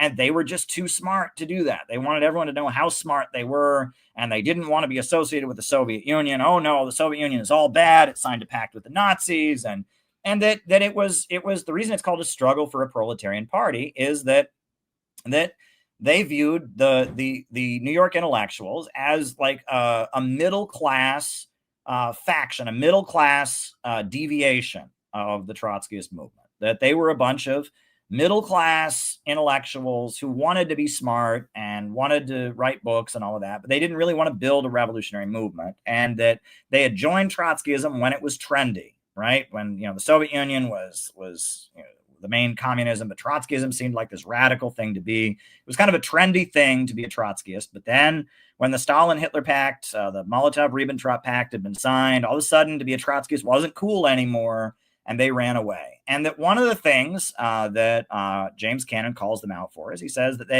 they confuse their own anxieties with the feelings of the masses, right? And this is a really common thing among Trotskyists. They feel a certain way, and they then say, oh, all the other people feel this way. And they don't, right? They're having their own issue, and they try to project that onto everybody. And that's a really common thing. For example, right? This was something that I saw during the Iraq, after the USA invaded Iraq, the Democrats were elected, and the anti-war movement kind of went away. And that the big Trotskyist group in New York City is called the ISO, the International Socialist Organization. They're descended from Max Shachtman. And they would always say the reason there was no anti-war movement was because the anti-war movement had not denounced Saddam Hussein enough. I kid you not. And I don't know where they got that from. I don't know. I mean, is that, the reason there were no anti-war protests is because the The anti-war movement had not denounced Saddam Hussein enough. And they had like a quote. I used to work for Ramsey Clark, who was the former U.S. Attorney General, who was Saddam Hussein's lawyer. Ramsey Clark had talked about Saddam Hussein's healthcare system or something at a rally. And that was why there was no anti-war movement. Like, that's insane, right? You think there's anybody who said, oh, I'm going to go to an anti-war protest. Oh, wait, they haven't denounced Saddam Hussein loud enough. I better not. That's crazy. But that's what they thought. Because they're Trotskyists, because they hate Saddam Hussein. He's a totalitarian dictator. That's what they thought. And they projected that onto the masses. And Trotskyists would always do this, right? It was, another common thing, right? And I used to have there were two older guys I knew. One of them was a Trotskyist. One of them was a Stalinist. And one thing that they realized was that their primary disagreement was, why is there anti-communism? Why is there so much anti-communism in America? My friend who was a Stalinist said it was because of propaganda, demonizing the Soviet Union, demonizing communism. My friend who was a Trotskyist said, oh no, working class people in America know what the Soviet Union is really like, and they don't like it. Well, that's crazy. That's ridiculous. That is just not the case. You think Americans know anything about the Soviet Union? Americans think communism is, everyone gets paid the same wage no matter how hard they work. Americans don't know anything about that. But they felt that way. They looked at the Soviet Union. They didn't like it. So clearly the masses must be like them. And that this is a common middle-class deviation, is you feel a certain way and you can't understand that you feel that way, but other people don't. You project it onto everyone else. Now, we all do this to some degree or other, but this is a really common thing. And these New York intellectuals, that's what they did. They didn't want to support the Soviet Union anymore because it had signed a pact with the Nazis. And so they announced, oh, the working class, will never support a movement aligned with the Soviet Union, which was ridiculous. Communist parties were everywhere. And especially during World War II, they grew in big numbers. It was ridiculous, right? And that they were writers and professors and intellectuals. They had their own career aspirations, and being part of a group, it was degrading. It meant they weren't the smartest people in the world. And that they wanted to show that they were free thinkers, and no one could tell them what to do. And they weren't part of the cult of the leader, right? They were free thinking, independent, they had their own ideas and all of that. It's a juvenile thing. And again, we see this a lot, right? There's people feel that if they join a movement, that they're somehow admitting that they're not a smart person. They're not free thinking or whatever. So what you should do is not join a movement. You should just repeat what everybody else says and follow the mainstream media, because that's what real free thinking people do. I mean, it's ridiculous, right? But it's part of the brainwash of this society. Part of the radical individualism of Western society is like, if you join a movement, you're in a cult, you're brainwashed. So what you should do is you should think for yourself and just repeat mainstream media. And that's what these guys were doing. They said, well, we think for ourselves. And so, if you read The Struggle for a Proletarian Party, James Cannon just rakes these guys over the coals because that's what they were doing. So Max Shachtman, he formed the Workers' Party, which is a new Trotskyist organization. And a number of people joined it, including Irving Kristol and Irving Howe. And Hannah Arendt was very close to them. Now, Hannah Arendt is the person who is considered to be like one of the main people responsible for the concept of totalitarianism. And she wrote about totalitarianism, etc. After the Second World War, the Workers' Party, which was the Trotskyists of New York City, the New York intellectuals, they became the Independent Socialist League. And they started independent socialist clubs on college campuses. So, on various college campuses, you would have the independent socialist clubs, right? So 1949, after World War II, there's McCarthyism, obviously. And the Communist Party is outlawed. The leaders of the Communist Party are thrown in jail. I mean, there's a huge hysteria against communism. The Communist Party had been a big part of Roosevelt's coalition. A section of the Democratic Party had worked with the Communist Party. But now that the USA and the Soviet Union are no longer allies in World War II, now the communists are public enemy number one. They're hated. The House Un-American Activities Committee, the FBI is going after them. Communists are just very, very widely hated and demonized and whatever. So then, 1949, though, amid McCarthyism, at a time that communists are all in jail or in hiding and all of that, in New York City, the Communist Party is able to have a really big peace conference at the Waldorf Hotel in New York City, the Waldorf Peace Conference. And they get a lot of really famous people to speak at it. Albert Einstein speaks at it. W.E.B. Du Bois speaks at it. Aaron Copland, the composer, he speaks at it. And even though the Communist Party is so hated and the Soviet Union is so demonized, it's the height of McCarthyism. At this hotel in New York City, they have a big conference that's paid for by Moscow, and it's paid for by the Soviet Union, where they defend the Soviet Union. It's a peace conference saying the Soviet Union is right in World War II. It was a really big achievement. And the CIA was furious about it, right? And the FBI, was at it, was going through it, was at the door, writing down the name of every person who went in. And there were a couple Canadians who attended, and they were like arrested and, dragged out of their hotel rooms and deported from the country. I mean, it was really, the FBI went crazy against it, but they still had this amazing conference. The CIA was watching this and they were fuming. Oh my God, how can all these smart people, all these writers, all these intellectuals, actors, how can all these people be supporting the Communist Party? And they're just really upset about this. So the CIA says, we need to start funding artists and intellectuals and scientists and thinkers, etc., who are anti-communist. And some of them can be socialists and some of them can be leftists, but they're against the Soviet Union. That's what matters. And so who did they hire to run their program? They launched the Congress for Cultural Freedom is their program that they set up to start funding writers, intellectuals, scientists, and others who are against the Soviet Union. Who do they hire to run it? Irving Kristol. Irving Kristol, who's a follower of Max Shachtman. And he's the guy who becomes the director. In Britain, is it really hard enough to think that perhaps if there was some broadcasts about the true communist was a guy living in Mexico who was in exile and Stalin had sold out the revolution? Just saying. So in 1939, at that point, Roosevelt was in a close alliance with the Communist Party. And at that point, there was, an effort to remove Roosevelt. The factory owners were furious. The labor movement was growing by leaps and bounds. So Martin Dies, do people know the name Martin Dies? He was a member of Congress who formed the House Un-American Activities Committee and started investigating the Roosevelt administration for their ties to something called the National Youth Congress, which was an activist youth group that the Communist Party was heavily involved in. And so Martin Dies starts calling all kinds of people before the committee and basically trying to attack Roosevelt for his relationship with the Communist Party of the United States. And Gilbert Green, who was a leader of the Communist Party USA, he was a member of the National Youth Congress, he was called before the committee. And he said, this committee is un-American. We, the communists, are the true inheritors of the American Revolution. How dare you call me before this committee? And to make a political statement, Roosevelt had Gilbert Green sleep over at the White House the night that he was called before the committee, just to make the point that he was not ashamed to be associated with communists. So you have the Dies Committee, the Un-American Activities Committee, investigating the Roosevelt administration for its ties to the Communist Party. Well, Leon Trotsky, either he's invited or he volunteers to be a friendly witness to go and testify before the Dies Committee. This is what he says. He says, I was defeated because the working class, as a result of internal and external conditions, showed itself to be too weak to liquidate its own bureaucracy. The struggle against this deception is an elementary political task.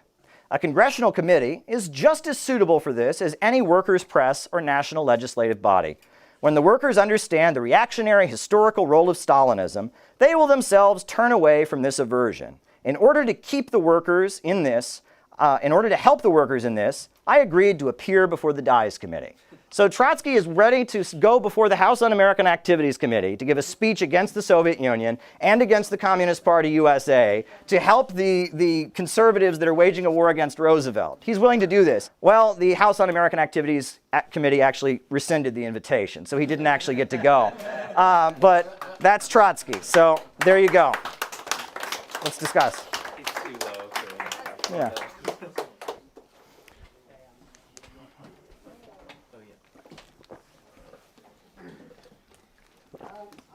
Try to give a little short story. This issue right here is particularly close, to just everything I stand for as a person.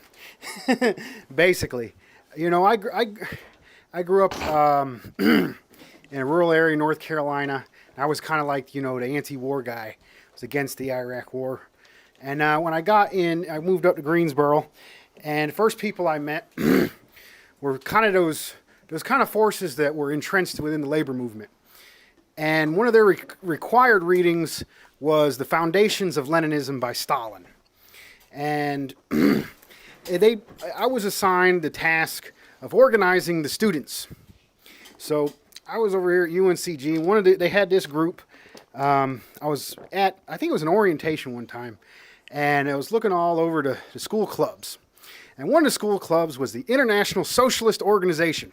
And I thought, these sound like good folks. I'm going to go visit them. Maybe I can get some real student activists out of this group.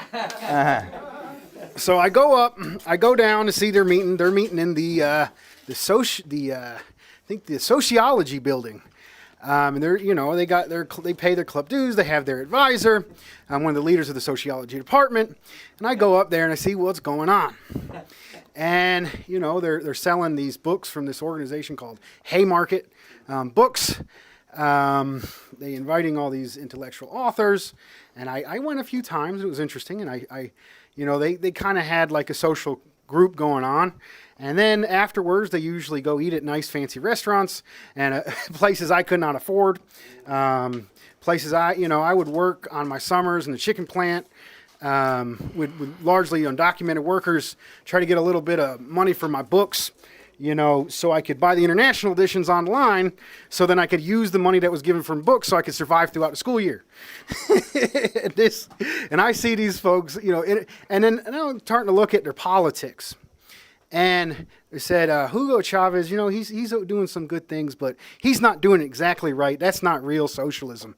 And then this Obama, the so-called peace president, the liberals were all happy to put in there, decides, there's plenty of stuff going behind the scenes, but they decide it is time to destroy the most prosperous nation in Africa, Libya.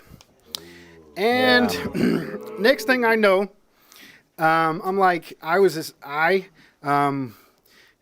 absolutely horrified that they're destroying, the most prosperous nation in Africa. So I start to organize a speak out on campus and in a general information section to talk about why our money, our dollars that should be going to our education are going to destroy Africa. So I organized this speak out and I start speaking. And then, the people I invited, the ISO folks, they come up to me and said, just stop talking, man. You're not going to address any of these people. You're not going to get to the people. Let's go all sit over here in bushes and talk about the real issues. And it turns out that Gaddafi was a horrible person. It's okay if he gets invaded. Wow. So, why do they act like this? Mm-hmm. Why do they do this? And there's a very good author who wrote Why Communism, which I really push for people. It's really the working class roots of what communism is and what it means and how to talk to working class. But he also wrote another book, Olgan, called Trotskyism, Counter-Revolution in Disguise. Mm-hmm. And the very last paragraph, it starts with, they do not sink roots into the masses. Mm-hmm. They are of the technocracy, they're of the academic clique and the class, they retain that class position. And, they might be being forced out of their position, just as then, in the time that book was written in the Great Depression. Now, these intellectuals are being kicked out of that class. It's being shortened. But they still hate the working class. Mm-hmm. That's right. They still hate oppressed people. That's right. They hate the Chinese. They hated me. They look down on the way I look. They look down on all of our leaders, including Stalin, and all of the leaders of the workers. That's right. And the oppressed nations. That's right.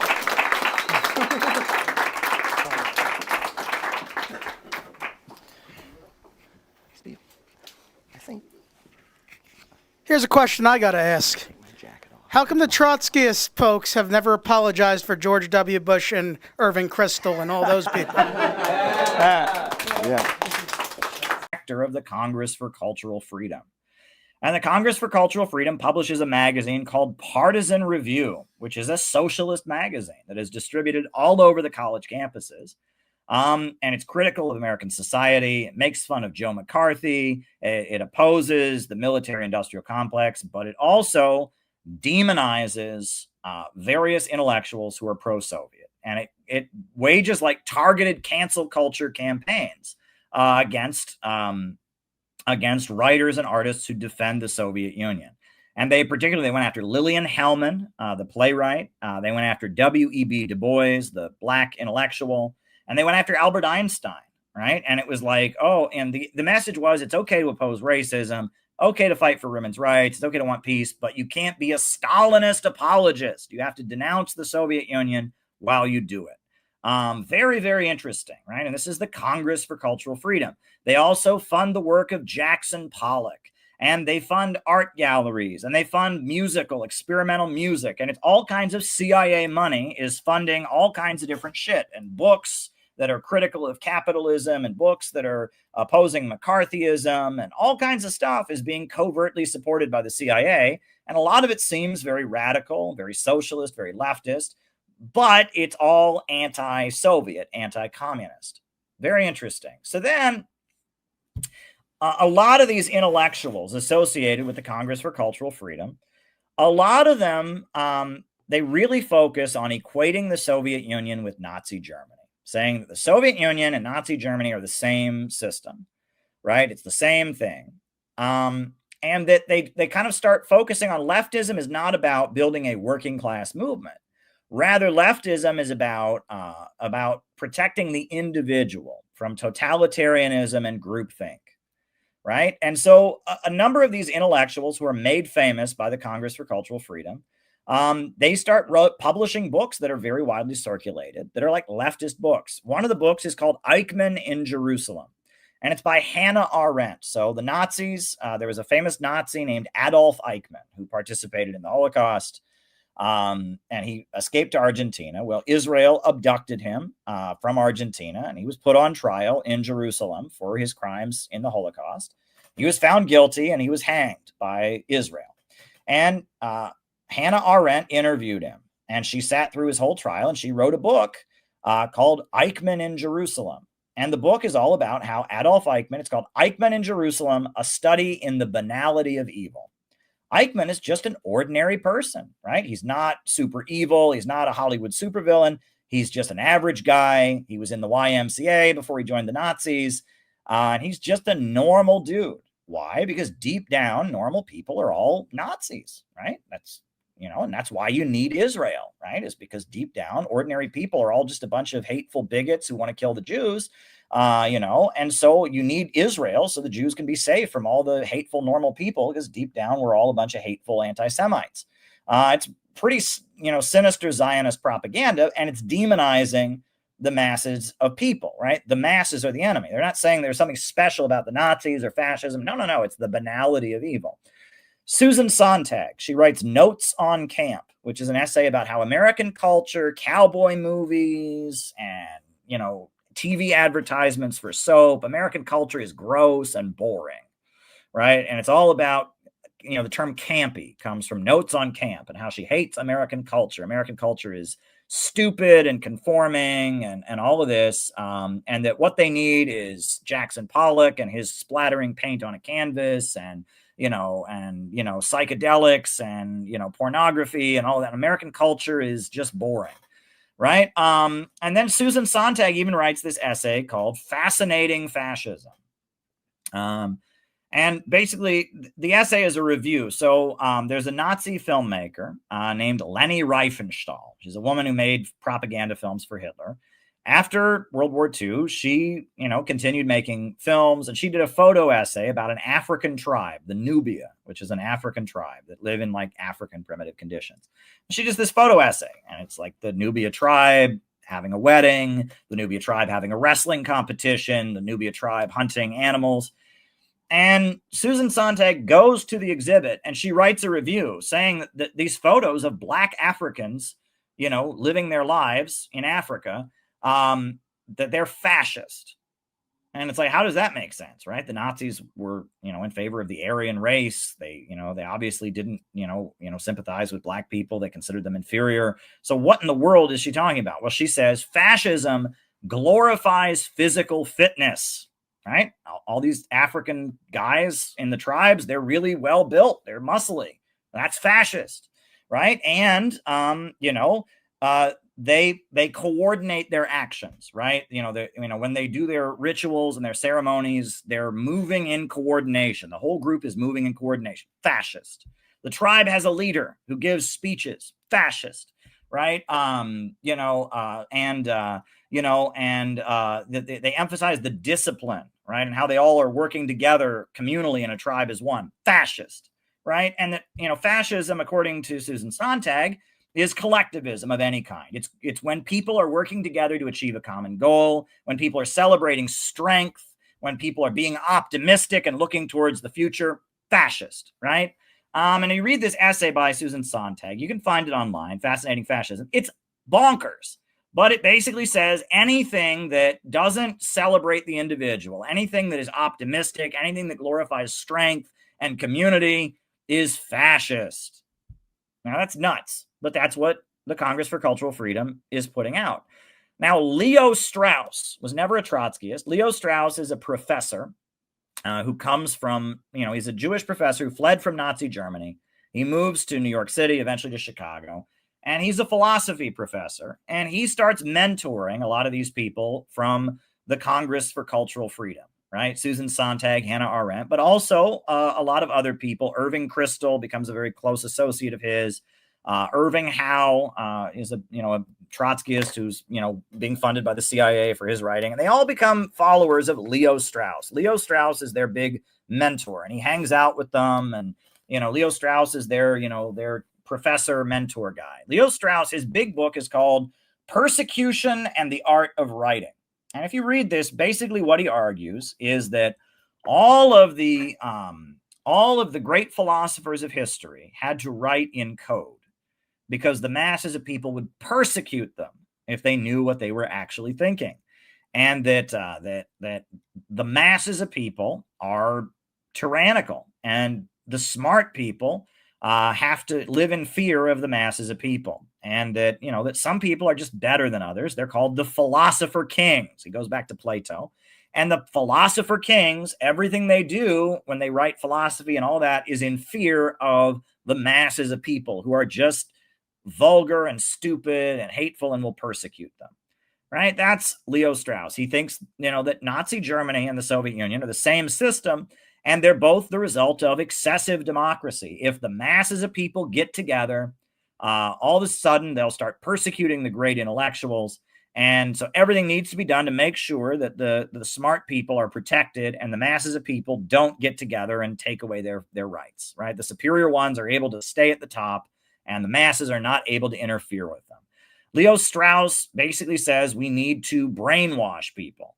He talks about the noble. I'm not really willing to, and so I'm saying that so that you understand that when I say I'm not willing to say that they're not Marxists yet, it's not because I'm saying, oh, they're Marxists because they're evil. I'm just saying, okay, that's just an economic thing. So, and I don't think that their warmongering has anything to do with capitalism. I just don't. I don't think that there are groups who do that want to siphon resources and want to take advantage. I just don't think it's this neocon group. And I actually don't really know what their motivation is, except they hate authority, they hate dictators, they want to depose them, they want to spread democracy. Well, putting aside what their motivations in their own head might be, I mean, I'm not a mind reader. I read what they write and what they say their motivations are. Let's just talk about the facts. Until Stalin came along, Russia was an underdeveloped agrarian country, wasn't fully electrified, wasn't industrialized. Stalin did the 5-year economic plans, and they built the largest power plant in the world. They built a huge oil industry, a huge steel industry. After the Second World War, they became the first country in outer space. They built themselves up into an industrial superpower.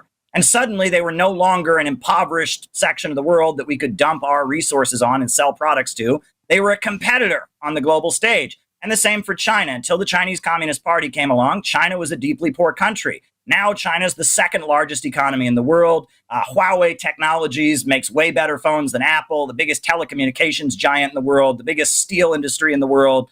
They've lifted 800 million people from poverty. They've turned China into a powerhouse. And now, again, China's not a captive market that the Rockefellers can sell oil to, that we can dump products onto and, get addicted to opium and opium wars. Now China is a competitor. Right. And that's what monopolies don't want. Monopolies don't want competitors. And that imperialism is monopolistic capitalism, capitalism in its monopolistic stage. And so that's where these wars flow from, and that these monopolies, they fund big think tanks that hire academics to think about how to push their system and oppose their competitors. And if you're an academic and you want to get jobs and you want to get book deals and you want to get promoted, you say what those foundations want to hear. Right. And a group of Trotskyites seems to have realized that they could hold on to their edgy radical beliefs and their desire to tear it down and win the world for justice, but they could go to work for Western imperialism, tearing down the regimes that get in its way, rather than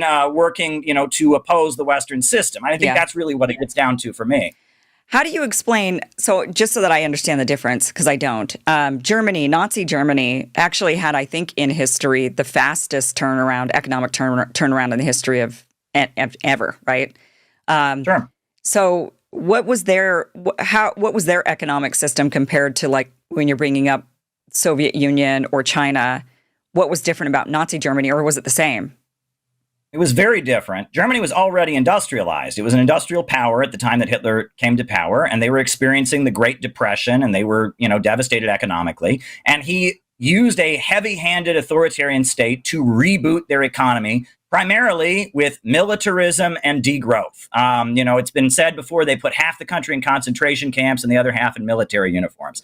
But they took a number of very dramatic moves that it was a dramatic method of reverse inflation. They forced women out of the workforce. They had a big campaign. They have a picture of a woman. This woman is taking a job away from a good German man who has kids to feed. They threw all the labor leaders in concentration camps. They hired a bunch of people to work in the concentration camps as guards, a bunch of people to build the concentration camps. A bunch of people are in the concentration camps, so they're no longer looking for jobs. They built the Autobahn highways connecting Germany across. They restarted military spending, which they hadn't had since the end of the First World War.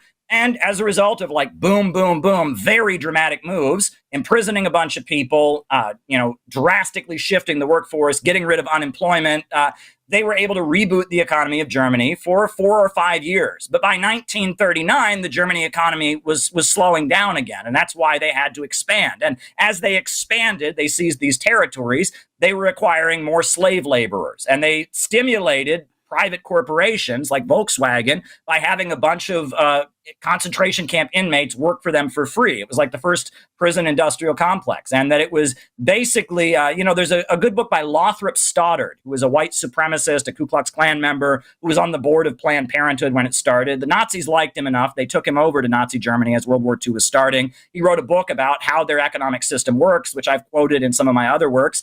And basically Lothrop Stoddard says they took it out of their own hides. They destroyed the productive forces of Germany. They kind of forcibly destroyed the productive forces of Germany. They made the population largely poorer, and in doing so, they eradicated unemployment, and they got the economy moving again for 4 or 5 years, and then it slowed down. Yeah. It was not a state-run economy. Krupp and Tyson and Holomer Schacht, the banker who picked out Hitler and decided he would be the dictator as an alternative to communism, they were never nationalized. They never had their property taken away. They were making profits hand over foot, but they had a very heavy-handed government that made sure that there was no opposition to them and was kind of forcing these degrowth economic measures to stabilize the economy. Mm-hmm. And so there's now another thing that kind of makes this a really relevant topic is that there's a lot of discussion right now circling on X about, well, we should have backed Hitler in the war. Have you seen these discussions that have been happening all over? The question, did we side with the wrong side? Should we have opposed Stalin instead and basically sided with Hitler? Pick your dictator, I suppose, is what people are kind of saying, and questioning whether or not the United States made and the West, whether or not they made the right decision,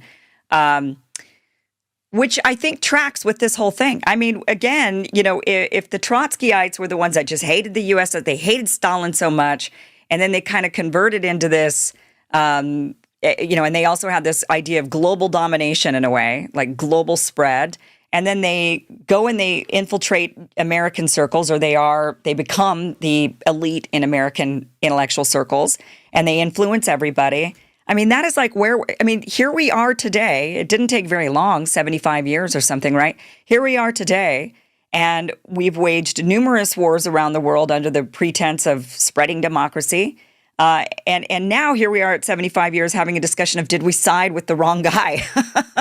So, I mean, those discussions were widespread in the lead up to World War II. Harry Truman said on the floor of Congress that if it looks like Stalin is going to win, we should back Hitler. And if it looks like Hitler's going to win, we should back Stalin so we can weaken both countries and we can dominate the world. And the America First Committee, which was a group of a lot of very powerful people that didn't want the USA involved in the Second World War, were saying all kinds of things. The German-American Bund had rallies in Madison Square Garden, and there were widespread discussions of that.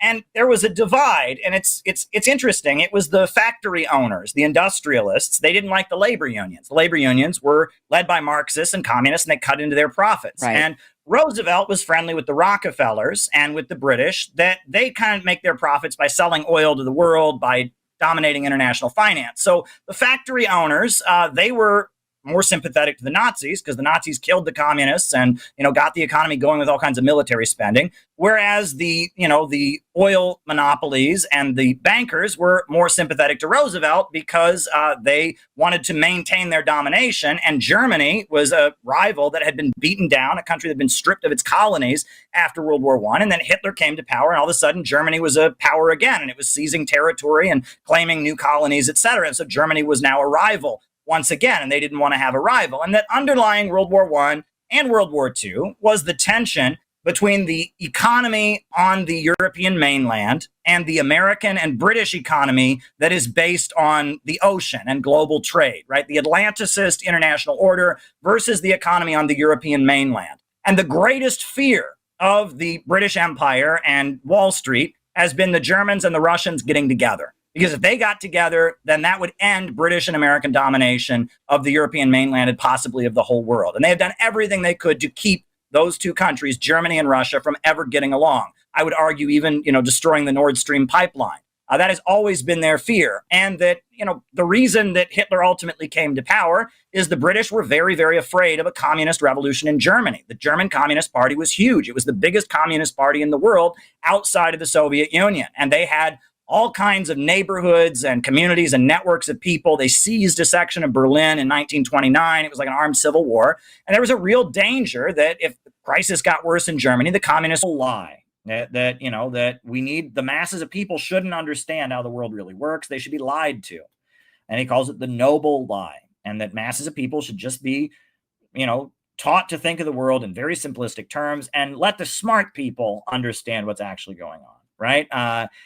Leo Strauss, his favorite TV show is Gunsmoke, the cowboy TV show, where the good guy wears a black hat the bad guy wears a black hat and he's all bad, not a single redeeming quality. The good guy wears a white hat, he's all good and never does anything wrong or has any flaws, right? It's black and white, simplistic thinking. And he argues that's how the masses of people should understand the world, right? It's just black and white because the masses of people are so stupid. If they really understand the world, they won't get it and they'll mess things up. And we, the smart philosopher kings, we can understand what's really going on, etc. We can understand the nuances of everything. But for the masses of people, it's got to be black and white. America, good. People disagree with America, bad, right? It has to be that simple because the masses are stupid. And it's okay to lie to them. It's a noble lie. We have to lie to them to get them to support U.S. foreign policy. We have to lie to them to get them to support whatever the government's doing. That's okay because they're stupid and they can't understand it, right? The noble lie. That's Leo Strauss, right? And the neocons, the people we call neocons associate with Leo Strauss. Now, Max Shachtman, he's the leader of this Trotskyist group, the Independent Socialist League, that all these Congress for Cultural Freedom people are members of. He eventually denounces Leninism. And he says that, look, Leninism is inherently totalitarian, and he liquidates the Independent Socialist League, and they all join the Socialist Party. And after he does that, he's denounced Leninism. They give Max Shachtman the job to basically run the AFL-CIO. The head of the AFL-CIO, the big labor union federation, it's a really big part of the Democrat Party in the United States, the AFL-CIO, is a guy named George Meany. But George Meany is just the public face. It's really Max Shachtman who runs the AFL-CIO. So this New York City Trotskyist labor union guy, he's the head of the AFL-CIO. And this guy has a huge amount of power in the Democratic Party. Like, people who are running for president go to his office to get his support. I mean, he controls the AFL-CIO. No one's ever heard his name. He's an obscure communist intellectual, but he's the guy who is like the power behind the throne, Max Shachtman, and that he's the guy who has all this power. And he's this former Trotskyist who started working for the CIA. And he mentors a young Irish-American writer named Michael Harrington.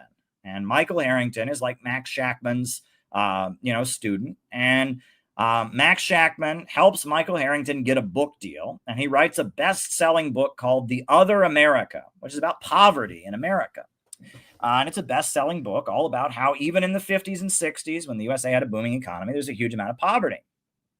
So Lyndon Johnson hires Max Shachtman to work in his administration and design his anti-poverty programs. And so this Michael Harrington is hired by Lyndon Johnson. He works at the White House for Lyndon Johnson, even though he's, a Trotskyist or whatever.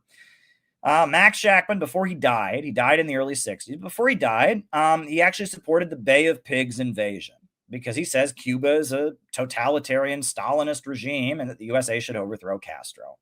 And Michael Harrington supported the Vietnam War because, it's Stalinism. And Michael Harrington and his group of people that were followers of Max Shachtman before Max Shachtman died, people start calling them the State Department Socialists because they work for the U.S. government. They work in the Johnson administration, and they support U.S. foreign policy. They support the Vietnam War, etc. And they're the State Department Socialists. It's Irving Kristol, Irving Howe. It's all these former Shachtmanites, and they're Democrats, and they support U.S. foreign policy. However, as the 1960s gets going, the anti-war protests keep getting bigger and bigger and bigger. 1968, 1969, and it gets to the point that, the State Department Socialists divide. Irving Kristol is one of these State Department Socialists, and he thinks that the anti-war movement is becoming pro-communist, and it's really dangerous. So he supports Richard Nixon. He becomes a Republican. Because Richard Nixon is going to stop the protests among the students, and he's going to stop the black community from rebelling. And he views the protests of the students and the protests of the black community as the threat of communist revolution. Irving Howe and Michael Harrington, they turn against the Vietnam War. They say, look, the Vietnam War is bad. And they actually start running Dr. Martin Luther King Jr.'s anti-poverty work before he's assassinated. And as the campus protests begin supporting Palestine, right? So 1967, you have the war between Israel and all the Arab states, and the Soviet Union supported the Arab states and recognized the Palestine Liberation Organization. So because of that, right, a lot of the protesters that are opposing the Vietnam War and waving the Viet Cong flag start supporting the Palestinians. And, all of them, Irving Howe, Irving Kristol, they're all horrified by that. That's anti-Semitic. You can't have that, right? And they denounce that as anti-Semitism. And Irving Howe writes articles for the New York Post or the New York Times Review of Books saying that, that these students, the anti-war protests are anti-Semitic and all of this. And, it's a big thing. And they notice that, the student protest groups, as they're becoming like pro-communist and more radical, they're supporting the Palestinians, and that's completely unacceptable. Now, Irving Kristol and Leo Strauss start becoming advisors to Richard Nixon's presidential campaign in 1968. Richard Nixon is running for president. And in that election, you'll remember that George Wallace was a Democrat who was in favor of segregation. He was against the civil rights movement. So he formed his own party, the American Independent Party, and he ran against the Democrats. The Democrats ran Hubert Humphrey, and the Republicans had Richard Nixon, and George Wallace ran his own campaign as a segregationist Democrat. And George Wallace was, even though he was a third-party candidate, he had no chance of winning. His rallies were very popular because he would do comedy routines where he would he would call, the students, he would make fun of the students. He'd say the only 4-letter words these protesters don't like are WRORK and SOAP, right? And he would make fun of the hippies, and he would make fun of the protesters, and he was calling for law and order. He said he spoke for the silent majority of Americans, that the good, hardworking Americans didn't like these protests. There was a hit country song that came out around this time called "Okie from Muskogee," about a small town in Oklahoma where they don't smoke marijuana and they don't protest anything, and they still love their country or whatever. And Irving Kristol and Leo Strauss realized that this is a much more effective message. Well, George Wallace got shot. Somebody shot him. And then Nixon started adopting George Wallace's rhetoric. Suddenly Nixon says he's for the silent majority. He's the law and order candidate. And the neocon, or Irving Kristol and Leo Strauss, are the people running his campaign. And suddenly the Republican Party kind of shifts its messaging style. Meanwhile, the Socialist Party dissolves. Right? The pacifists in the party, they form the Socialist Party USA. Harrington and Irving Howe form the Democratic Socialists of America with Gloria Steinem. And she's also a CIA-linked intellectual, right? That, she admits she was working for the CIA as far back as 1962. They paid her to disrupt communist youth festivals and stuff like that. She brags about it. I think I might have a clip, actually. I have that clip of Gloria Steinem. And she was the voice of American feminism. She started Ms. Magazine. And she was a CIA asset from the beginning.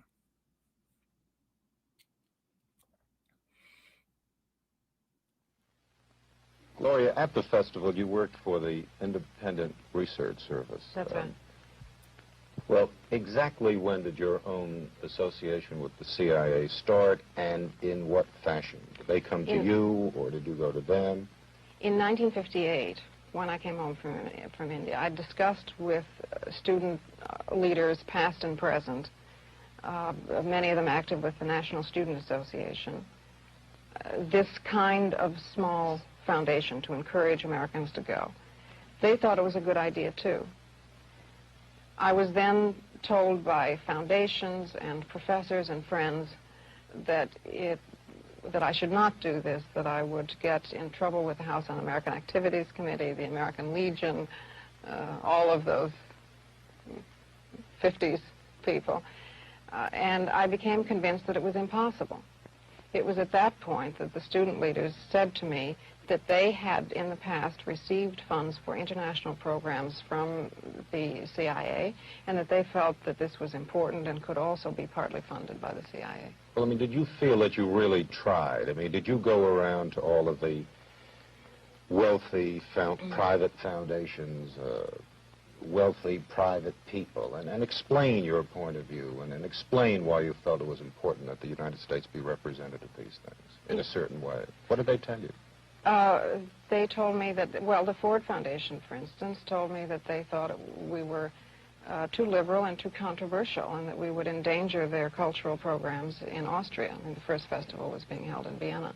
It was not encouraging at all, and the private individuals to whom I went often had particular points of view to put forward, which would have been much, much more restricting than the CIA funds were, which were free. I mean, no one was told what to say. What do you mean they were free? You mean to say it was easier for you to work for the CIA than a private organization? That's right. And the reason I think that comes as a surprise, as it did to me at the time. I mean, I had the conventional liberals' view of the CIA as a right-wing incendiary group, and I was amazed to discover that this was far from the case, that they were enlightened, liberal, nonpartisan activists of the sort who characterized the Kennedy administration. There's many people in Russia and in China now who are talking about geopolitics and how the earth and landscapes and geography can affect politics, how the politics of a country and the political system and the economy of a country can reflect the way the land is set up. And generally, those who refer to geopolitics divide the history of the world between land civilizations and sea civilizations. And the idea is that in parts of the world where there's a lot of ocean access, you tend to have more individualist economies, and you tend to have more centralization of wealth, and you have empires that focus on controlling the trade routes. Whereas on land masses, in particular in Eurasia, in Russia, in China, in Iran, and places that are on the Eurasian world island, you tend to have civilizations that are more collectivist in nature and focus on development.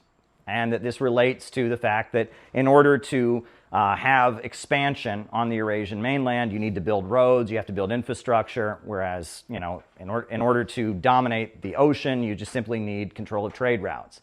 And so there's a whole lot written about the empires of the sea in the ancient world versus empires of the land, right? And the term used for empires of the sea, they call them thalassocracy. And empires of the land, the term that is used is turgocracy. And the understanding is the ancient Chinese empire was an empire of the land. It was a turgocracy. The Russian Empire was a turgocracy, whereas the British Empire of the 1800s and the Roman Empire, these were empires of the sea, and they were thalassocracies. Ancient Greece was a thalassocracy, right? And that these are two types of civilizations that can exist. And this is kind of a vague historical analysis. Alexander Dugin promotes this kind of thinking. It's very popular in Russia. They talk about Eurasianism or Eurasianist thought. There's also a lot of Chinese academics that are promoting it, and it's been around for quite some time, arguing that the peoples of the East and the land-based civilizations have a different culture than the peoples of the sea. And if you look at the history of the Russian Revolution, many people argue that there was a shift in communism from sea communism to land communism with the rise of Stalin and the defeat of Trotsky. And it kind of started with Lenin. So Karl Marx did most of his writing in Britain. He lived in Britain, which was at that point the capital of the British Empire. And Karl Marx, his writing, he said, "Workers of the world unite." And he was focused on the idea that capitalism was an advance over feudalism, feudalism was an advance over slavery. And the way Marx saw it, capitalism was going to spread all over the entire world, and then that would eventually lead to a socialist revolution all over the whole world, and that would eventually lead to communism in the world. And so Marx defended free trade. Nowadays, Marxists and socialists generally go around opposing free trade because free trade allows banks and corporations to destroy economies, etc. But back in Marx's day, Marx was defending free trade because he said free trade will open up commerce, it'll create one world economy, and it'll lead to a situation where capitalism spreads all over the whole world, and then eventually you'll have a global working class that'll be united and have socialism. And it was Lenin who came along, and Lenin, keep in mind, is not in Britain, he's in Russia. And Lenin says, well, actually, we're for nationalism of oppressed nations, and we're struggling against imperialism. We're not against just plain old capitalism. We're against imperialism, which is the British Empire, right? Banks, trusts, cartels, and syndicates holding back development. And we're supporting the fight of entire nations to break free from imperialism, from this international financial system. So the beginning, you could argue, of Marxism and socialism shifting from a sea-oriented orientation to a land-oriented orientation begins with Lenin. And of course, Lenin forms the party of new type, the Bolshevik Party. And the Bolshevik Party is like a clandestine secret organization, and it's very demanding and disciplined. It's not a debating society like he considered the other groups to be. You're expected to give the whole of your life. People said that the Bolshevik Party was almost like more of a monastic order. They compared it to like the Franciscans or the Jesuits, where you were expected to give the whole of your life to the revolution, right? An organization of professional revolutionaries. And people said that has roots in Russia's history with the Decembrists and the Old Believers, and that in Russia there's a long tradition of these kind of secret societies and organizations that are dedicated to changing society. And that with Lenin, you have the beginning of Marxism kind of leaving the Western sea civilization mentality of Karl Marx and drifting into the land civilization camp.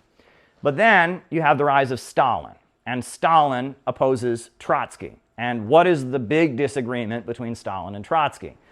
Trotsky says he's for permanent revolution, which is spread communism all over the entire world. And Stalin says, I'm for socialism in one country, meaning that we can organize our economy to have socialism, we can raise our people out of poverty, and sure, we'll support revolutionary movements in other countries, but that's not the focus. The revolution in other countries is not our business necessarily. We just want to focus on raising our own people up out of poverty, organizing our society this way. Stalin says they need to have 5-year economic plans to industrialize the country. Trotsky says that he wants to draft everyone into the military and militarize the economy and use the military to then spread communism into Europe to have global permanent revolution. And we all know that Trotsky lost and Stalin won over Trotsky, so Trotsky fled first to Turkey and then to France and then to Mexico. And he formed his own organization, the Fourth International, he called it, or the Trotskyites. The Trotskyites were against the Soviet Union. They invoked Lenin and communist history, but they said they were against Stalin. They said Stalin he led what they called a parasitical bureaucracy, and so they were opposing Stalin, and they were calling for a political revolution to overthrow the Soviet government. Eventually, as we saw in the film last night, a number of leaders of the Soviet government were arrested for allegedly being in a conspiracy with Trotsky and getting funding and support from the Nazis to try and overthrow Stalin. Trotsky was found guilty in absentia in the Soviet Union for being the leader of this conspiracy. And then in Mexico City, he was killed. Somebody came into his home and ice-picked him in the head, and he was killed. And that was, as World War II was breaking out, he was killed. And so Trotsky and Stalin kind of represented, I would argue, the land versus the sea division in communism. Whereas Stalin was a guy from the countryside. He was Country Joe. He was from a small village in Georgia. He'd gone to seminary school to learn to be a priest. And in priest school, he had been kind of a rebellious student. He dropped out of seminary school and eventually joined the Bolsheviks. He was a union organizer. He was the editor of Pravda, which was the daily agitational newspaper that they distributed. Trotsky, on the other hand, spent most of his life in exile. He was from Ukraine, but he lived most of his life in Paris and Berlin and Vienna. And he was this well-known revolutionary intellectual who was known at the time of the Russian Revolution. He was living in New York City, where he had a newspaper called, if there's any Russian speakers here, I'm going to butcher this, Novy Mir, which means new peace or new world. And he had a newspaper for Russian-speaking folks in New York City. And when the Russian Revolution happened, he went back to Russia, and he joined the Bolsheviks. Lenin and Trotsky had vehemently disagreed with each other. They had very big disagreements. However, he saw the Bolsheviks were going to win, and so he joined the Bolsheviks in July of 1917, and the Bolsheviks took power in October of 1917. And Trotsky had his theory of permanent revolution, which Lenin had always rejected. And the main disagreement was that Lenin called for a revolutionary dictatorship of the workers and the peasants, meaning that they were going to have the working class was a small minority in the country, just the people in the cities, but the bulk of the Russian population were peasants. And so they were going to build a revolutionary government of workers and peasants. Trotsky said peasants are an inherently backward class because they were working farms that are owned by nobles. They aspire to own their own farms. They aspire to become capitalists. They seek to become capitalists. They have a reactionary aspiration, so they're an inherently backward class. So any government, any revolutionary government that came into existence couldn't include the peasantry because they were inherently backward. Well, you couldn't have had a revolution in Russia if it hadn't included the peasantry, because they were the overwhelming majority of the population. But Trotsky had grown up in Ukraine, and he had been a victim of anti-Semitism at the hands of a lot of Russian peasants, and he had the belief that the Russian peasantry was inherently reactionary. And that was the primary disagreement between him and Lenin. Lenin wanted to organize the peasantry and want an alliance with the working class, and Trotsky said the peasants are inherently backward and reactionary. And because Russia had a peasant majority, Trotsky said the only place that it would really count to have a communist revolution was the Western countries. So if Russia had a revolution, it would just be a temporary holdout to spread communism to where it really mattered, the West, where they don't have peasants anymore. Right? That was the idea, because peasants were inherently backward. Another thing that Lenin and Trotsky disagreed about was that Trotsky was going around calling for the creation of the United States of Europe, the European Union. He was going around saying that if we brought all the European countries into one country, that would break down national barriers and the workers would come together and they'd have a revolution. And Lenin said, we don't want that. We don't want all the Western imperialist countries to come together, because then as they combine their strength, they can more effectively colonize and exploit the third world. So we don't want to create a United States of Europe. In fact, we want the Western imperialist countries to be divided, because that can open the door for colonized countries to get their freedom.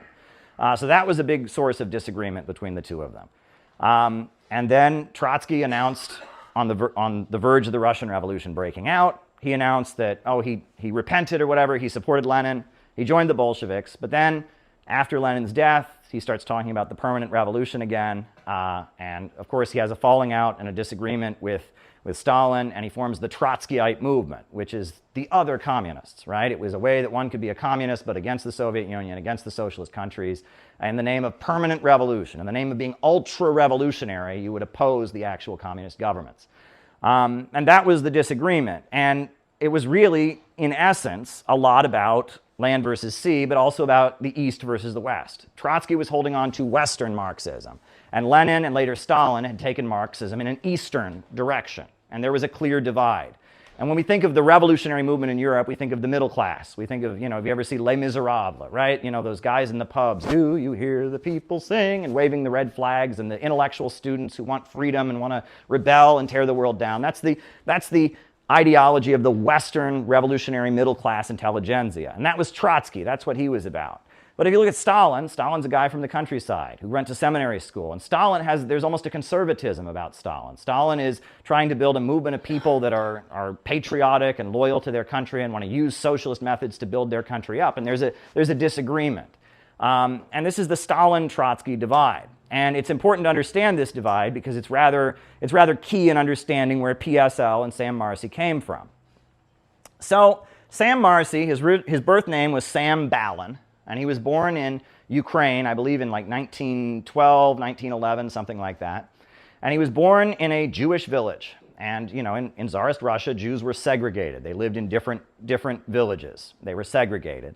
And during the Russian Revolution, the White Army was known to terrorize Jewish villages, and the Red Army protected his village from the White Army. And so his earliest memories of childhood was the Red Army, which he called our army, protecting the village. And he remembered when he was a child how he saw those Red Army soldiers come and protect the village, how happy his family was to be protected.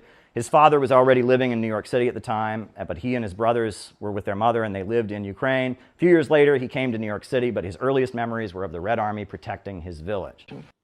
Yeah, at this time, the CIA was funding art galleries, Jackson Pollock. They're funding, experimental music. They're funding all kinds of Trotskyist groups. So yeah, of course, she's shocked. Oh, the CIA are liberals. Well, of course they are, right? I mean, that's, there you go. So, Gloria Steinem, and then there's a minority in the Socialist Party that supports Richard Nixon and eventually supports Ronald Reagan, and they form Social Democrats USA, which is like the Marxist conservatives or whatever. They're neocons basically, right? So what do we take from all of this, right? So where is the continuity? Like, from Trotsky all the way up to to Irving Kristol and Leo Strauss, and this layer of like socialists who support Ronald Reagan. Like, what's the continuity here? Well, Lenin warned about what he called the spirit of the ghetto, which is that in Tsarist Russia at the time they were forming the Bolsheviks, there was a group of Jews who said, no, we can't join the Bolsheviks because Jews are so special and so different. We have to have our own group because we can never be in the same organization as non-Jews. Lenin, himself of Jewish descent, said that's ridiculous. And he condemned what they called Bundism, this idea of having a separate socialist communist group for Jews only. He condemned it, and he said it's the spirit of the ghetto. And he said the most blatant version of the spirit of the ghetto is Zionism. However, Bundism is one expression of it, right? And it's this notion that we're so different than everybody else, and the masses of people are all a bunch of hateful anti-Semites and all of that, and we're just so much better. We just have to have our own separate country, our own separate, party, our own separate group, right? And Lenin warns that's the spirit of the ghetto, and that echoes some of what Marx wrote in his infamous essay on the Jewish question. But then, Trotsky had his hatred for the Russian peasantry, right? The peasants of Russia were inherently backward. He was against having an alliance with the peasants. He said Russia couldn't be a fully socialist country because the peasants were inherently backward, and that comes from Trotsky's experience. He was, faced brutal repression at the hands of the Russian peasantry, brutal anti-Semitism. The New York intellectuals equated the USSR with Nazi Germany, and they said it was the same system, right? Because it's totalitarian. And the Congress for Cultural Freedom promoted a leftism that was about nonconformity, opposing totalitarianism, rather than opposing capitalism and imperialism. They didn't like McCarthyism, they didn't like militarism and Cold War conformity, but they also didn't like the Soviet Union and anti-imperialist countries. They just wanted to be themselves, right? And as neoconservatives, Irving Kristol and Leo Strauss emphasized that it was the mission of the United States to spread freedom around the world and overthrow communist governments. That it is our mission. The U.S. government should be overthrowing communist governments around the world to protect the intellectuals, and that Nazi Germany, the Soviet Union, the same type of system, and it threatens the great intellectuals. And so if we have to tell noble lies and we have to manipulate the masses of people, that's fine, because we need to spread freedom around the world. I cite the book Persecution and the Art of Writing by Leo Strauss. And that totalitarianism, in their view, is excessive democracy, which makes no sense. Totalitarianism is supposed to be the opposite of democracy. But in their view, totalitarianism is excessive democracy. It's what most people are totalitarian, he argued. Most people are authoritarian. Most people worship cults of personality. Most people follow orders. And that's why most people need to be suppressed. And most people need to be controlled because they're dangerous. And if most people are brought into politics, they will eventually set up some kind of totalitarian state. And that's why, and it's this weird, circular logic where in order to have democracy, you have to suppress democracy because democracy will lead to totalitarianism. It doesn't make any sense, but it's a lot like what we hear nowadays, right? Russia, we're told, is bad because Putin's a dictator, we're told, and they don't have freedom. So that's why we have to ban RT, because people might listen to it and then become sympathetic with somebody who wants to not have freedom. It's like a dog chasing its tail. It doesn't make any sense, right? Liberalism, the Western ideology that celebrates individualism above all else, it doesn't make sense. It is a dog chasing its tail, right? At the same time, the founding fathers of the United States were writing about the rights of man and freedom. They had slaves. Well, that doesn't make any sense now, does it? And that there's a million examples of this, that wherever you have liberalism, there's always a huge amount of illiberalism propping it up, right? That the USA never would have won the Cold War if it wasn't for all kinds of brutal authoritarian military regimes that they backed. And those brutal authoritarian military regimes tended to use the government, the military, to stabilize the economy, and they had central planning. So, we're supposed to be fighting for the free market. We're supposed to be fighting for freedom, free speech, and freedom of religion. But all kinds of governments the USA aligned with to defeat communism did not have free markets. They had the military running the economy, and they didn't have freedom of speech or freedom of assembly. The Shah of Iran, Park Chung-hee, various military dictatorships in Latin America. So it's like liberalism, it's a dog chasing its tail. It never exists. It's an illusion. It's something that the rich and powerful use to justify what they do. But there's always authoritarianism and illiberalism beneath the surface. And that comes out whenever they're threatened. And, just like during McCarthyism, well, America stood for freedom. So that's why the Communist Party had to have their freedom taken away to make sure we kept our freedom, right? Or, nowadays, right, we got to outlaw RT so we can keep our freedom, right? So we got to take away the freedom of all the journalists who work for RT, anyone who wants to hear the pro-Russian opinion, because if people hear those ideas, they might support somebody who doesn't believe in freedom like we do, supposedly. So this is liberalism, right? And it's always a dog chasing its tail. Anyway. Right, Zbigniew Brzezinski and Henry Kissinger, they kind of came into prominence after the Vietnam War. The USA lost the Vietnam War. And so after the Vietnam War, the Rockefellers gave a huge amount of money to Brzezinski and Kissinger to set up something called the Trilateral Commission that would reinvent U.S. foreign policy so that they would not, lose like they did in Vietnam. And the Trilateral Commission came up with all kinds of documents about how U.S. imperialism could get the upper hand. Communism was spreading all over the world in the 70s. And so how could the USA defeat communism? And one of the things they came up with was aligning with China, which was a communist country, against the Soviet Union, right? China was communist, the Soviet Union was communist, but China had a falling out with the Soviet Union. So Henry Kissinger made it his mission to align with China against the Soviet Union. And it took about 10 years, but ultimately, in the early 70s, China started aligning with the United States against the Soviet Union.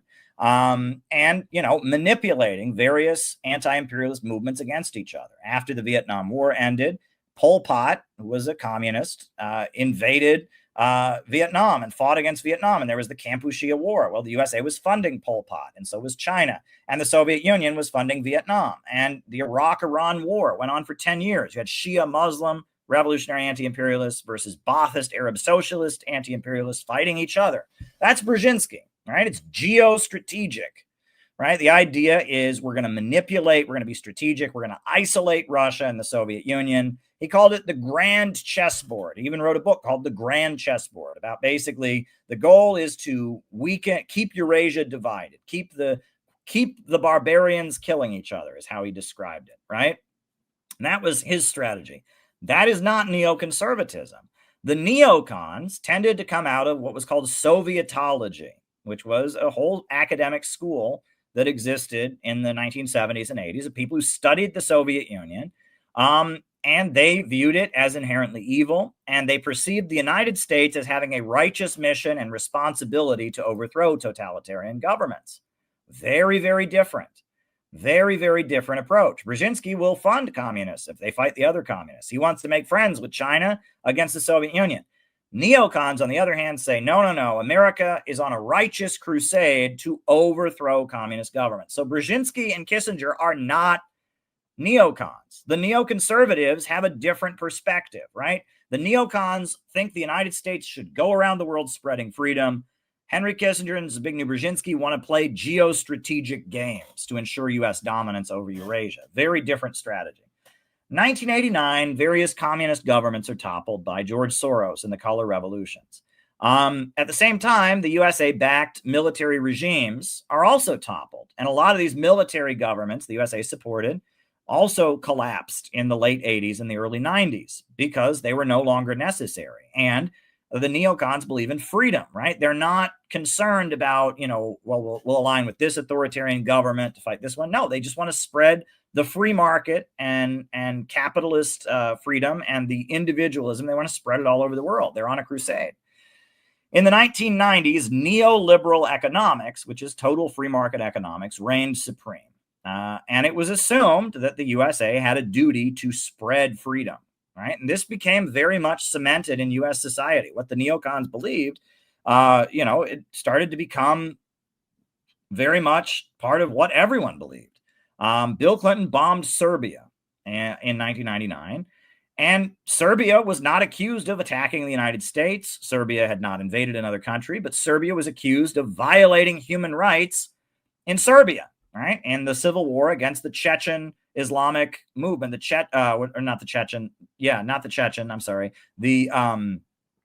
Kosovo Liberation Army, ethnic Albanians who lived in Kosovo, who were Muslims, were trying to overthrow the government of Serbia. Serbia fought against them, and there was this whole public relations campaign saying that the Serbs were committing genocide against the Albanians. So, based on that, Bill Clinton bombed Serbia. He didn't need to say that Serbia had committed any crime. He did not need to say that Serbia was threatening its neighbors or anything. It was just, they're violating human rights, and America has a duty to spread freedom. They call this responsibility to protect or duty to protect. It's this notion that the USA should intervene to protect people, right? If the US government says that somebody is violating human rights or whatever, the U.S. government has the right to overthrow them, right? And they don't have to, it doesn't have to fit with international law. Sovereignty doesn't matter. It would take over. So it's been revealed that the British gave lots of support to anti-communist fanatics, street fighters, people they called the Freikorps and others, that were killing communists and were fighting communists to make sure that Germany did not go over to the Russian camp. And then ultimately, one of those guys, the Nazis, were just this anti-communist street fighting group, this group of radicals, street fighters that had some kind of like rhetoric that mixed elements of the far left and the far right.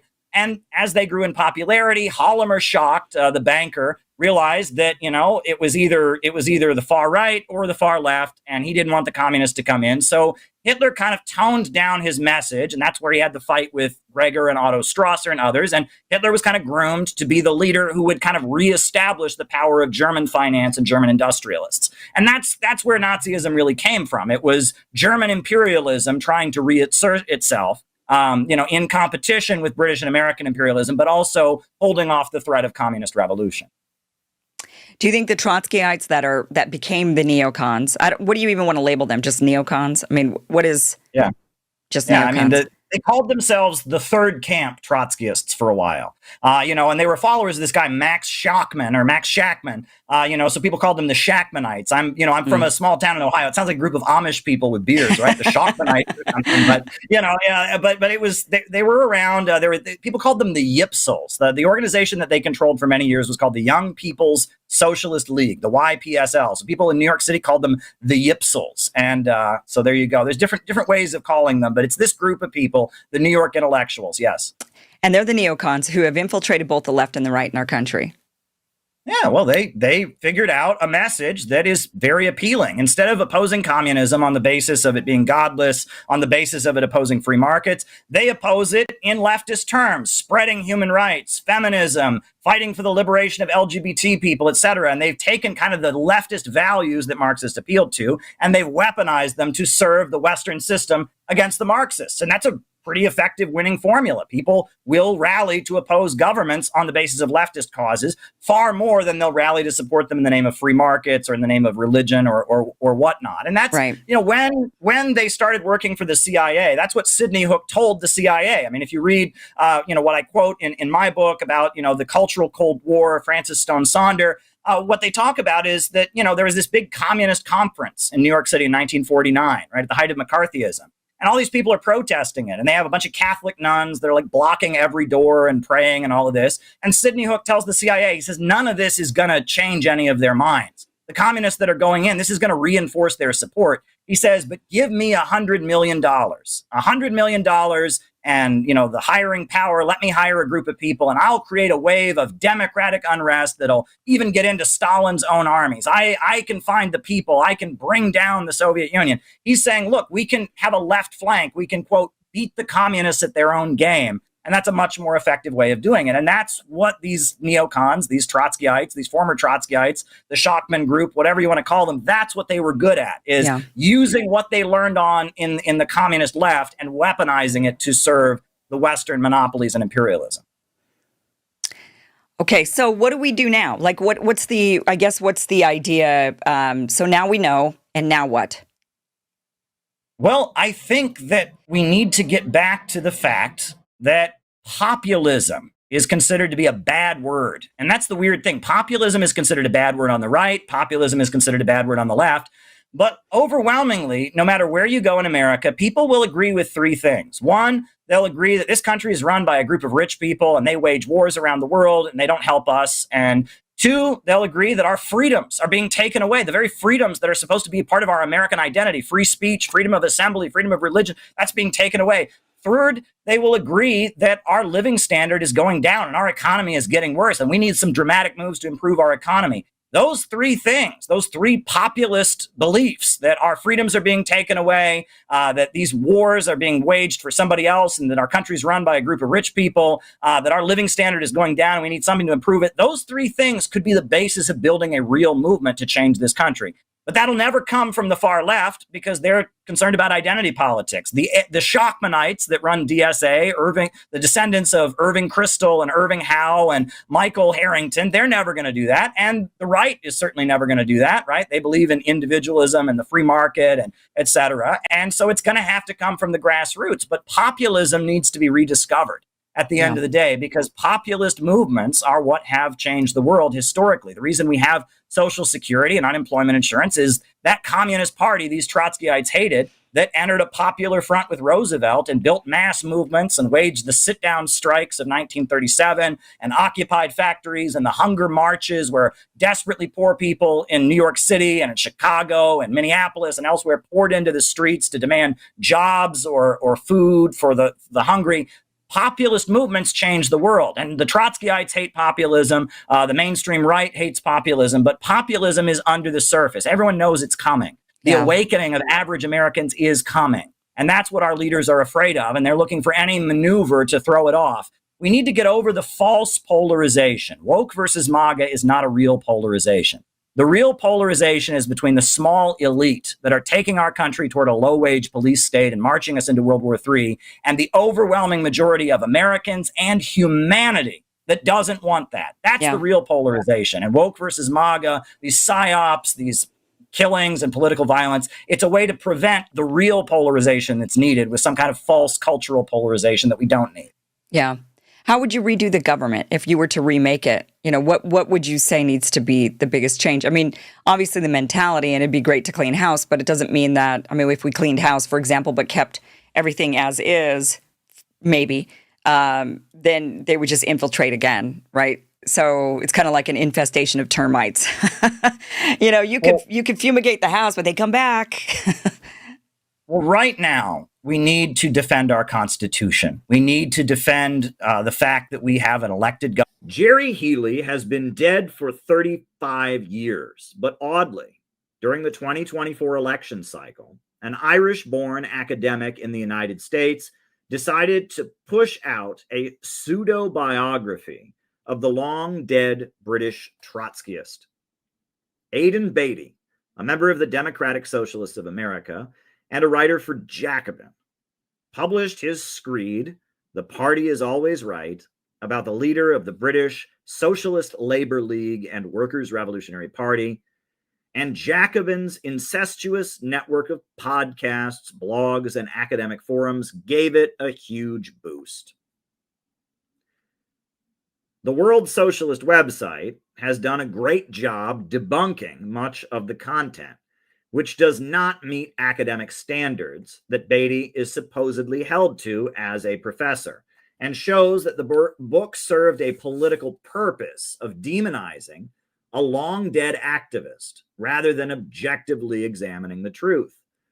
Funding for the project was provided by Zionists, despite Aidan Beattie insisting he is anti-Israel, as his leftist milieu was marching for Palestine round the clock amid the bombing of Gaza.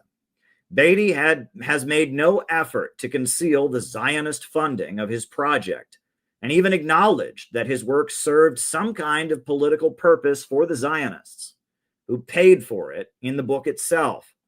In his book's acknowledgments, he writes, quote, "My research in Britain was funded by the Program on Jewish Studies and the World History Center of the University of Pittsburgh, who were generous enough to see the Jewish, Israeli-Palestinian, and global connections of this project. The Program on Jewish Studies is notoriously pro-Israel. Beattie has never clearly answered what global connections they saw on his hit piece on Jerry Healy, but they should become clear in the coming pages. There have been many small leftist sects, especially in Britain, and particularly in the 1960s and 70s. Tiny Trotskyite organizations were so prominent in this time and place that they became a common topic of Monty Python sketches. So why did Jacobin, DSA, AOC leftists decide to take aim at Jerry Healy in particular? Why does Jerry Healy still matter? Let's dig in. Jerry Healy was a communist activist born in Ireland who grew up in London and joined the Communist Party, later becoming involved in the Trotskyist movement during the 1930s. In the post-war years, he participated in the various regroupments and divisions of the Fourth International. Healy was an Orthodox Trotskyist, one of three loosely defined camps of global Trotskyism that divided during these years.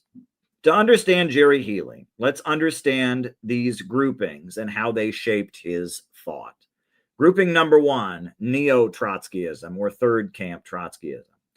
The first grouping was made up primarily of academics, liberal cultural figures, and activists. They embraced Trotsky for his denunciation of the Soviet Union and his vision of permanent revolution, but vehemently rejected any notion that the USSR was a degenerated workers' state or had socialist economic foundations.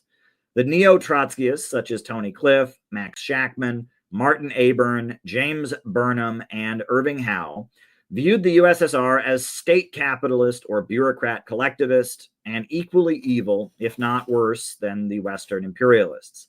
This is a view Trotsky vehemently argued against in what is sometimes called Trotsky's final conflict or final fight. His position can be found in his book In Defense of Marxism from 1940, along with American Trotskyist leader James P. Cannon's companion text, The Struggle for a Proletarian Party, also published in 1940. Until his death in 1940, Trotsky held on to the notion that the USSR was a workers' state that simply needed to have a, quote, parasitical Stalinist bureaucracy removed. Trotsky was perhaps holding out for the political revolution he called for that would install him into Stalin's position. A number of Soviet leaders were convicted of allegedly conspiring with Trotsky, as well as Germany and Japan, to make this happen. Investigating evidence of these charges, routinely dismissed by Western historians as fabrication from Stalin, has been the focus of Dr. Grover Furr of Montclair State University. Furr maintains that Trotsky was indeed guilty of such a conspiracy, and the response to Furr's work has generally been limited to finger-pointing and ridicule rather than serious analysis of the evidence that Furr presents. Regardless, the neo-Trotskyist academics, commonly called the New York intellectuals, who broke with Trotsky and denounced the USSR, starting with the 1939 Molotov-Ribbentrop Pact, began receiving support from U.S. intelligence in the 1950s. The CIA's Congress for Cultural Freedom program was created to subsidize cultural figures and leftist voices that would serve U.S. foreign policy goals and counter the Soviet Union and its allies. Various neo-Trotskyists were paid to write for CIA-funded magazines like Encounter, Der Monat, and Partisan Review. Figures like Mary McCarthy and Sidney Hook, among others, had their work widely circulated with undisclosed intelligence backing as, quote, socialists who took the U.S. side in the Cold War. They worked to demonize figures like Albert Einstein and Lillian Hellman, who stood with the USSR. Partisan Review was, one could say, the original bread tube. Many neo-Trotskyists moved on to occupy prominent places in the U.S. imperialist political apparatus.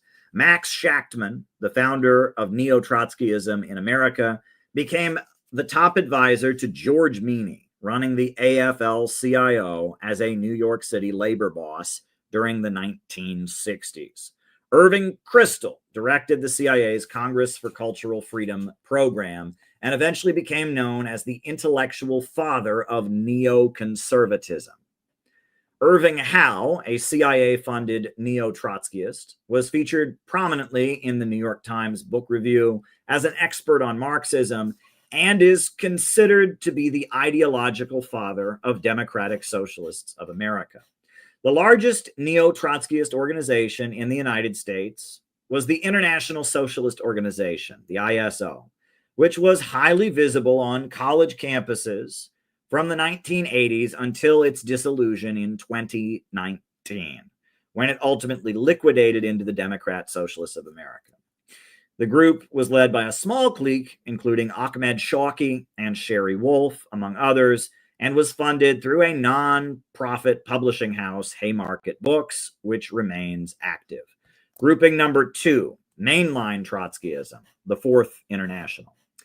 A current that is rightly called mainline Trotskyism dominated Trotskyite politics for most of the Cold War years. These were activists who supported labor unions, were inspired by the Cuban Revolution and various Third World national liberation movements, and preached hatred for the Soviet Union while considering it to technically be a workers' state led by a parasitical bureaucracy.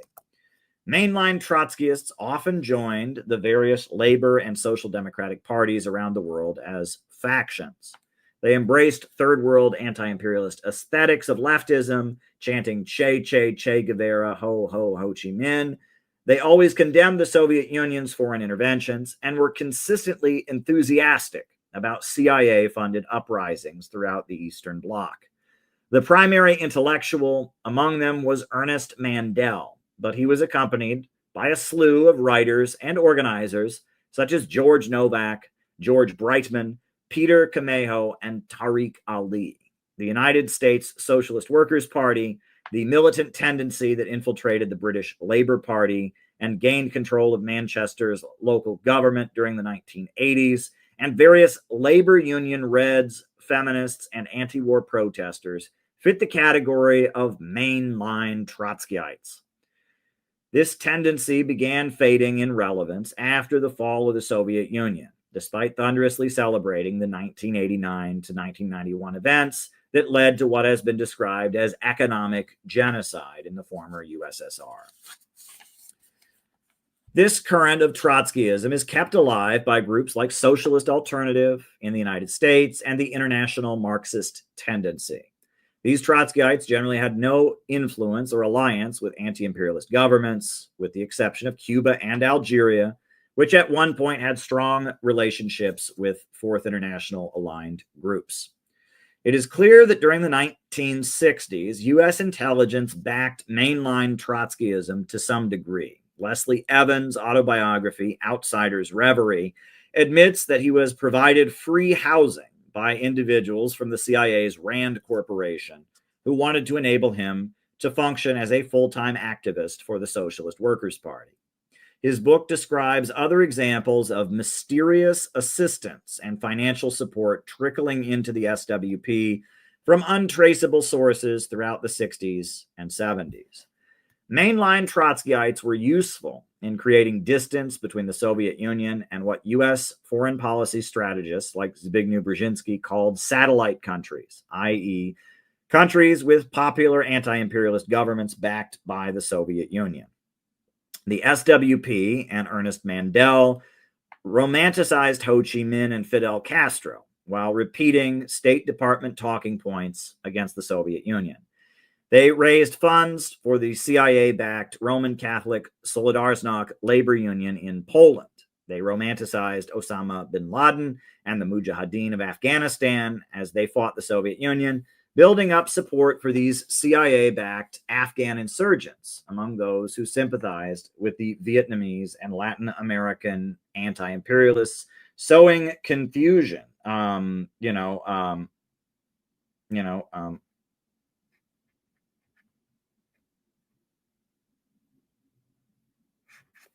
Sowing confusion by equating the struggles. Mainline Trotskyists were able to channel the energy of the New Left away from sympathy for Washington's primary geopolitical rival. They were also able to confuse and muddy the waters in international conflicts and, like all Trotskyists, create the illusion that one could be revolutionary while distancing oneself from the bulk of existing Marxist-Leninist states and supporting Western demonization and operations against them. In the late Cold War, Brzezinski's strategy of keeping the barbarians killing each other, unquote, by manipulating various anti-colonial movements was the primary way the U.S. set the stage for the fall of the USSR. Iranian Islamic revolutionaries and Iraqi Ba'ath socialists killed each other for almost a decade, with Washington covertly funding both sides at various times. Pol Pot received Chinese and U.S. backing to fight against Soviet-aligned Vietnam.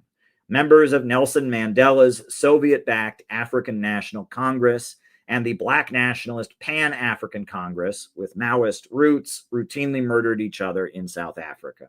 The CIA's Operation Gladio in Italy, where Maoist Red Brigades murdered communist labor leaders, fascist groups conducted bombings, and Communist Party-aligned academics received funding to interpret and promote the works of Antonio Gramsci, all creating enough confusion to keep the country from leaving NATO. Mainline Trotskyism was helpful in sowing this kind of confusion, isolating Moscow from the widespread global sympathy for national liberation movements, and fracturing and distorting the widespread anti-imperialist sentiments of the era.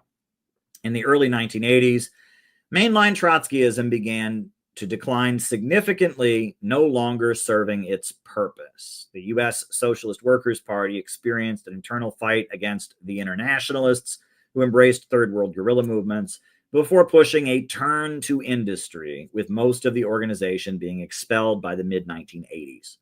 Grouping number 3, Orthodox Trotskyism. Post-war Trotskyism also produced another current of individuals who called themselves Orthodox Trotskyists, a label that U.S. Trotskyist leader James Cannon once applied to himself.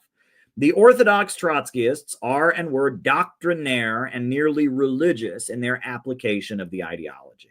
To their credit, Orthodox Trotskyists are far more consistently anti-imperialist due to their rigid adherence to Leninism.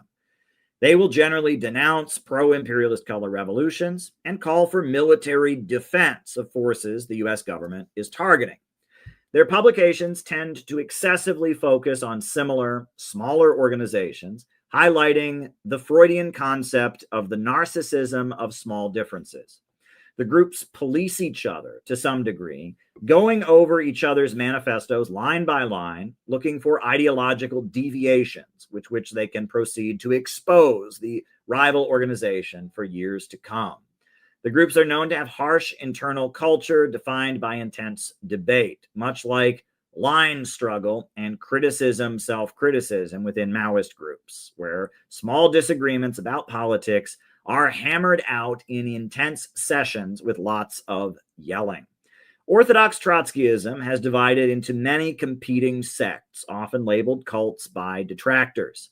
Prior to the rise of social media, groups like the Spartacist League, the League for the Revolutionary Party, Trotskyist Platform, the International Bolshevik Tendency, the Socialist Equality Party, and other organizations seemed to have formed their own subculture, fighting with each other over who is the most purely Trotskyist. While Orthodox Trotskyism, like most esoteric leftist politics, has faded in recent years, with most of those intensely interested in the topic just becoming internet debaters and wiki editors rather than activists, some of these organizations live on.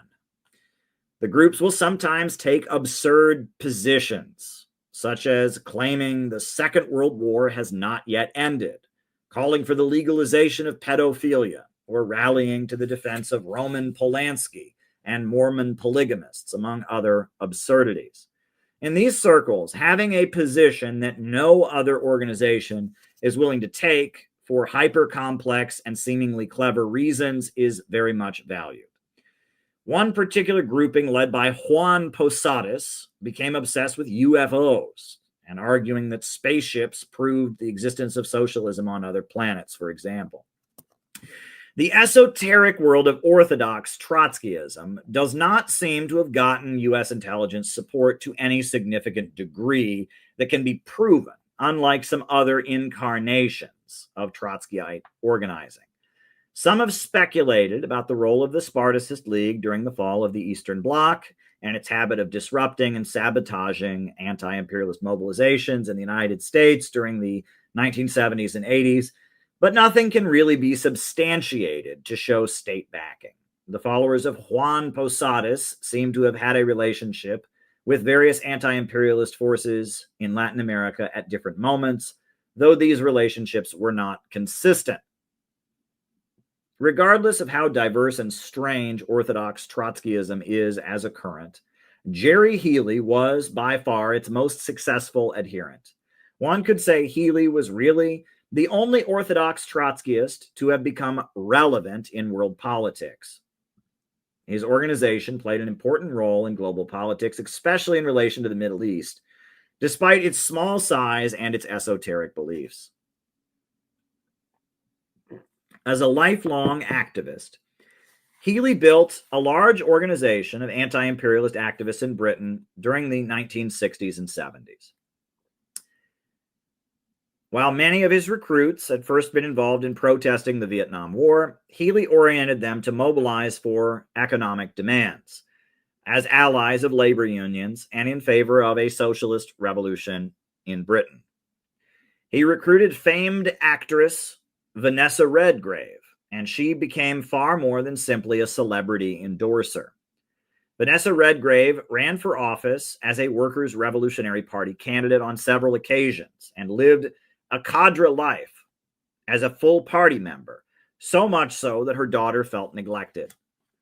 Healy befriended Arab nationalist governments in the Middle East, becoming a personal friend of Libyan leader Colonel Muammar Gaddafi, while actively supporting the Iraqi and Syrian Ba'athist states.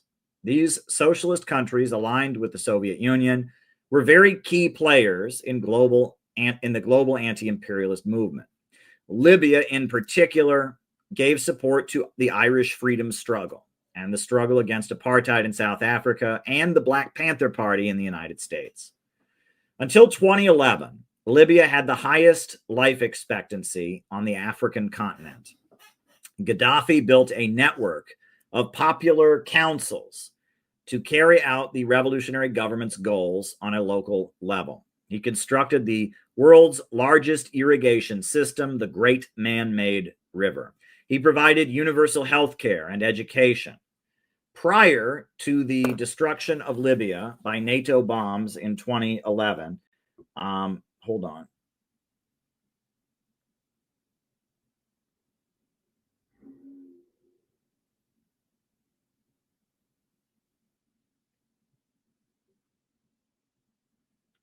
Prior to the destruction of Libya by NATO bombs in 2011 and Gaddafi's subsequent murder, he was in the process of creating an independent African bank that would issue its own independent currency. Millions of Africans had come to Libya from across the continent, where they were provided with guaranteed employment amid the prosperous economy created by oil wealth and central planning. In alliance with Arab nationalist and anti-imperialist governments in the Middle East, and in coordination with a famed cinema actress, Healy was able to make dramatic strides for one political cause in particular, Palestine. The impact of Healy's small organization on the Palestinian struggle and raising awareness about it globally was massive. While the cause of the Palestinians and opposition to Israel has grown trendy in the last several decades, during the 1970s and 80s, it was very much taboo, a forbidden topic. The significant overrepresentation of people of Jewish descent among communist circles in America and Britain made sympathy for Israel, or at least limitation of criticism of Israel, very commonplace, understandably so, as it has been heavily propagandized as a means to avoid another Holocaust. The Communist Party USA did not speak against Israel until the 1967 war, and even then, its statements affirmed Israel's, quote, right to exist in very strong language. Organizations like the Socialist Workers' Party, that mouthed support for the Palestinians, engaged in a huge effort to block Palestine from anti-war protests or other gatherings, as it was labeled divisive. It wasn't until 1981 that a major anti-war protest in Washington, D.C. featured a Palestinian speaker. The feeling that Israel was somehow a progressive, social democratic country of enlightened people despite its flaws, and that criticism of it was veiled fascism or anti-Semitism, was pretty standard among leftists. Jane Fonda and Tom Hayden, both of whom had been outspoken supporters of the Vietnamese National Liberation Front, loudly defended Israel's invasion of Lebanon in 1982, as did many communist-adjacent activists at the time.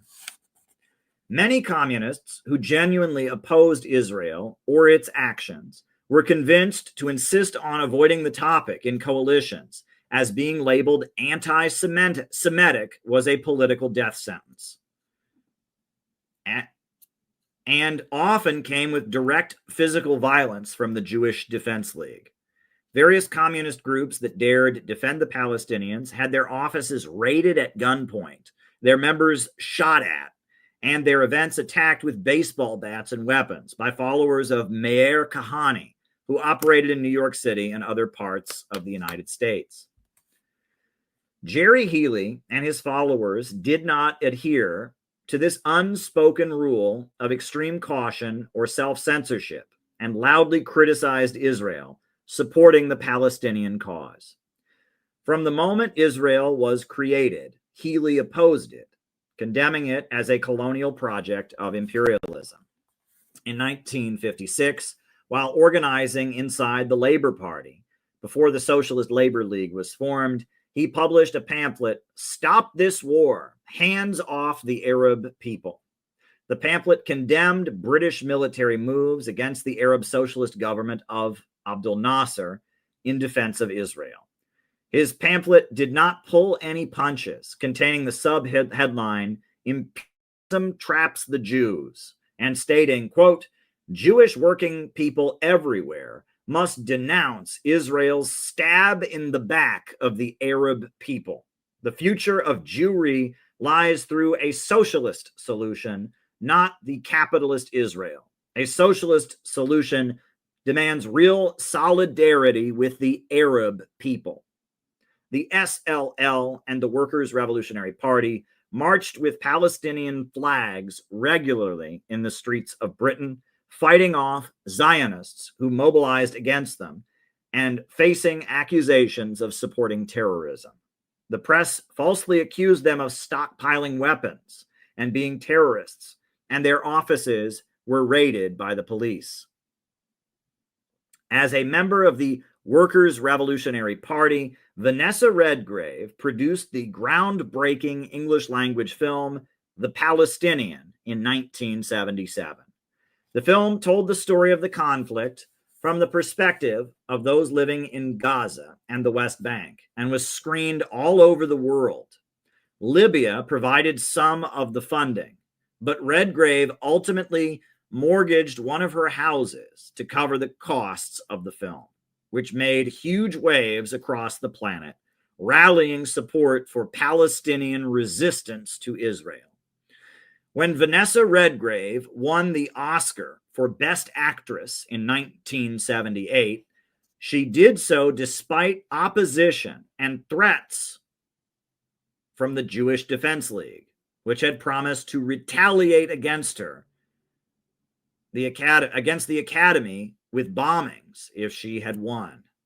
Her Academy Awards speech, met with boos from an audience full of Zionists, will go down in history. Before the entire world, broadcast on international TV at the Academy Awards ceremony, Vanessa Redgrave, a loyal follower of Jerry Healy, proclaimed, "My dear colleagues, I thank you very, very much for this tribute to my work.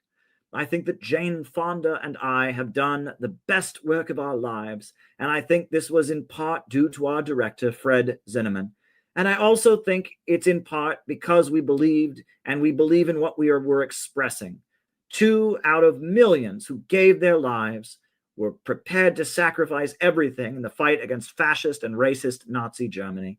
And I salute you, and I pay tribute to you, and I think you should be very proud that in the last few weeks you've stood firm and refused to be intimidated by the threats of a small bunch of Zionist hoodlums whose behavior is an insult to the stature of Jews all over the world and their great heroic record of struggle against fascism and oppression.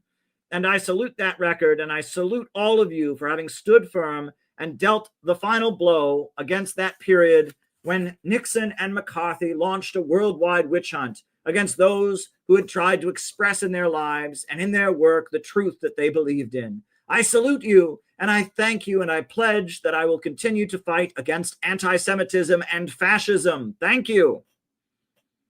Despite their Trotskyist roots, the Workers' Revolutionary Party of Britain did what a Marxist-Leninist party in an imperialist country is supposed to do.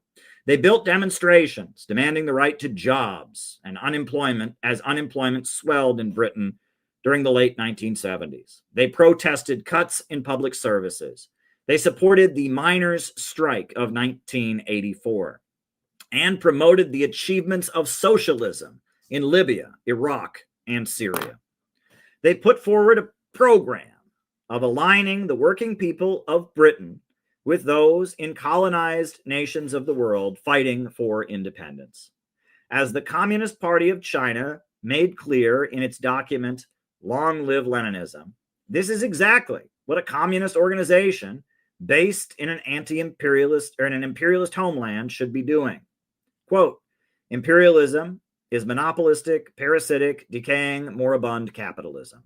It is the final stage in the development of capitalism and therefore is the eve of the proletarian revolution. The emancipation of the proletariat can be arrived at only by way of revolution, and certainly not by way of reformism. The liberation movements of the proletariat in the capitalist countries should ally themselves with the national liberation movements in the colonies and dependent countries. This alliance can smash the alliance of the imperialists with the feudal, comprador, reactionary forces in the colonies, all dependent countries, and will therefore inevitably put a final end to the imperialist system throughout the world.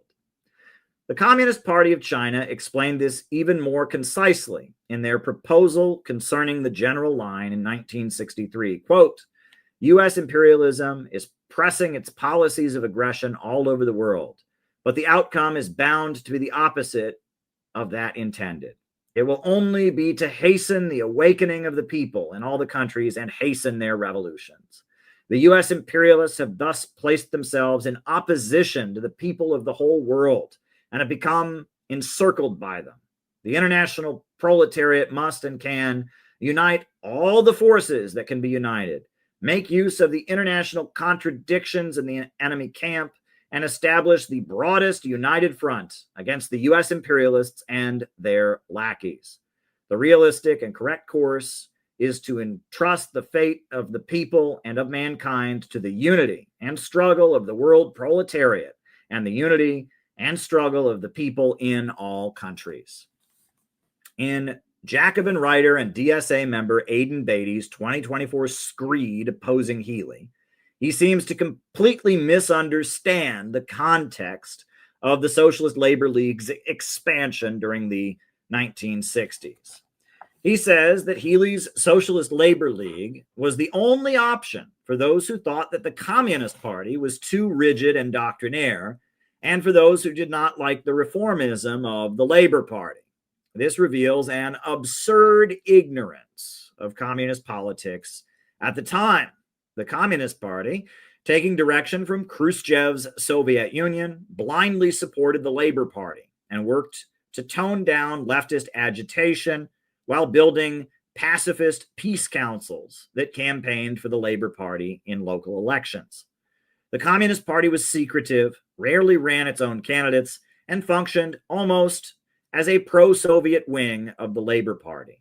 Within the wider anti-Vietnam War movement, there were a whole slew of Maoist and Trotskyite groups who wanted to break with the Labor Party.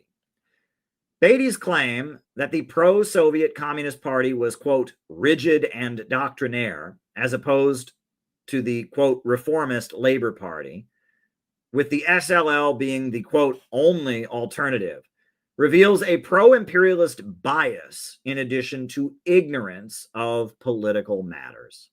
Beatty, as a fan of Alexandria Ocasio-Cortez and the Democratic Party's socialists, such as Bernie Sanders, finds any support for existing anti-imperialist governments to be scandalous. In his mind, the British Communist Party of the Khrushchev era is rigid and doctrinaire and scandalous in its very existence because it is aligned with the Soviet Union. The actual nature of its practice as a de-radicalizing Labor Party adjacent network affiliated with the USSR is something he is completely unaware of.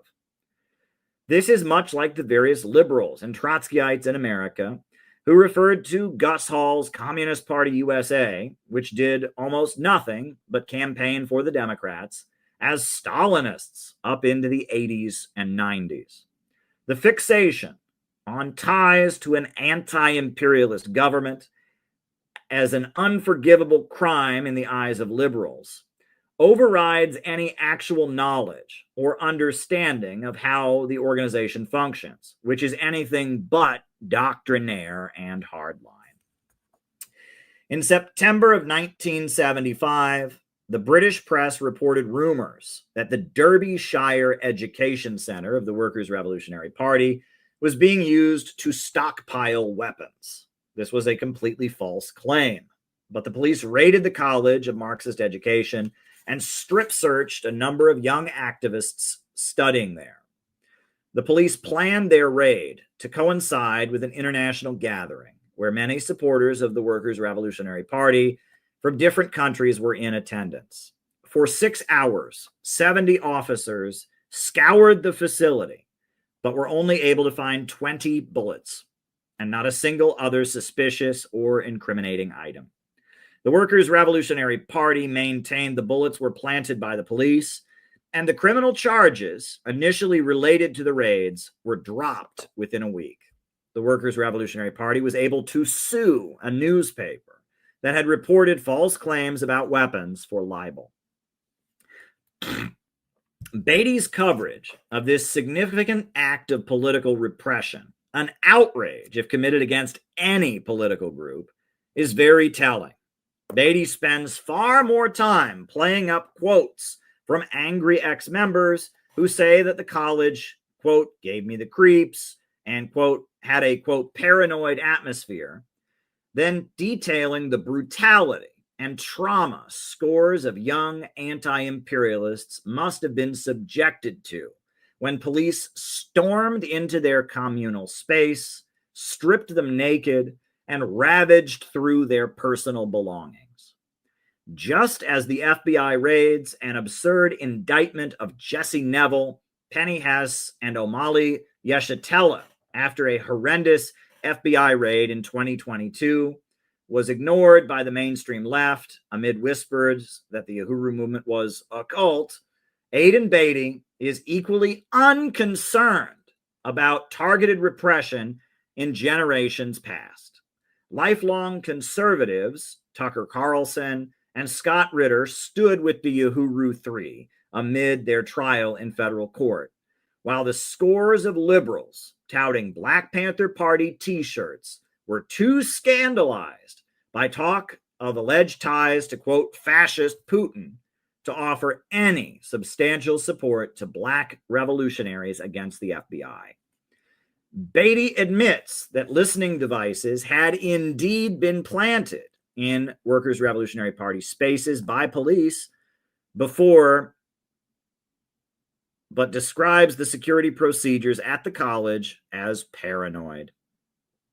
Beatty scolds the Workers' Revolutionary Party for overlooking the raids on Black and Irish organizations in its publications, speaking about the raid on their facility. The fact that many Workers' Revolutionary Party members who attended the classes were married and had children doesn't stop Beatty from mentioning that the large estate contained a, quote, children's playroom as somehow scandalous, hinting that perhaps Healy or the Workers' Revolutionary Party leaders were pedophiles, an allegation that has never been made even by Beatty's collection of angry, hyperbolic ex-members. This is the manner in which liberal read propaganda in favor of the U.S. state, quote, anti-cult hit pieces are written. Activities and conditions are reinterpreted, assigned motive, and reframed in the most sinister possible way with the intention of triggering the traumatic memories of the readers, causing them to link unrelated events about people they've never met with their own painful experiences. The 1984 miners' strike was one of the biggest episodes of social unrest British society has faced since the Second World War. Miners, led by Arthur Scargill, resisted layoffs by shutting down the mines. The British electrical grid was largely dependent on coal power, and the miners' unions had leveraged this to win huge concessions.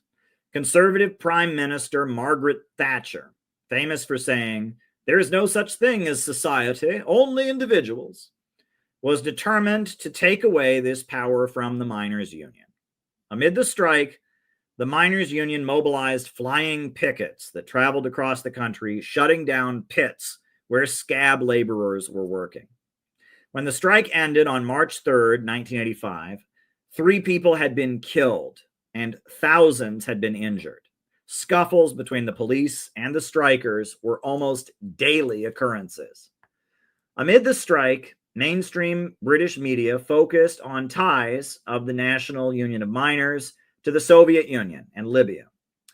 The Soviet Union's miners' union donated 1.5 million pounds to the strike, and Arthur Scargill was condemned for accepting this donation. The press pointed to Scargill's statements defending Stalin and demonized the miners' union as a group of violent communist extremists. In November of 1984, leaders of the miners' union visited Libya, where Gaddafi welcomed them as heroes for fighting for the working families of Britain. The media went into overdrive, claiming the strike was a foreign conspiracy to sow unrest in the United Kingdom. Gaddafi's government was openly funding the Palestinian resistance and was falsely blamed for a number of terrorist attacks in Western countries. The U.S. government had designated Libya as a state sponsor of terrorism. In 1986, the USA bombed Libya, killing a number of civilians, including the Libyan leader's daughter, Hannah Gaddafi. The Workers' Revolutionary Party was also very close to the Libyan government, with Jerry Healy riding in Gaddafi's private jet and describing himself as the Libyan leader's personal friend. The British press played up the allegation that the Workers' Revolutionary Party were agents of Libya, publishing the claim that Colonel Gaddafi greeted Vanessa Redgrave at a public event saying, "How is my party?" in reference to the Workers' Revolutionary Party. The number of stories in British tabloids alleging Libyan funding of the Workers' Revolutionary Party is massive. It is worth noting that Vanessa Redgrave received donations to create a follow-up film after releasing The Palestinian in 1977 from a number of autocratic Western-aligned Arab governments, including the US-backed monarchy of Kuwait. These donations from governments that tortured, practiced stoning and beheading, and were ruled by absolute monarchs were never considered scandalous in the mainstream press. The Workers' Revolutionary Party was one of many socialist organizations in Britain that supported the National Union of Miners, working around the clock to staff the flying pickets, raise money for families of striking miners, and build public support for the miners, with protests and daily outreach. Healy's writings focused on the danger of the British military overthrowing the civilian government to crush the strike, as often took place in developing countries. It is now confirmed that the conversations were indeed happening among the British military discussing such moves. The British military had discussed removing Prime Minister Harold Wilson during his leadership decades prior, and continued to discuss scenarios where the civilian government would be overturned to crush unrest.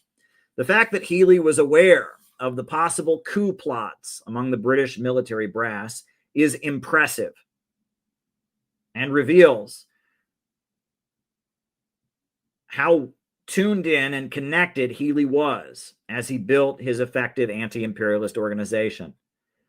Beatty is unconcerned about how effectively the Workers' Revolutionary Party raised the alarm about the real threat of military dictatorship in Britain, the revelation of which should have been considered highly scandalous. He fits Healy's efforts to describe what is now known to have been taking place at the time as another example of Healy and the Workers' Revolutionary Party being, quote, paranoid. This should be compared to how Beatty and his DSA associates would speak of the January 6, 2021 Capitol riot in Washington, D.C., in which there was no real threat or discussion of overturning civilian rule.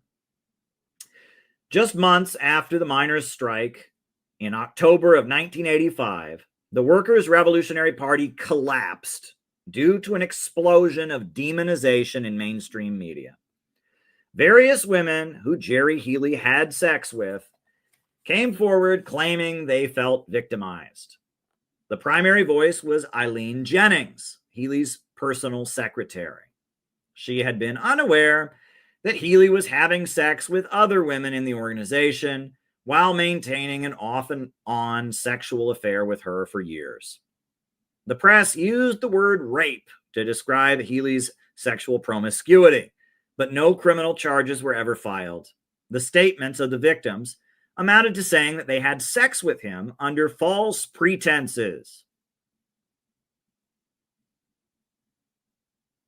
thinking he was an important revolutionary leader rather than an evil demagogue.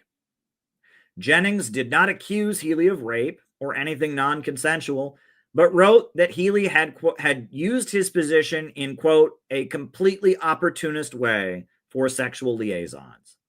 She later stated that he, quote, liked to degrade women and girl comrades and destroy their self-respect. This did not stop the press from reporting this vague accusation as rape. The Daily Mail tried to explain that admittedly consensual acts were actually rape, reporting, quote, he gave them the impression that they could not have a political relationship unless they also went to bed with him. Notice that the Daily Mail does not even say that Healy said that a political relationship was impossible without sex, but that he, quote, gave the impression in an unstated way. This allegation is very far from the definition of rape by any legal standard.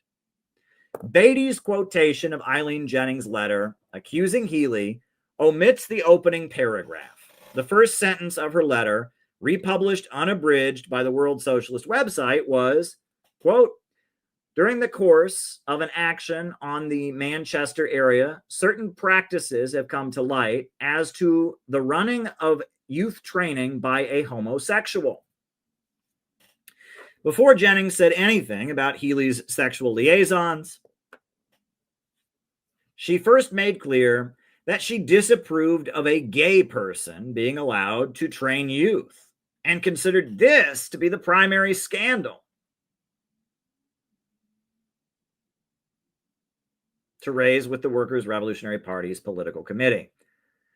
The fact that the accusations against Healy opened with a blatant appeal to homophobia and the stereotype of LGBT people as pedophiles is not something that will strengthen Beatty's credibility with his woke readers. This omission demonstrates just how selectively Beatty works to frame both Healy and the accusations against him in the eyes of a 2024 audience.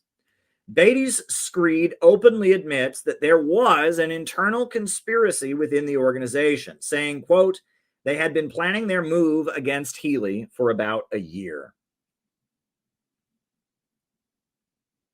The text of Eileen Jennings' hand grenade letter that led to the 1985 collapse of the Workers' Revolutionary Party contained no accusation of rape or non-consensual sex acts of any kind.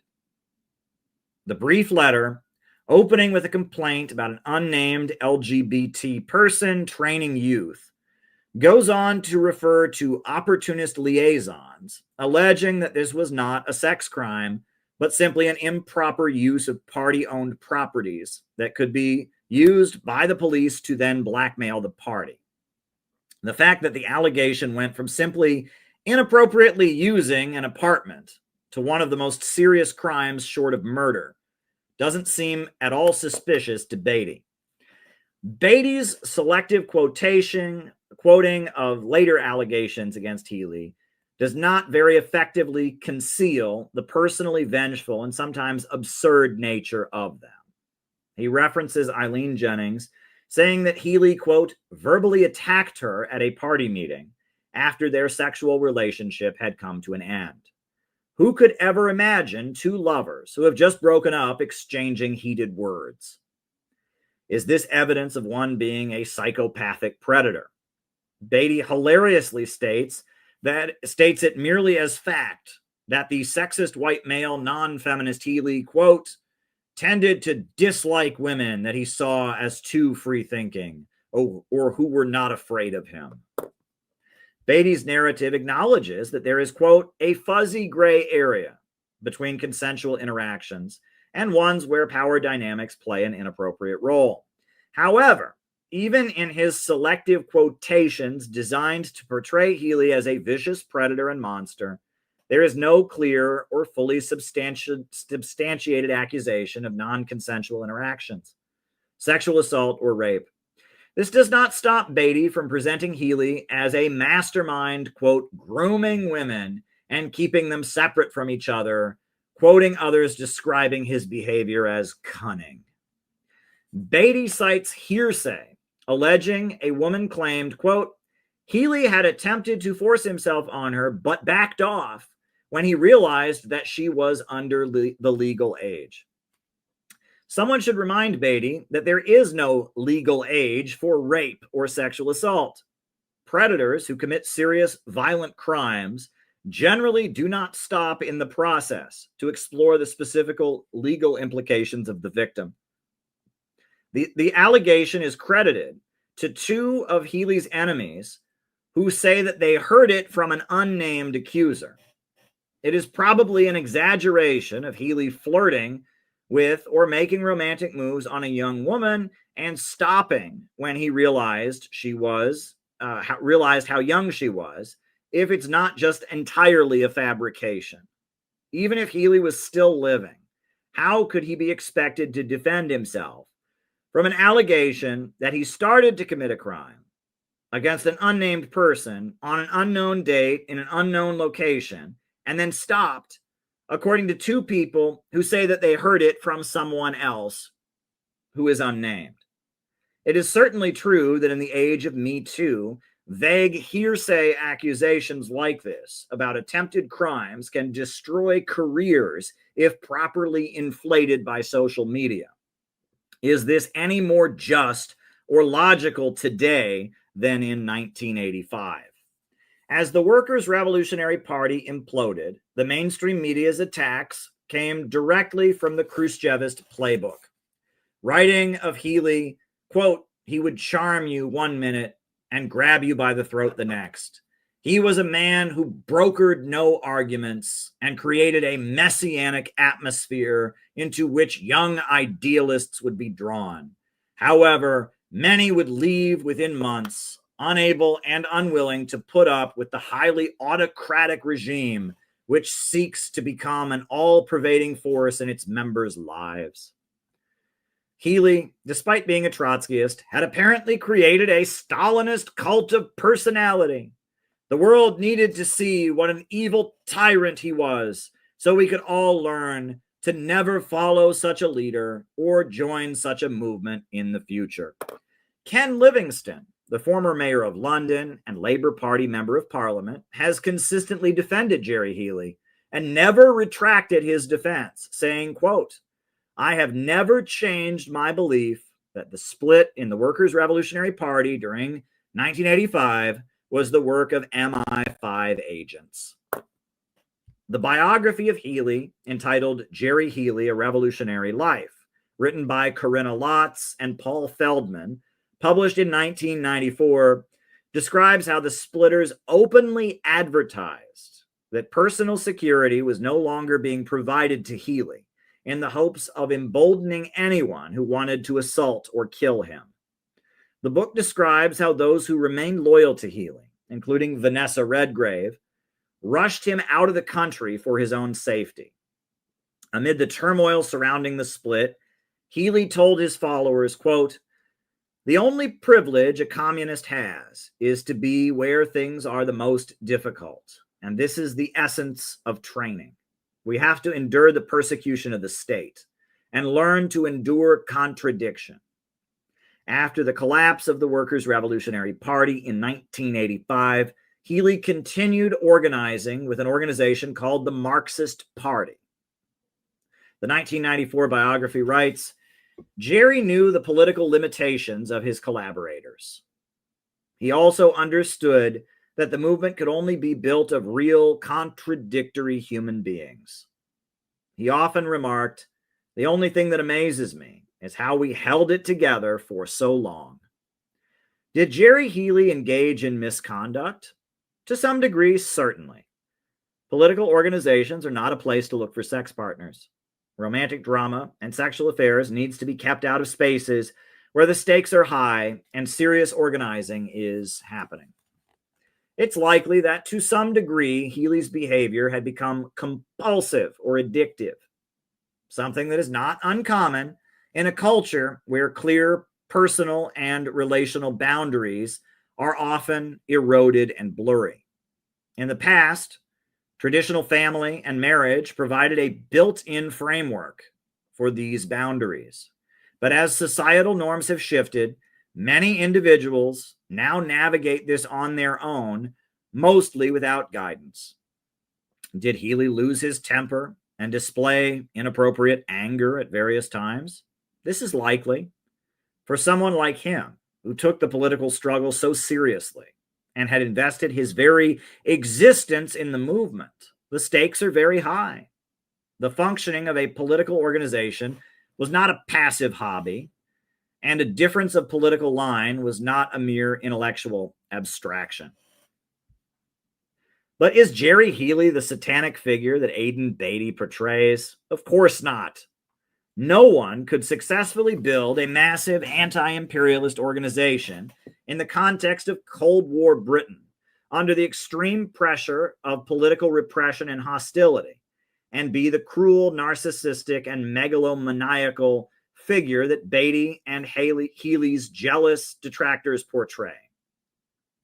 Building an organization requires patience, compromise, willingness to find other people's skills, the ability to experience setbacks and keep going, and the ability to be let down by others, but give them another chance. To accomplish what Healy accomplished requires all kinds of abilities that define effective leadership, a level of organizational ability that a shallow narcissist is incapable of.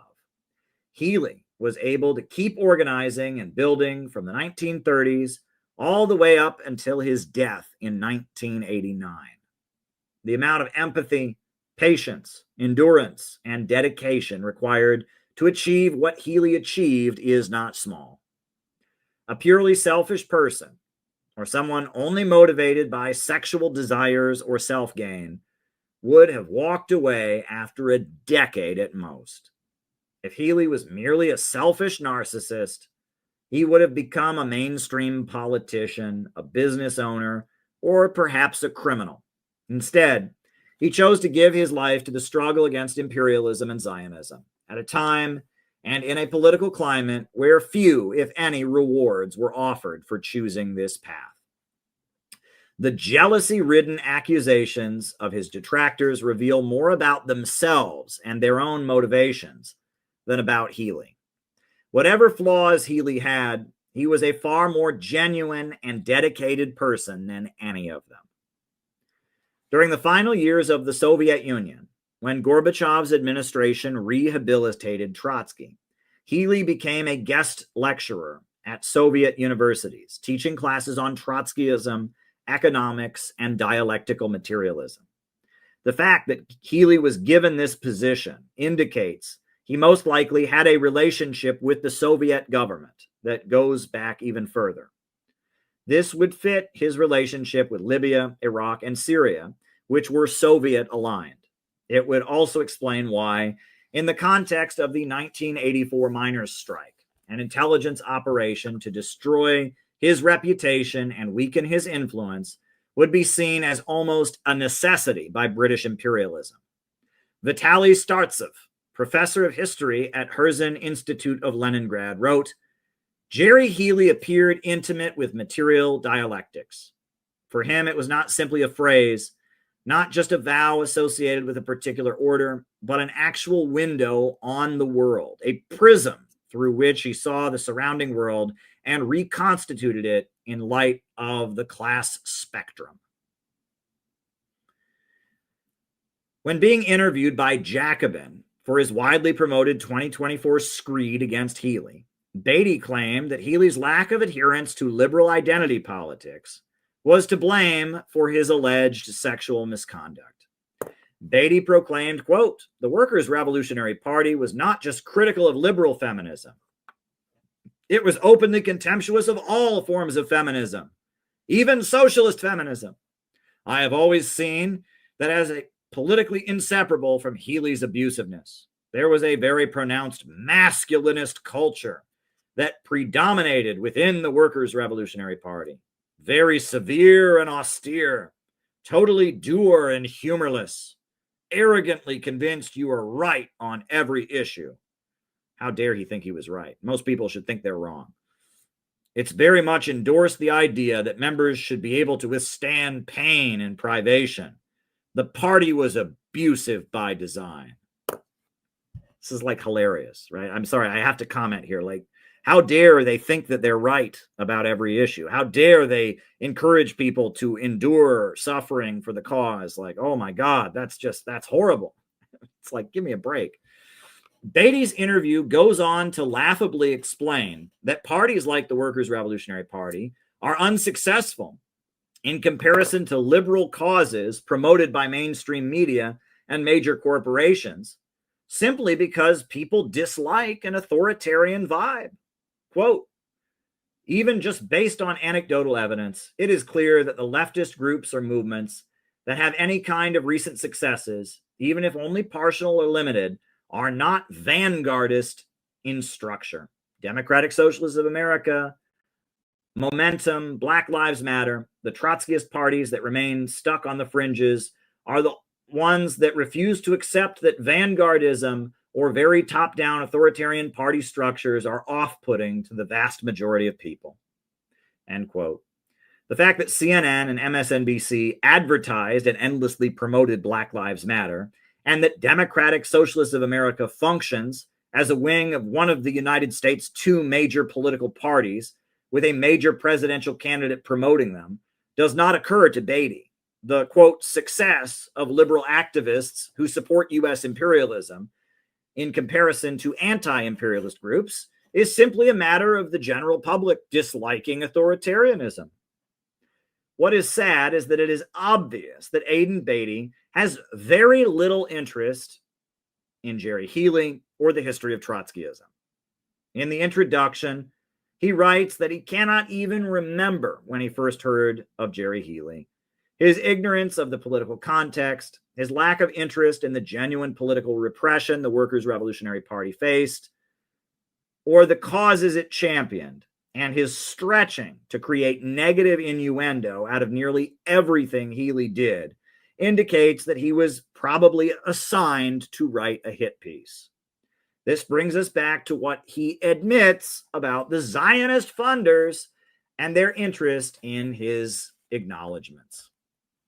The World Socialist website, led by former protege of Healy named David North, went on to work debunking Beatty's book. David North disagreed with Healy and felt that he was too sympathetic to Arab nationalists and did not stand with Healy at the time that his organization was imploded amid a media campaign. North, however, felt his differences with Healy were political and saw the campaign against Healy in the press as coming from a negative place. In 2024, North and his associates saw the Beatty book as a slanderous attack, not just on Healy's memory, but on themselves. In the opening of the book, Beatty claims that Jerry Healy told people that he had seen his father shot and killed by the British military's infamous Black and Tans division as a child. This obviously did not happen. And the fact that Healy made this claim is supposed to be proof of what a deceptive, self-promoting narcissist he was. North and World Socialist website have shown that there is no evidence that Healy ever made this claim. The only people who referenced it are people who left the organization in the 1985 crisis. Healy's daughter never heard this claim, and it cannot be found in publications of the SLL or the Workers' Revolutionary Party promoting Healy. Yet Beatty emphasizes it excessively and makes it central in presenting Healy in a negative light. The fact that Beatty's central argument against Healy is hearsay about a lie that is likely to have never been told should discredit his book entirely. The title of Beatty's book, The Party is Always Right, is drawn from a quote from Leon Trotsky referring to democratic centralism.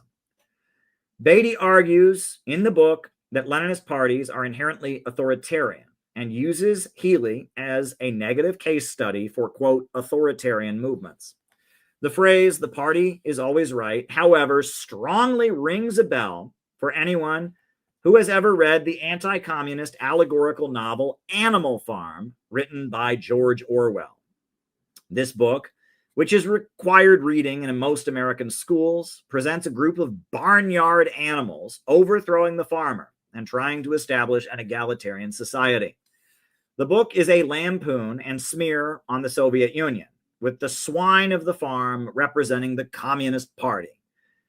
A more sincere pig named Snowball, meant to represent Trotsky, is contrasted with Napoleon, a cold, calculating dictator who is meant as a stand-in for Stalin. A character called Boxer the Horse represents the Russian working class. Orwell's vulgar elitism, utter dishonesty, and Western chauvinism comes across when depicting this caricature of an ignorant workhorse who blindly obeys to represent the people of the Soviet Union. It is obvious that Orwell has utter contempt for the millions of people who mobilized to build their country up during the 5-year plans that inspired the world and electrified and industrialized a huge swath of the planet. The millions of people who gave their lives in the fight against fascism and defended their homes and communities could not be depicted with more contempt and lack of respect for the sacrifices that they made. When the horse becomes too old to work, Orwell's narration has the pigs, representing the Communist Party, sending the horse to the glue factory to be killed for money. This is the exact opposite of what the Soviet Union did for the elderly, providing generous pensions and a comfortable retirement that was superior to what many Western workers enjoy, even during the post-war welfare state expansion. This subtle lie that the Soviet government worked its population for the gain of bureaucrats and then disposed of them for profit has nothing to do with the reality of Russian history. Yet, it is presented to millions of school children across America in an elitist fairy tale written by a professional British intelligence propagandist who was employed to write propaganda during the Second World War. As a sign of his ignorance and foolish loyalty to the allegorical Stalin, Boxer the Horse character in Orwell's allegory coins the slogan, "Napoleon is always right." Beatty is obviously alluding to this with the title of his book. He wants to get his readers to snap back into the liberal narratives and Khrushchevite training they have been given in American society from the time of childhood. He is reminding them of the juvenile anti-communist book they were spoon-fed in school.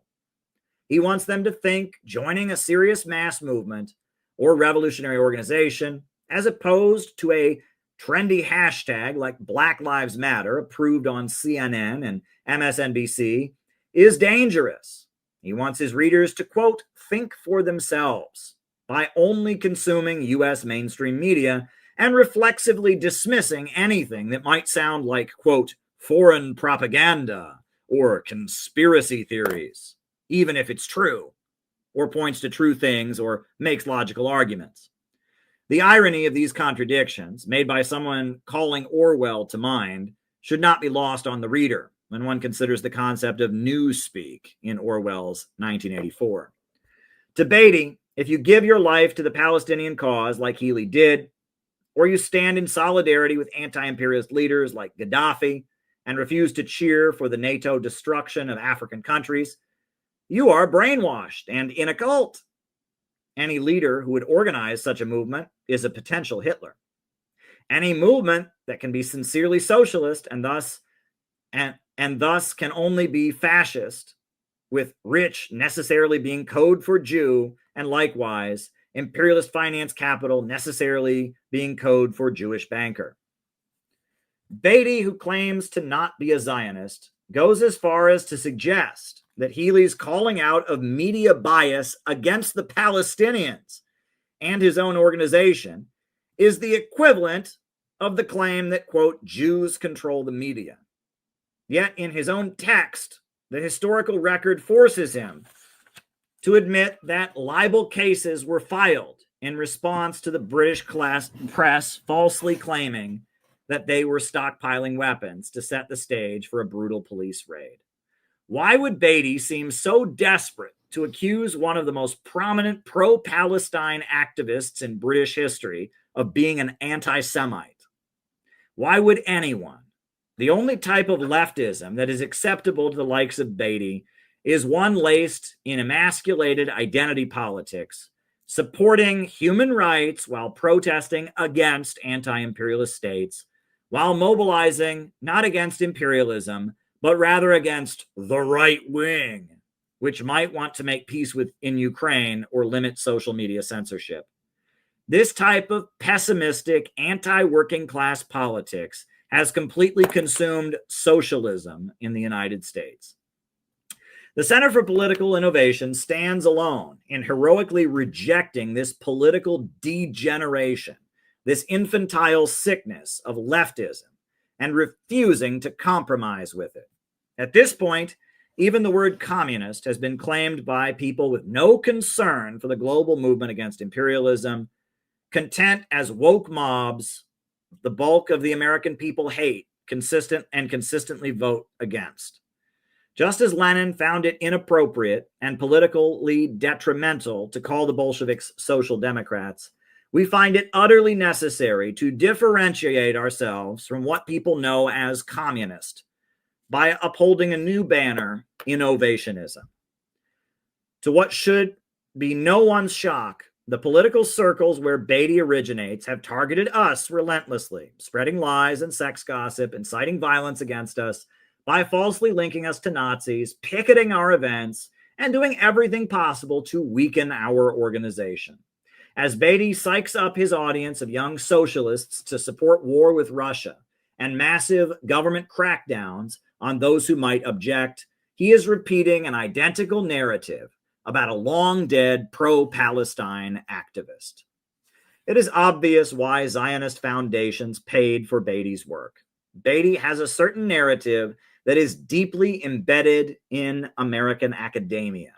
It is the narrative of Leo Strauss in Persecution and the Art of Writing. It is the narrative of Hannah Arendt in Eichmann in Jerusalem and her work on totalitarianism. It is what Susan Sontag was alluding to when she claimed, quote, communism is nothing but the most effective form of fascism. It is a narrative that equates Nazi Germany and the Soviet Union as examples of excessive democracy and populism. It is a narrative that views those who would mobilize mass movements of any kind as potential genocidal murderers, threatening the freedom of philosopher kings who would rightly rule over them.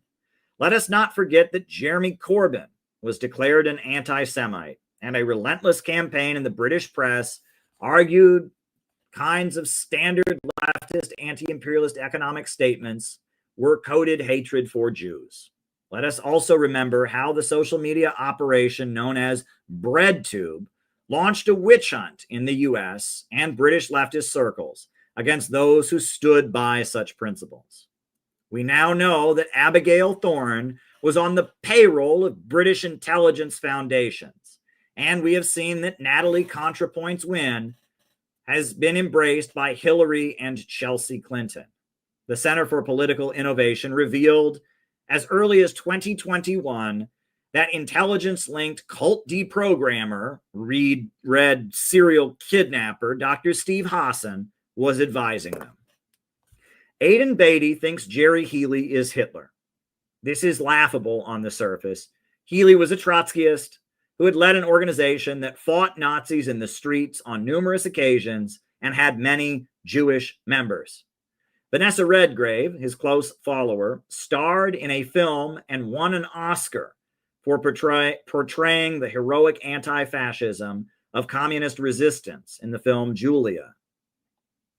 But in Beatty's view, populism and the masses that support populist movements are the real enemy. Movements that seek to mobilize the masses and organize the economy for their benefit are the greatest danger.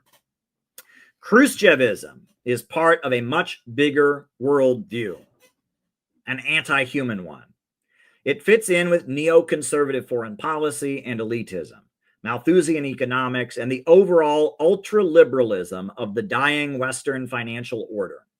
Its adherents believe any and all collectivism must be opposed, individualism above all else. As Margaret Thatcher said, there is no such thing as society, only individuals. We, the people, are the enemy unless we carry out our liberal duty to remain atomized and obedient, quote, thinking for ourselves by letting the algorithms and our supposed natural superiors nudge us through life. We are gluttons that must stop consuming. We shouldn't be asking questions, and our lack of trust in mainstream media and academia is very concerning. They're the ones that have been vetted to think for us. We must rally behind their wars against Gaddafi, Putin, Xi, and whoever else would reject their financial domination. We must own nothing and be happy about it. We must live in pods, eat bugs, and subject all who disagree to cancel culture mob justice. We must never allow genuine leadership to rise or draw spiritual strength from those with it. We must never join real organizations where we can have comrades and learn to struggle together for a better life, asserting our own will onto history. Aidan Beatty's perspective is just the same old perspective of the Congress for Cultural Freedom, the Frankfurt School, Ayn Rand, George Orwell, and every other post-war pessimistic thinker trotted out by the establishment. Every incarnation of philosophical irrationalism condemned by Lukács. This worldview thinks that the greatest villains are the Jerry Healy-like figures. What Jerry Healy did on a small scale in Britain, Gaddafi did in a small nation in North Africa, and Stalin did on 1/5 of the planet. Breaking free from imperialism, bringing people together to build and construct and feed off each other's strength and creativity, in Beatty's view, is what must be prevented at all costs to preserve the dying liberal order and the rule of the imperialist monopolies. The liberal order is terrified of the coming pro-human, pro-growth movement that will rip humanity from the artificial restraints they have imposed on it. And Beatty's work indicates that academia and U.S. intelligence circles are very well aware that movements and organizations like those Jerry Healy devoted his life to building are likely to emerge within the coming crisis. Government in this country, we have different branches of government, we have checks and balances. Sure, maybe down the road as things change, we'll eventually start talking about writing some kind of more socialistic or something constitution. We're not there. That's very far in the future. Right now, the republic is under threat.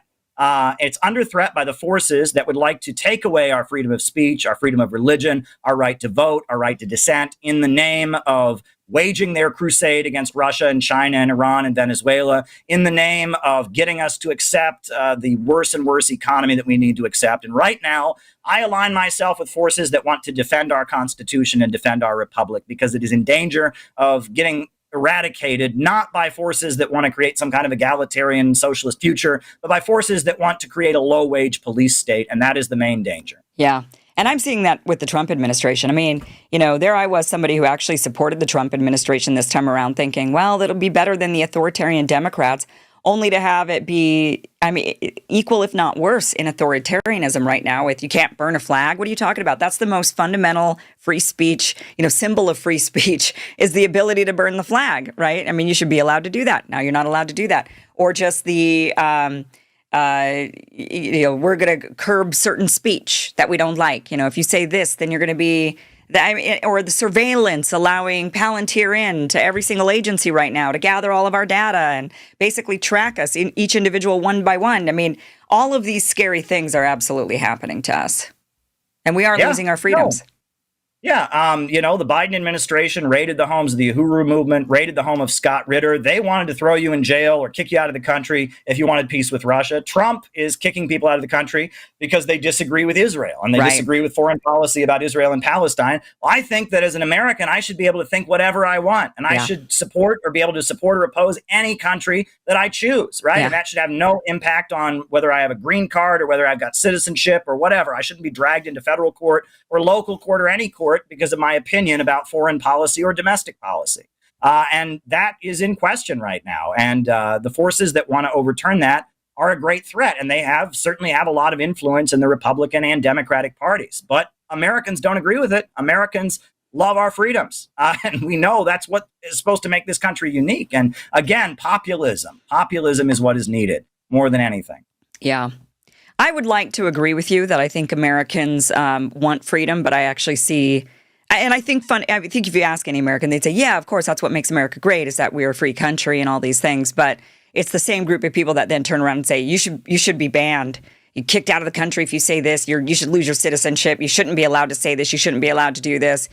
People are very quick to try to control others. I think it's, unfortunately, and this whole discussion just going back to Stalin and Marxism and Trotskyism and Trotskyites and all these things, it's that it almost just feels like, authoritarianism is just the human condition. Like, we just love to boss everybody around and control everybody. And then if we can even gain power by forming groups and really being able to do it more, then we're going to do it as human beings. It seems like that is the human condition, unfortunately. Well, and that's what they would argue, right? They view human beings as contemptible, and that's why we need to be controlled, and that's why we need the noble lie, and that's why we have to spread freedom to make sure we don't get together and form governments that would impose on them. I mean, that's the neocon view, actually, more than anything, and it becomes almost like a dog chasing its tail, right? Yeah. The reason we can't have RT, we're told, is that, Putin doesn't believe in freedom. And so if RT exists, well, then people might watch that, and then that will strengthen this guy who doesn't believe in freedom. So we got to take away the freedom of RT. It becomes nonsensical at some point. But this is the irony of liberalism. Liberalism, the Western ideology that views individualism above all else, has never been sincere. From the time of the founding fathers, we're talking about freedom while they had slaves, up until, more recently, liberalism is always propped up by illiberalism. Because when it gets down to it, human beings are collective creatures. We define ourselves in relationships with other people. We work in groups. We're not, tigers out alone hunting in the jungle all by ourselves. We are collective creatures, and that Western liberalism is a good thing. I think freedom of religion, freedom of speech, these are all good things. These are great advances that I'm very proud of as one from a Western country, but we've taken it too far. We've taken this individualism to a rather extreme length where we're trying to break down any collective identity, whether it's class identity, whether it's national identity, whether it's gender or whatever. We're just trying to break us all down into atomized individuals. You can't have a society like that. You need people to have a collective sense of identity. Caleb Maupin, thank you so much for being here. The book is Trotsky and the Neoconservatives, The Whole Story. This book's out now, or is this a pre-order? It is out. It's been published. It's been published. It is out. You are so knowledgeable about all of this stuff. This is especially history buffs that love to get a different perspective of history, or even, like you said, this is the only book that's been written on this. And this is definitely a discussion that's been out there in social media circles, and many topics that are being discussed right now, I think, are buried in this book for people to read. So there's a lot of gems in there. Trotsky and the Neoconservatives, The Whole Story. Caleb Maupin, thank you again for being here. Thank you. All right, guys. Well, that was a very interesting conversation with Caleb. He's always so insightful, always just got a ton of knowledge. Sometimes people like Caleb, there's others like him, Whitney Webb and others that just, Scott Horton, they just blow my mind with how much information they can actually keep in their brain. And I'm so jealous of it. I wish that I could have that sort of knowledge stored in my brain at all times. But I got to be honest with you. Somebody asks me even 1 hour after doing the show, what did you talk about today? And my response is, I don't remember. It's just in one and out the other, but I kind of have to do that in order to stay sane. I do that in order to, I have to move on to the next show every day. I've got to do a different topic, a different thing. And so I'm always having to learn a lot and absorb a lot. And so for me, it's kind of like being, I'm good, or like, what's the phrase where it's like I know a little about a lot. That's kind of me. Whereas Caleb and others, they know a lot about a lot, actually. I'm not going to say they know a lot about a little, but I just love how knowledgeable Caleb is. All right, guys, we'll be back Tuesday with a great show. Monday is Labor Day, so we'll be barbecuing with family members and having a great time. Hopefully you'll be doing that. And we'll be back on Tuesday, 2 p.m. Pacific, 5 p.m. Eastern.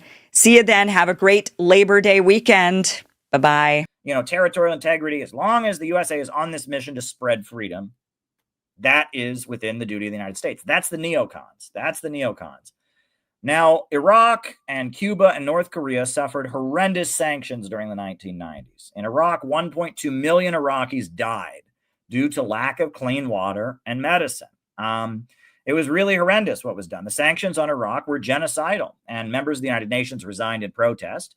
And Madeleine Albright said it was worth the cost because Saddam Hussein was a dictator, and they hoped that the people of Iraq would overthrow Saddam Hussein, who was a dictator, if they just starved him. So they blocked medicine from going into the country, they blocked food, and they killed 1.2 million Iraqis. And the hope was the Iraqis would be so miserable they'd overthrow Saddam Hussein, right?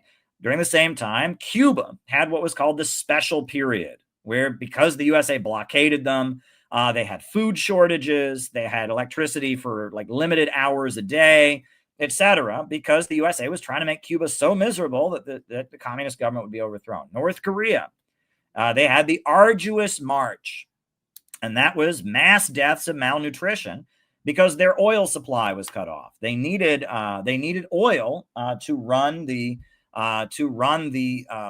tractors for their food system, and the oil supply, was cut off, and their food system came to a grinding halt, and there were mass deaths of malnutrition in North Korea, right? And at the end of the 1990s, President George W. Bush gets elected in the 2000 election. You have 9/11 in 2001, and Bush gives his axis of evil speech, where he says there's an axis of evil, and he names 3 governments: Iraq, North Korea, and Iran are the axis of evil. And Brzezinski doesn't agree with that. And he says, no, he says we might need to align with one of those countries. And it's strategic. We need to be strategic. And if you just call them evil, right, we can't align with them. So Brzezinski is not a neocon, right? Anyone who tells you Brzezinski is a neocon doesn't know what a neocon is, right? Brzezinski is geostrategic. He's an advocate of U.S. imperialism and all of that. But he's from a different faction of the deep state. The neocons think the USA is on a mission to spread freedom. So then in 2003, the USA invades Iraq, claiming that Iraq has weapons of mass destruction. Iraq did not have weapons of mass destruction. It was a whole hoax. It was a lie. They lied to the world, and they claimed they knew where they were. They held up a vial at the United Nations, Colin Powell. It was all a big lie. They lied. And then when it was revealed they lied, they said, oh, that's okay. We're really just doing it to give the Iraqis a chance at freedom. See, we're giving the Iraqis a chance at freedom, spreading freedom. That's the neocon mission. We're spreading freedom all over the world to protect the intellectuals from totalitarian regimes that would threaten their freedom, right? And you remember that, when Israel invaded Lebanon in 2006, Condoleezza Rice said all the death and killing and all this is the birth pangs of a new Middle East. We're going to get democracy in the Middle East. We'll come out of this. And, this is glorious. All this death and killing, Israel invading Lebanon, Iraq destroyed, hundreds of thousands of people killed, all this death and killing.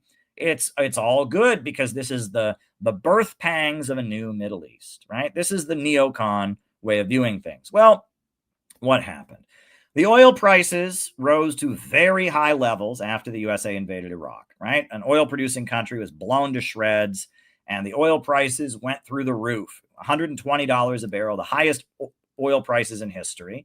And that made a lot of money for ExxonMobil and BP and Shell and Chevron, but it also really helped Russia. It really helped Iran. It really helped Venezuela, Angola, and Libya. And these are countries that, are rooted in anti-colonial revolutions. Russia rebuilds its economy. Putin comes into power and restructures Russia's economy to around oil and gas, a state-controlled oil and gas company. And Venezuela starts spreading Bolivarian socialism all across Latin America. And Angola, has an economic boom. And Libya becomes the head of the African Union. And Gaddafi is very popular. And all these critics and opponents of U.S. imperialism around the world really gain because the oil prices are through the roof. Plus, Europe, the NATO countries, did not agree with invading Iraq. And so they're really, really hostile to the United States. And they're friendly to Hugo Chavez because he's against America. And so, a lot of the European countries are not supporting the United States. So at that point, and then to top it all off, 2008, you had the financial meltdown. The neocons were booted out of power. They failed, right? Their spreading freedom ideology, it ultimately hurt U.S. imperialism. It strengthened Russia. It strengthened Iran. It strengthened Venezuela. It strengthened Angola and Libya. And it alienated Europe. And they were not useful. And the Muslim countries, Muslims are an important ally of the United States in the Middle East. The Muslim Brotherhood has been one of the main supporters of the USA in overthrowing anti-imperialist governments in the Middle East. Well, Bush called the war on terror a crusade, and Bush was aligned with all these evangelical Christians who hated Muslims, and so the Muslim world is not willing to work with the United States. And so the neocons, basically, they screwed up. Their noble mission to spread democracy all over the world, it failed. And it alienated the United States from Europe, and it led to the rise of Bolivarianism in Latin America. It led to a strong independent Russia. They're basically viewed as having failed. So 2008, Barack Obama, who studied under Brzezinski at Columbia University, he took office, and that was seen as a repudiation of the neocons, right? It was the return of the Carter years. It was a return to Brzezinski, right? And it was a defeat for the neoconservatives because they had messed up foreign policy. And you remember that Obama campaigned in Berlin. In the middle of his campaign, he went to Berlin and spoke to a crowd of 400,000 people about how America loves Europe. And you remember that, Obama, right after he was elected, he went to Egypt and he apologized for overthrowing the Iranian government. And, and so as a result, neocons were just kind of on the outs. What's interesting, though, and then, of course, as the Republican Party is out of office, the Republican Party changes its messaging, too, right? This is the time Glenn Beck becomes very popular. He starts talking about, about being a libertarian and, starts talking about like John Birch Society stuff about communist conspiracy within the U.S. government. And neoconservatism kind of falls out of favor. Suddenly the Republicans, instead of saying America is great, love it or leave it, and we're going to overthrow communist dictators, instead, it's about, the common man, the little guy fighting against the big government that's going to crush him. And, and the Republican Party basically dumps the Richard Nixon, Ronald Reagan neocon messaging. It just doesn't work anymore. Americans are angry, telling Americans love it or leave it, and everything's fine. And it's not going to work anymore, right? Blind defense of the American establishment is not going to work, right? The American people are mad, mad. More are very, very angry. Very, very angry. So basically what's interesting is that the neocons are basically out of power in terms of running the messaging of U.S. foreign policy. Trump is not a neocon. He's a Republican. The Democrats don't talk like neocons. However, at the same time, almost all the people in Congress and all the people in, the intelligence agencies, they've all been trained by neocons. So even though the neocon way of viewing things has kind of fallen out of favor, this notion that the USA should be spreading freedom and overthrowing governments, that the USA is on a crusade to overthrow totalitarian regimes, that Nazi Germany and the Soviet Union are the same, and they're both an example of excessive democracy and populism, that is really still what the bulk of the American government believes. The people running the military, the people running the CIA, the people running the deep state, that's what they believe. Now, Tulsi Gabbard doesn't believe that. Trump doesn't believe that. Trump said that, weapons of mass destruction was a lie. No more toppling regimes. Trump talks like a populist, right? Tulsi Gabbard doesn't believe that. She's kind of made her career opposing the neocons and opposing regime change wars. However, because from the late 70s until the Obama administration, that's just pretty much what the American government believed. The bulk of the people within the deep state have a neocon perspective. And what's interesting is that both the mainstream right wing that celebrates the free market, that hates communists, and the mainstream left wing, BreadTube, both of them believe this, right? You remember Vosch went after me, and he said that, defending the Soviet Union is the same as defending Nazi Germany. Anyone who would support North Korea is just the same as somebody who supports Nazi Germany. That's neocon rhetoric, right? And DSA and the woke left, the people running their messaging, and, DSA was started by the same people who started the neocons, followers of Max Shachtman, right? And that neocon ideology is everywhere, even though as a movement, it's played out. The American people don't want to hear it. The American people don't support regime change wars. The American people, they are in a populist mode. They are angry at the government. So it's kind of interesting, right? Neoconservatism is really the ideology of the American state. But at this point, you can't get elected preaching it. The American people don't want to hear it. And that's very, very interesting. But so the reason I made this slideshow is there's all this talk about neocons nowadays, right? And I know Nick Fuentes is talking about this, and he just blames it on the Jews in this like racial way. And there's other people talking about this. No, this is important history, right? Where did all this come from? And what's the continuity? How do followers of Trotsky lead up to, the people running the Reagan administration? Well, it's anti-populism. It's hatred for the people. And that is really an expression of what was called philosophical irrationalism, right? Philosophical irrationalism. This is a very, very good book. It's a critique of Nietzsche by George Lukács. And philosophical irrationalism is the idea that there is no truth and that great intellectuals can make truth for themselves. And that if anyone tries to tell you that truth exists, they're a totalitarian. And they're trying to take away your freedom, and that the masses of people form mass movements based on truths, and that's the greatest threat, and that you have to be an individual and engage in deconstruction. This is postmodernism, right? This is Leo Strauss. This is Ayn Rand. This is Irving Kristol. This is Hannah Arendt. This is Susan Sontag.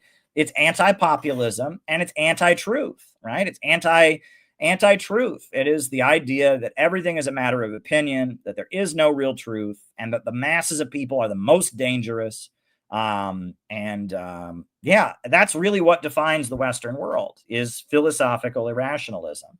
And Lukács has written a lot about it, and I've highlighted it a lot. This is the ideology, this is the ideology that kind of defines the Western elite, right? That the individual above all else, great individuals don't play by anyone's rules. There is no real truth. Tearing things down and deconstructing is the only, righteousness. That is the ideology of the Western world. And the right emphasizes the economic side of it, and the left emphasizes the social side of it. But it is radical individualism and liberalism as an attack on truth and reality. So there you go. That is my presentation for tonight. I hope that was informative. But I just wanted to clear up what the neocons are, where they came from, and the connection to Trotskyism, how they fit in with Trotskyism, because it's interesting. It's very, very interesting to note the continuity there.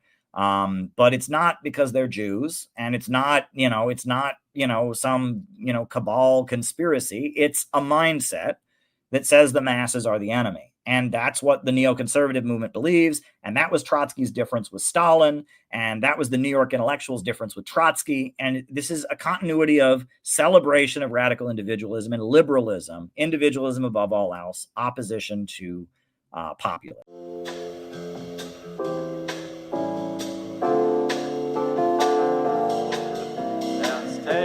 When he was out in front, his fist was raised to strike them. Brigades were growing thick and fast to take the battle forward. The flag was red and the fight was on for our sturdy comrade Tailman. Raise your fist,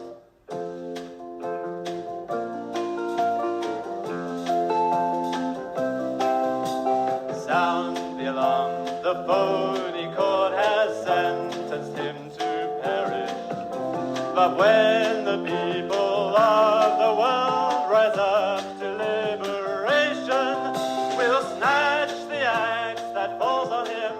For our sturdy comrade Tailman, raise your fist.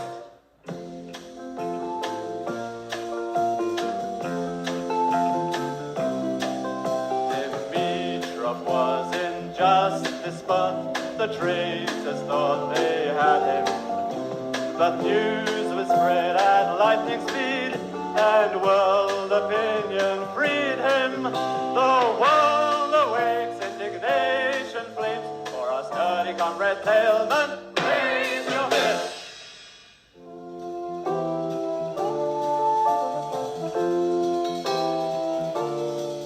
Spanish heaven spread their brilliant starlight high above our trenches in the plain.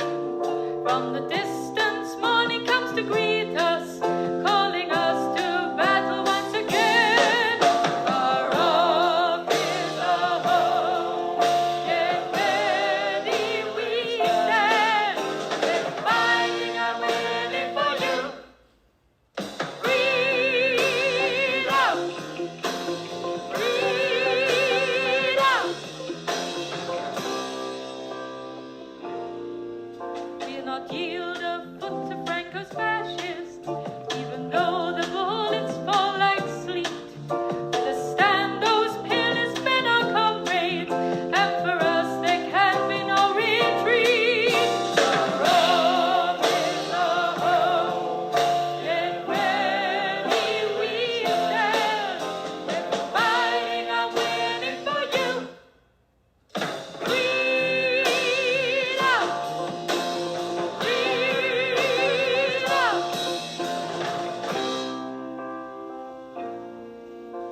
The drums, ready the bayonets, forward march, victory our reward. Let our scarlet banners smash their columns, town and battalion, ready forward march.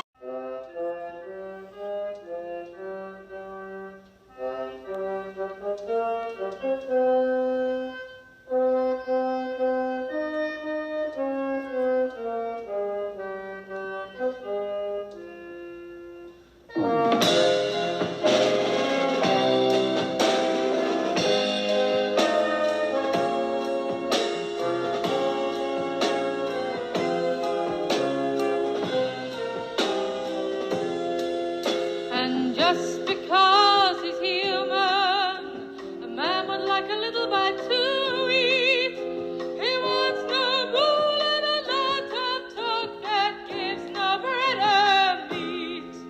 Selective to the work that must be done. March on in the workers united, for you are a worker too. And just because he's human, he doesn't like a pistol to his head. He wants no servants under him and no boss over his head. Selective to the work that must be done. March on in the workers united, for you are a worker too. And just because he's human, the job is all he is on. The liberation of the working class must be led by workers alone. Selective to the work that must be done. March on in the workers united, for you are a worker too.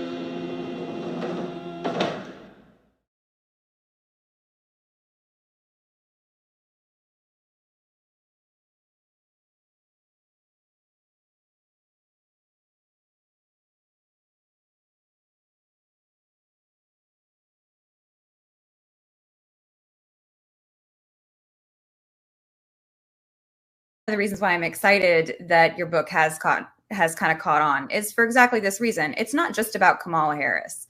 It's about a much deeper analysis of politics and the class forces behind and all those interests. But I did just want to ask you in general about anti-imperialism. Why has anti-imperialism historically been such a core component of class politics? And what is the difference between being anti-war and being anti-imperialist? Well, my understanding is that imperialism refers to a system, capitalism in its monopolistic stage. And it's very interesting because that is the classical Marxist-Leninist understanding, right? Lenin talks about imperialism, the highest stage of capitalism.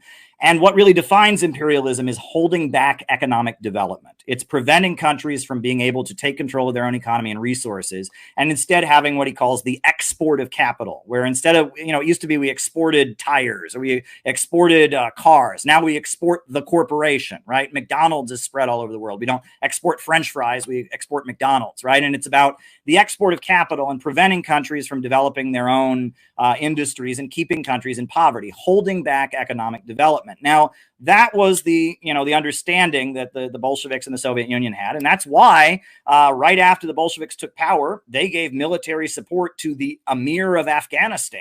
And he was a conservative monarchist, but he was fighting the British Empire. And they said, that works for us. And they convened the Congress of the Peoples of the East in Baku. And they said, hey, if you're going to fight the British Empire, we're with you because imperialism is the enemy. And when you talk about being a component of class politics, you can even go back to Marx, right? In Marx's day, Ireland was fighting for its independence. And Karl Marx, he wrote a very important letter where he said the duty of working class radicals and Marxists and socialists in Britain is to support the Irish freedom struggle everywhere and to get the English workers to see the victory of the Irish people against the British Empire, not as a question of abstract justice, but as a matter of their own liberation, right? I think A.J. Muste, who was a kind of a Christian socialist pacifist, he would say our real enemy is at home. And that is what anti-imperialism is. It's the understanding that these countries around the world that are struggling against the domination of big banks and corporations from the West are our allies in the struggle against the big corporations here. Right. And that ultimately, we don't have an interest in helping, ExxonMobil, BP and Bank of America take over the world. And in fact, we're getting screwed by Bank of America and ExxonMobil right here. And so we have a common interest with people around the world that are struggling against them. Now, that was the classical Marxist-Leninist understanding, but I've been to Iran where they are definitely not Marxists. They are very religious, but, they studied Lenin in Iran and they studied the economics of imperialism. And, Khomeini, the founder of the Islamic Republic, he talked about American economic imperialism. And the Bolivarian countries, they are socialists, but they incorporate Roman Catholicism, indigenous ideology. They have this understanding. And, you go around the world today, the classic Soviet-style Marxism is not really in fashion anymore. But this understanding of what imperialism is and that it's a system, that is very much the global understanding. And I do maintain that understanding. I'm at the point where, it's funny, I wrote this book 4 years ago. I don't call myself a communist as much now because, I know what I believe. My beliefs haven't changed. But if you say communist now, people think you're woke. And I'm not. I'm not woke. And I've been to communist countries. They are not woke. But it used to be in America, if I told people I was a communist, they would say, how could you be that? And I could say, well, let me tell you all about it. Nowadays, if I tell people I'm a communist, they go, oh, I know what you are. You're 17, you have purple hair, and you think all Republicans are Nazis, and you're obsessed with the trans thing. That ain't me. That's not what I believe. And it ain't what they believe in Venezuela. It's not what they believe in Vietnam. It's not what they believe in China. It's not what the countries around the world struggling against imperialism believe. So the term that I've started to use to describe myself, I say that I am an innovationist. Because if you look at the world, right, the underlying question, and this is what that last 10 pages that you didn't get to, Russell, are about, is that human beings... That's what I said, the reveal. Yeah, human beings are creative creatures. We are constantly reinventing our relationship with our environment. And human technology, we're constantly moving to a higher plane. Ants have been building their ant farms the same way for thousands of years. Beavers have been making their beaver dams the same way for thousands of years. But in just 7,000 or 8,000 years, we've gone from hunter-gatherers in the woods to space travel, to iPhones, to artificial intelligence. We constantly reinvent our relationship with Mother Nature to make it serve us in a more efficient way, to expand our population, to increase our life expectancy, to make life more comfortable. That is the nature of what it means to be a human being, as we're constantly trying to expand. And right now we are in a crisis because human brilliance has outstripped the narrow horizons, the narrow limits of production organized for profit. And what we need is a rationally organized economy so we can keep inventing, keep expanding, keep having our life expectancy grow, keep expanding our population. Well, taking it back to that Eastern establishment, the Rockefellers, the DuPonts, the British Empire, they say that the solution right now is that we have to degrow. We have to reduce consumption because the problem is that there's too many people. They are not Marxists, they are Malthusians, right? They blame the economic crisis that we're in the world on overpopulation, and that their solution to save the global economic system and conveniently let them stay at the top of it is to prevent growth around the world. And they see anti-imperialist countries that have broken out of their system, as the main target. Because what are they doing? They're growing. That's what they do. When countries break out of Western domination and imperialism, they start growing and building and electrifying and wiping out illiteracy and bringing their people up. And that is seen as a threat to the environment. And Biden openly said so when he was running for president. If you read his essay, America Must Lead Again, he said, we're going to stop China from building power plants in Africa, right? That's what they want. To save their system, they want degrowth. And that is what fascism is. And that is what fascism has always been. Fascism is not an aesthetic. Fascism is not being racist. People have been racist before. People have been militaristic and authoritarian before. Fascism is when, in a long-term economic crisis, the government kind of locks down society and forcibly degrows, right? They created a slave labor underclass in Nazi Germany. They forced women out of the workforce to get rid of unemployment. They rebooted the economy by creating, lots of military spending. Fascist economics is trying to save the capitalist system with forcible, heavy-handed degrowth. And I must say, I agree with a lot of what Trumper folks say, but they seem to think that this Malthusianism from the World Economic Forum and all of that is Marxism and communism. And I have the painful and difficult task of saying, well, actually, it's not. And if you go to any Marxist or communist country, that's clearly not the case. But that is what the woke people believe. And a lot of them think they're Marxists. So I can understand why you're confused, right? And I can understand why it's confusing. And also, let me add that socialism in our time and anti-imperialism, a really big part of it nowadays is small business owners, right? Vietnam, the way they've had their economic miracle is with their enabling people to start their own businesses. They call it a socialist-oriented market economy. Nicaragua, I've been there. I was an elections monitor there. They have what they call a micro entrepreneurship program where the government loans money to people to start their own businesses, worker cooperatives, and that is the strength of their socialist economy in Nicaragua. And that 21st century socialism is all about enabling people to start their own business and be creative and all of that, and subsidizing them in doing so in coordination with an overall planned economy. So the state is kind of making sure there's constantly growth. And then what is the ultimate goal? Is a world with so much growth and so much wealth that the need for a government can fade away, that people can just do what they feel like doing. Labor becomes life's prime want, meaning people work to entertain themselves, to get joy from being creative, not because it's a necessity. A society where there's so much wealth and abundance that there's really no need for anyone to hoard anything, and everyone's pretty much equal because there's enough for everybody. That's the ultimate goal. And Marx talked about the higher stage of communism. He's talking about a world of vast wealth and vast abundance, right? And so I tell people I'm an innovationist because I believe innovation is the essence of what I'm for. I believe in human beings and our creative power. And I believe that we can revolutionize our relationship with the environment and get to a higher plane. And, I think that's what it means to be a socialist or a communist in our time, but that's not what it means to most people. So I now, my organization is called the Center for Political Innovation, and I'm saying I'm an innovationist.